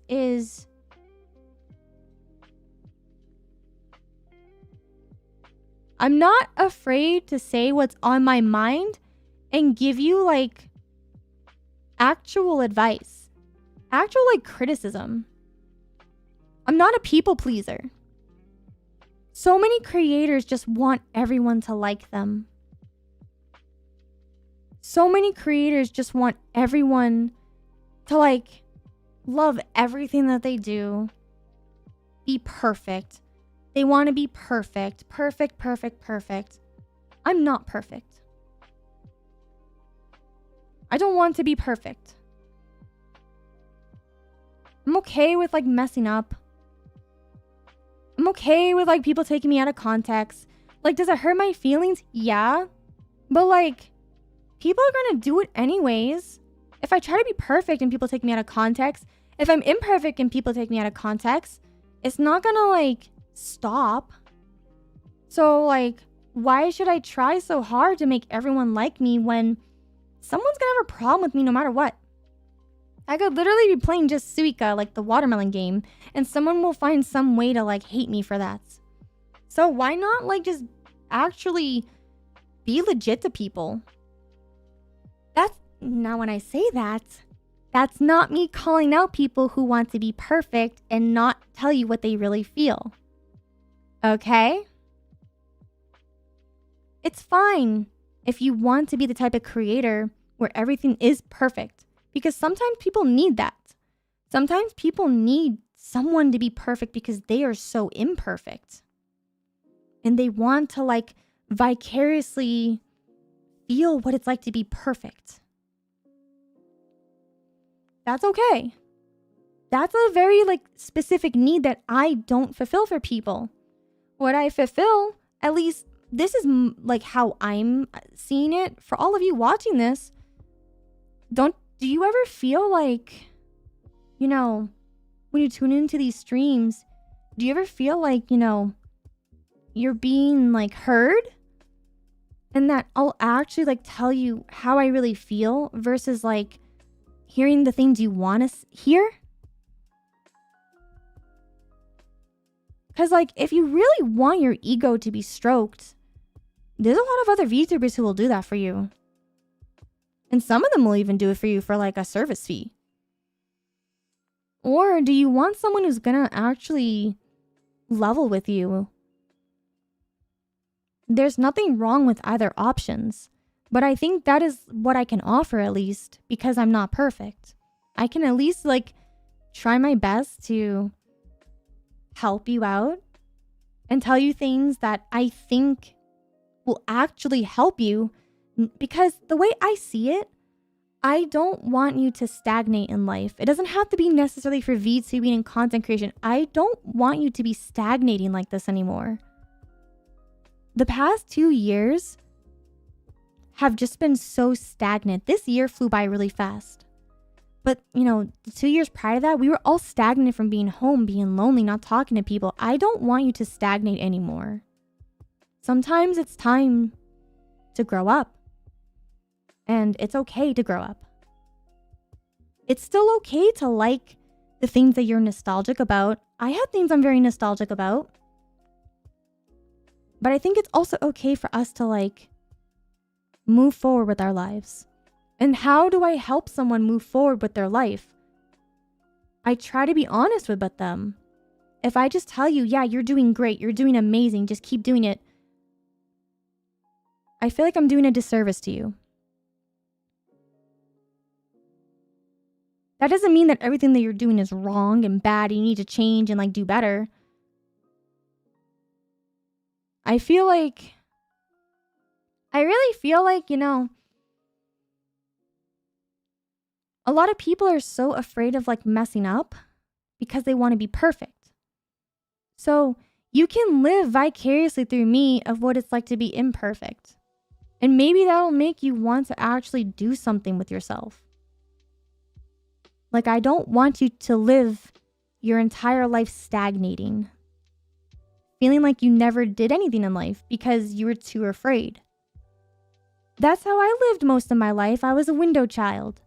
I wasn't allowed to do anything because if I did anything, you know, like I would offend someone. I would make someone upset. You know, my mom would always tell me all the time, like how insensitive I am all the time because I would tell her what I really think. And she told me like, you know, I'm not going to make a lot of friends doing that kind of stuff and that I should like keep my thoughts to myself. And so, you know, I did. And you know what? I was very lonely because I didn't want to talk to anybody because every time I did, it'd be too exhausting. That doesn't mean that like you right now should like be blunt to everybody, because sometimes like it is better to not always say things, right? But that doesn't mean that you shouldn't do things. I just don't want you to live a life that you end up regretting because you didn't do anything. And so like when you come into these streams, we're gonna like do stuff. We're gonna have conversations. We're gonna hang out, and we're gonna feel things. And I hope that like when you leave these streams, you can feel some kind of motivation to do something. That's my goal. And I think that's kind of like what my purpose is with my life. And that's why I wanted to be a VTuber, because I think, you know, being a VTuber will be a lot more effective to motivate people to do something with themselves. And yeah. That's kind of how I think I've upped the viewership and stuff, because I think maybe some of you, you know, you stumbled in here somehow, you liked what you saw, and then you told a friend, and then they told a friend. It's like that, and then they told 2 people, and then they told 2 people kind of thing, you know? Because like a lot of growth comes from word of mouth. Like sure, you have like the trending and stuff, right? But a lot of stuff comes from word of mouth.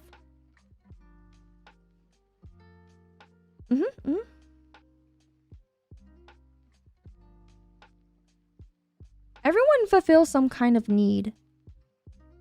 The biggest struggle is getting people to find you, to show you that you can fulfill that need. And I think like a lot of people,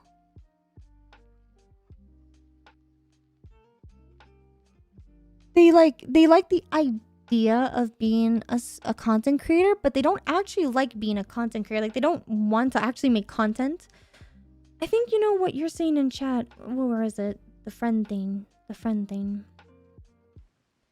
My problem is, how do you even make friends as an adult? And people are like, get a hobby, but all my hobbies are at home. And that's like one of the biggest problems right now, is that a lot of us are lonely because, yeah, what's most people's hobbies? It's like playing a game, right? And if you're trying to socialize, it's like competitive gaming. And competitive gaming culture is so toxic because we dehumanize each other, because we can't see each other in person. We just see a username. So we don't think of them as a human. We just think of them as the stupid, what's it called? We just see them as the stupid, what's that Valorant person? The one that heals, Jet? I don't know. We just see them as that stupid Jet that's not doing things right. We don't see them as Greg, who spent his entire day working 9 to 5 at some really boring, lame office job that just wanted to go on and play Valorant to decompress and like maybe chat up with some people. No, we just see him as the stupid... Oh god, I forgot what the name was of the character I just said. But whatever, you get what I mean.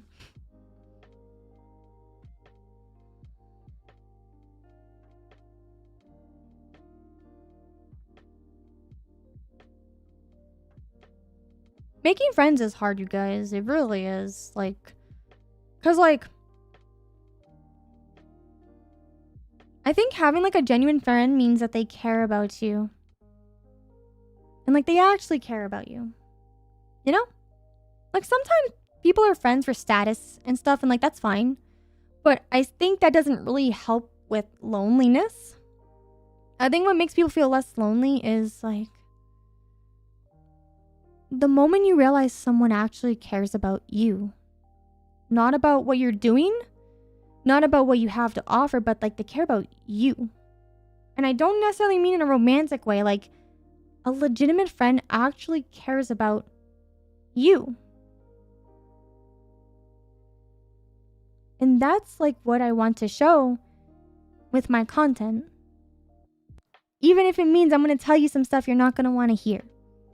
And I say that because I care. And I don't want you to stagnate in life.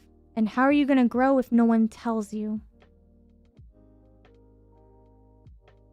Would thinking about Greg's office job really make you want to be his friend more? I mean, I don't know. It's more or less like just understanding that like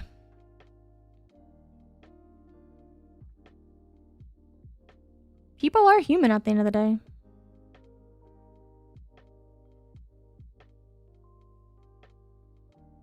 And the only reason why I, what's it called? The only reason why I like talking about this kind of stuff is because it's my mission statement to make people feel something. And it does not matter if it's positive or negative or neutral. It does not matter. I want you to feel something because life is so dull and gray. And if I make you mad, at least that's an emotion. That's more than like being bored. That's more than like feeling nothing. That's something that I've seen a lot of Gen Zers, and I don't want the Gen Alphas to like do because like I'm also part of Gen Z, and like I'm so saddened by people who just feel nothing. So I just want people to feel something, you know? Because how are you going to move forward and not stagnate anymore if you don't feel something? And that's why every time I end my streams and my videos, I always end it by saying, and remember, everything reminds you of something. Why do I say that? Because when you are fond about something, when you remember something, we don't like change, right? Change is very hard and it's scary. So if we can remember something familiar, it's comforting to help us cope through the change and moving forward. And like, I know a lot of you probably are listening to this and like, wow, Mari is so wise. I'm really not. Sometimes I say these things, it's not just to you, it's also to myself. Because I am the exact same way. Change is very scary for me too. But because I became a VTuber, I feel like a lot more confident to want to do this, you know? And I'm very thankful for it too. If it wasn't for my friends, like my mods, like if it wasn't for them bugging me for 3 years to make a YouTube channel, I probably would not be here today. And like the reason why I never made the YouTube channel was because I was just like, I stagnated for so long because everything was just gray to me. When you're like a window child, everything is very gray. Because like, you don't think to yourself, oh, I should have something like that. You just like watch everyone else. So when it comes to like oversaturation and VTubing and like content creation, just in general doing this, that's what I thought. I thought everything was oversaturated. So why should I even bother? Like there's so many other more talented, better people out there, sexier people, like smarter people, people who are better than me.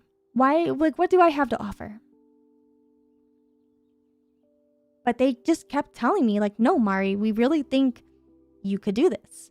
We really think like this is something you should do. And I'm very thankful for them. Because like, if it wasn't for them, I don't think I would have ever had the confidence to come do this. Yeah, it is kind of like to just do it, right? Yeah. Just do it. Just do it, you sussy bug. Just do it. Yeah, no. So I'm very thankful for that. And what my friends did for me is what I want to do for you.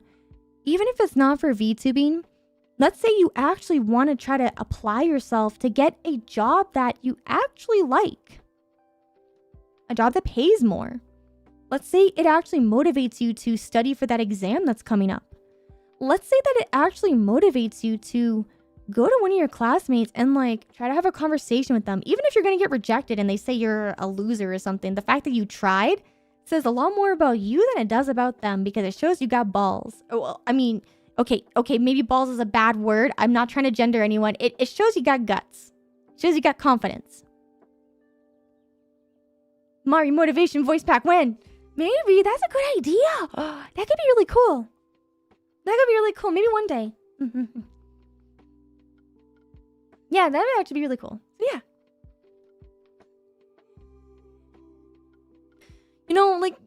Come on, you're saying you've been doing it for the past 8 years and failing miserably, but like, it took me 6 years to do this. 6!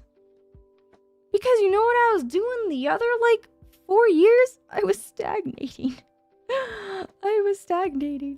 Because I just didn't have confidence in myself. It took 3 years of my friends telling me to do this for me to finally just say, fuck it. I'm sick and tired of being sick and tired. I'm just gonna do it. When is that breaking point going to happen for you?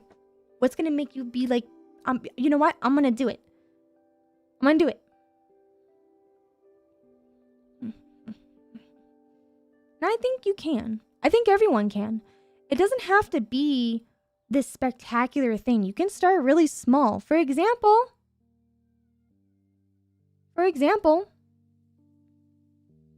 something that I started recently doing at my job is like, because I don't like my job, right?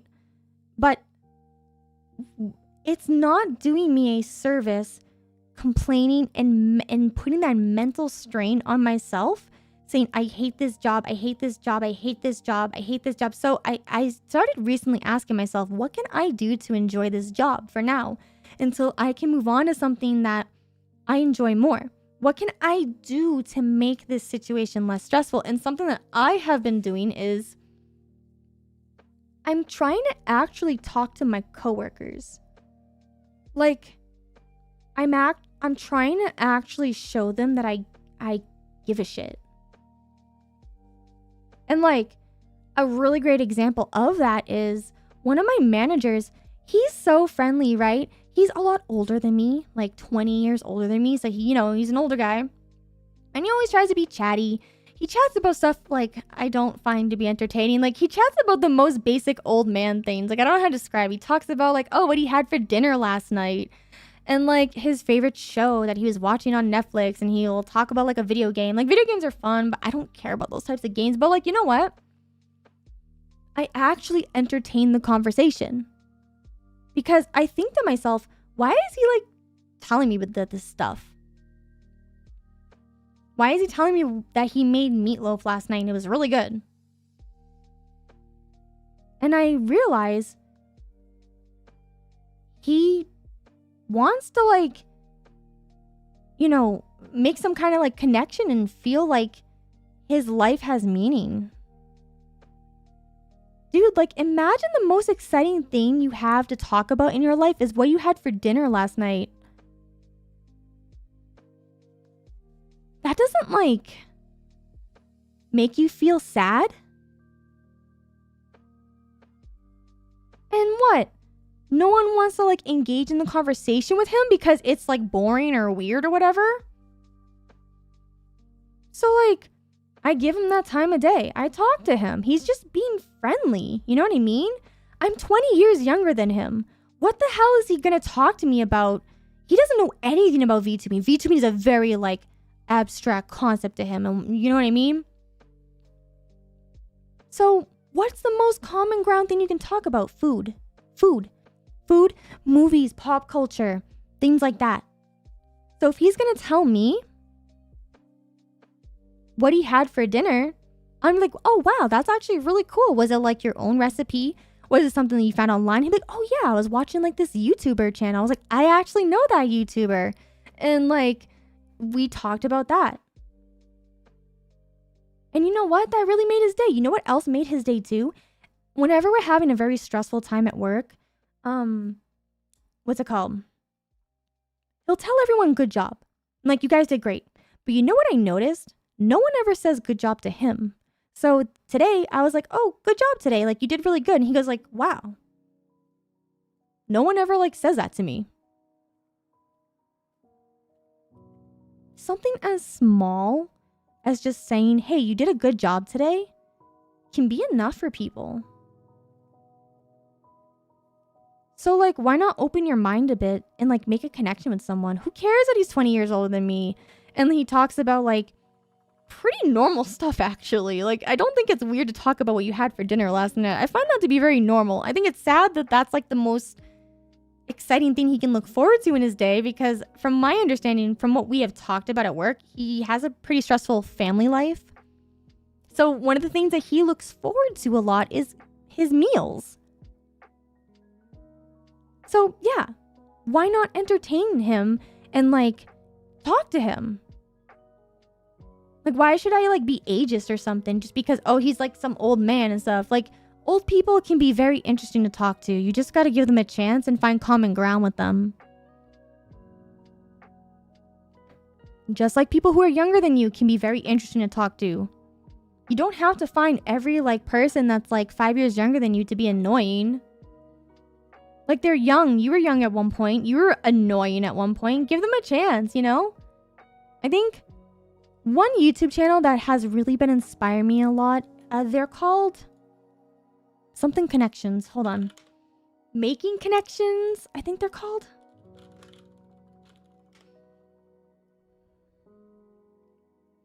No, it's called like, it's called, Inspiring Connections.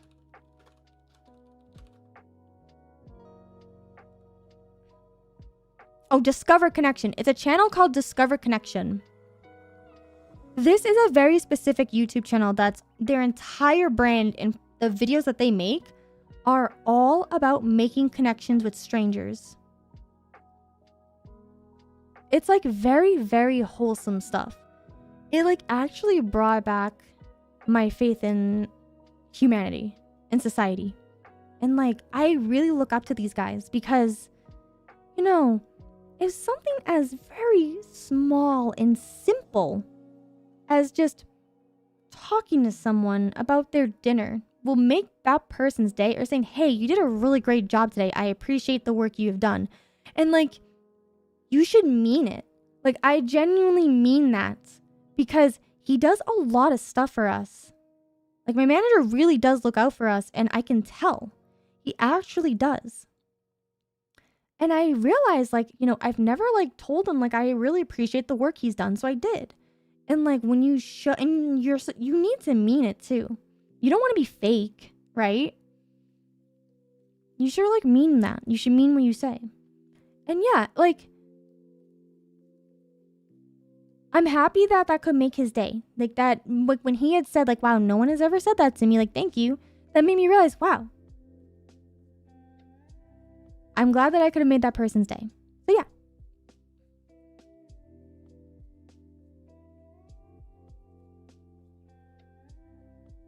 Yeah. I love how you're all discussing age, but that's just like an example, right? You know what I mean? Now, if you hate your coworkers, that really sucks, but maybe there's something else you can do to make your job easier. I used that as an example because that's how I made my job easier. But for other people, it really depends on like what you do as a job and like what you can do to alleviate the stress. I know some people when they have like a really stressful job, what helps them cope throughout the day is having something to look forward to after your job.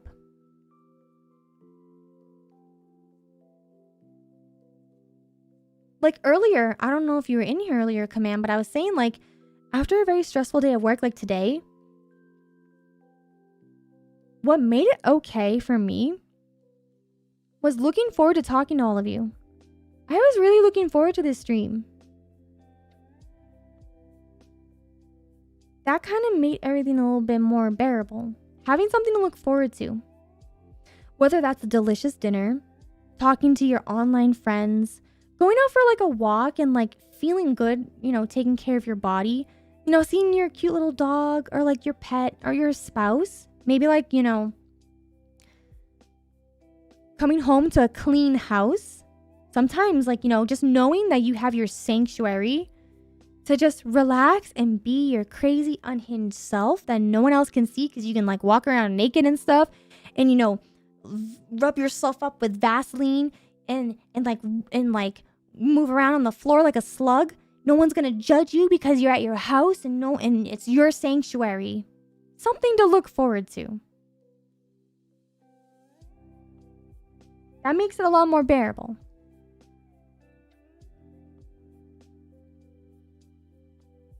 So yeah, it's like I want people to feel like they're not stagnating in life because, you know, here's the thing. If you're working at like a job that you hate and you feel like you're not going anywhere in life, you know what you are doing that is actually pretty cool? You're making a connection with me and everyone else in this chat. Hey, buddy, guess what? You're making friends in here. Hey. That's pretty cool. You're involved in this. And like, I think that's okay. I think that's okay. That means you're doing something. I'm not speaking from experience on the, don't ask about the Vaseline stuff. It's a meme. I swear it's a meme. Anyways, yeah. So yeah, that's kind of like circling all of this back to like VTubing being oversaturated. Like, I feel like the answer is no, like I said earlier.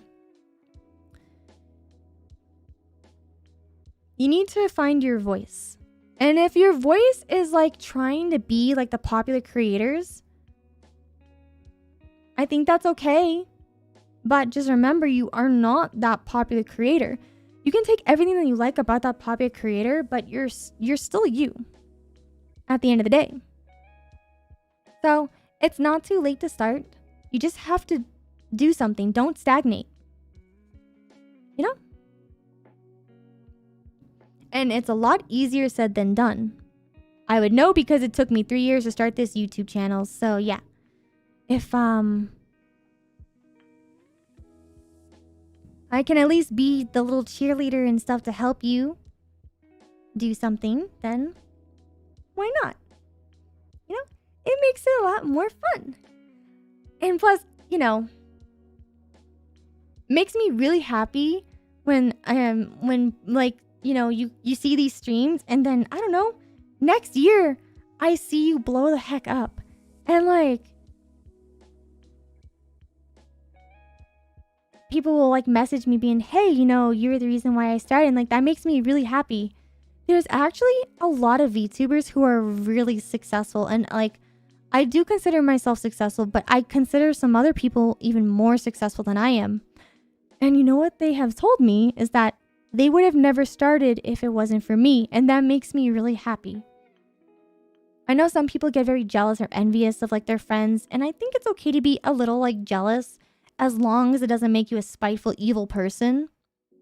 But honestly, like, I'm just happy to see people enjoying their life. Whether that's content creation, whether that's like, you know, your home life. Like, I think part of being successful is that you're actually enjoying your life. And that makes me happy. So yeah, I hope that, you know, I can help you too one day at some point. Even if you don't know what you want, that's okay. Do any of us really know what we want? We think we do, but do we really? We're very quick to change our minds sometimes, you know? So yeah, that's what I want to do. And thank you, Jose, for the super chat, sussy bot. What did I do that's so sussy?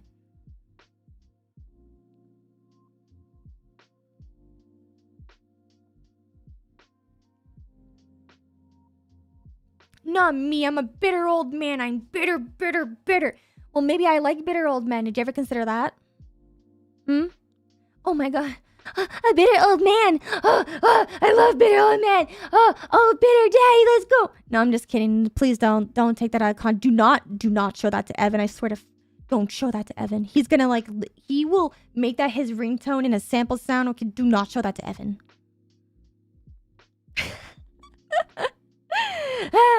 And sometimes, you know, like that. Anyways.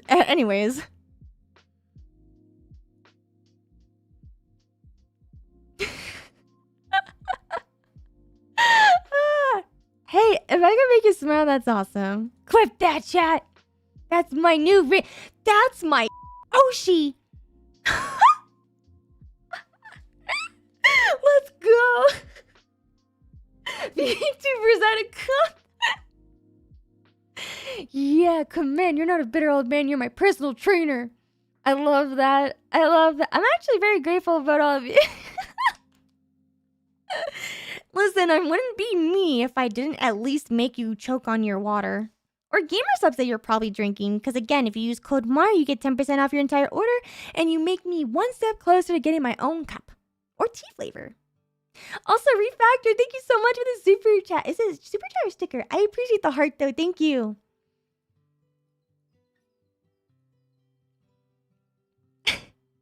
I swear, I sent that super before you did that thing. Oh, that evil, nasty thing. I love that though. Yeah.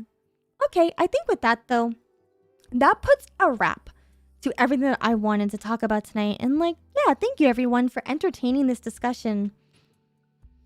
I want to stream tomorrow. I don't know what I want to stream just yet. I'm trying to decide if I want to do VTuber art because I actually have a sponsor collaboration that I'm doing with Yoshino Art, who's a very, very talented live 2D artist. And I'm trying to decide if I want to do that tomorrow. Actually, that might be a good idea because I don't have work tomorrow, so I can actually like, spend a full stream doing it. I'm going to be reviewing one of her live 2D courses. So if you actually want to do more like nerdy VTuber stuff, I think we'll do that tomorrow. Why don't we draw tomorrow? Yeah, that'd actually be really cool. I can draw like a VTuber model and then, you know, review that. So yeah. It's your birthday tomorrow. Happy early birthday. Let's go. Yeah, I probably will. I think I will. Yeah. We can do that tomorrow. Sure. With that being said, everybody, thank you so much for tuning in. Make sure you join the Discord. Come hang out with us and stuff. We're very, very cool. And if you haven't, I guess subscribe for like, you know, more content. I do a lot of just talking. I don't ever shut up. And we do other like really cool things here. Like, I don't know, I take off my jacket sometimes like this. Like, that's pretty cool too, you know? I like doing that. I like doing things like this. Yeah.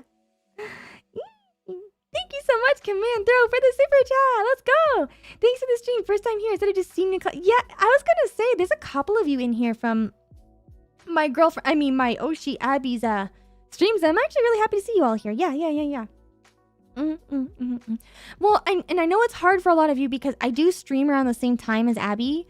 And that's why we collab so much, is because we stream around the same time. But sometimes, you know, I do go a little bit longer. It depends on the night. And it also depends on how, like, engaging the conversations be. So, yeah, I'm happy to see all of you in here. Thank you so much for hanging out with me tonight. Thank you. I hope you all have a wonderful day, evening, night, afternoon, whatever it is. And remember, everything reminds you of something.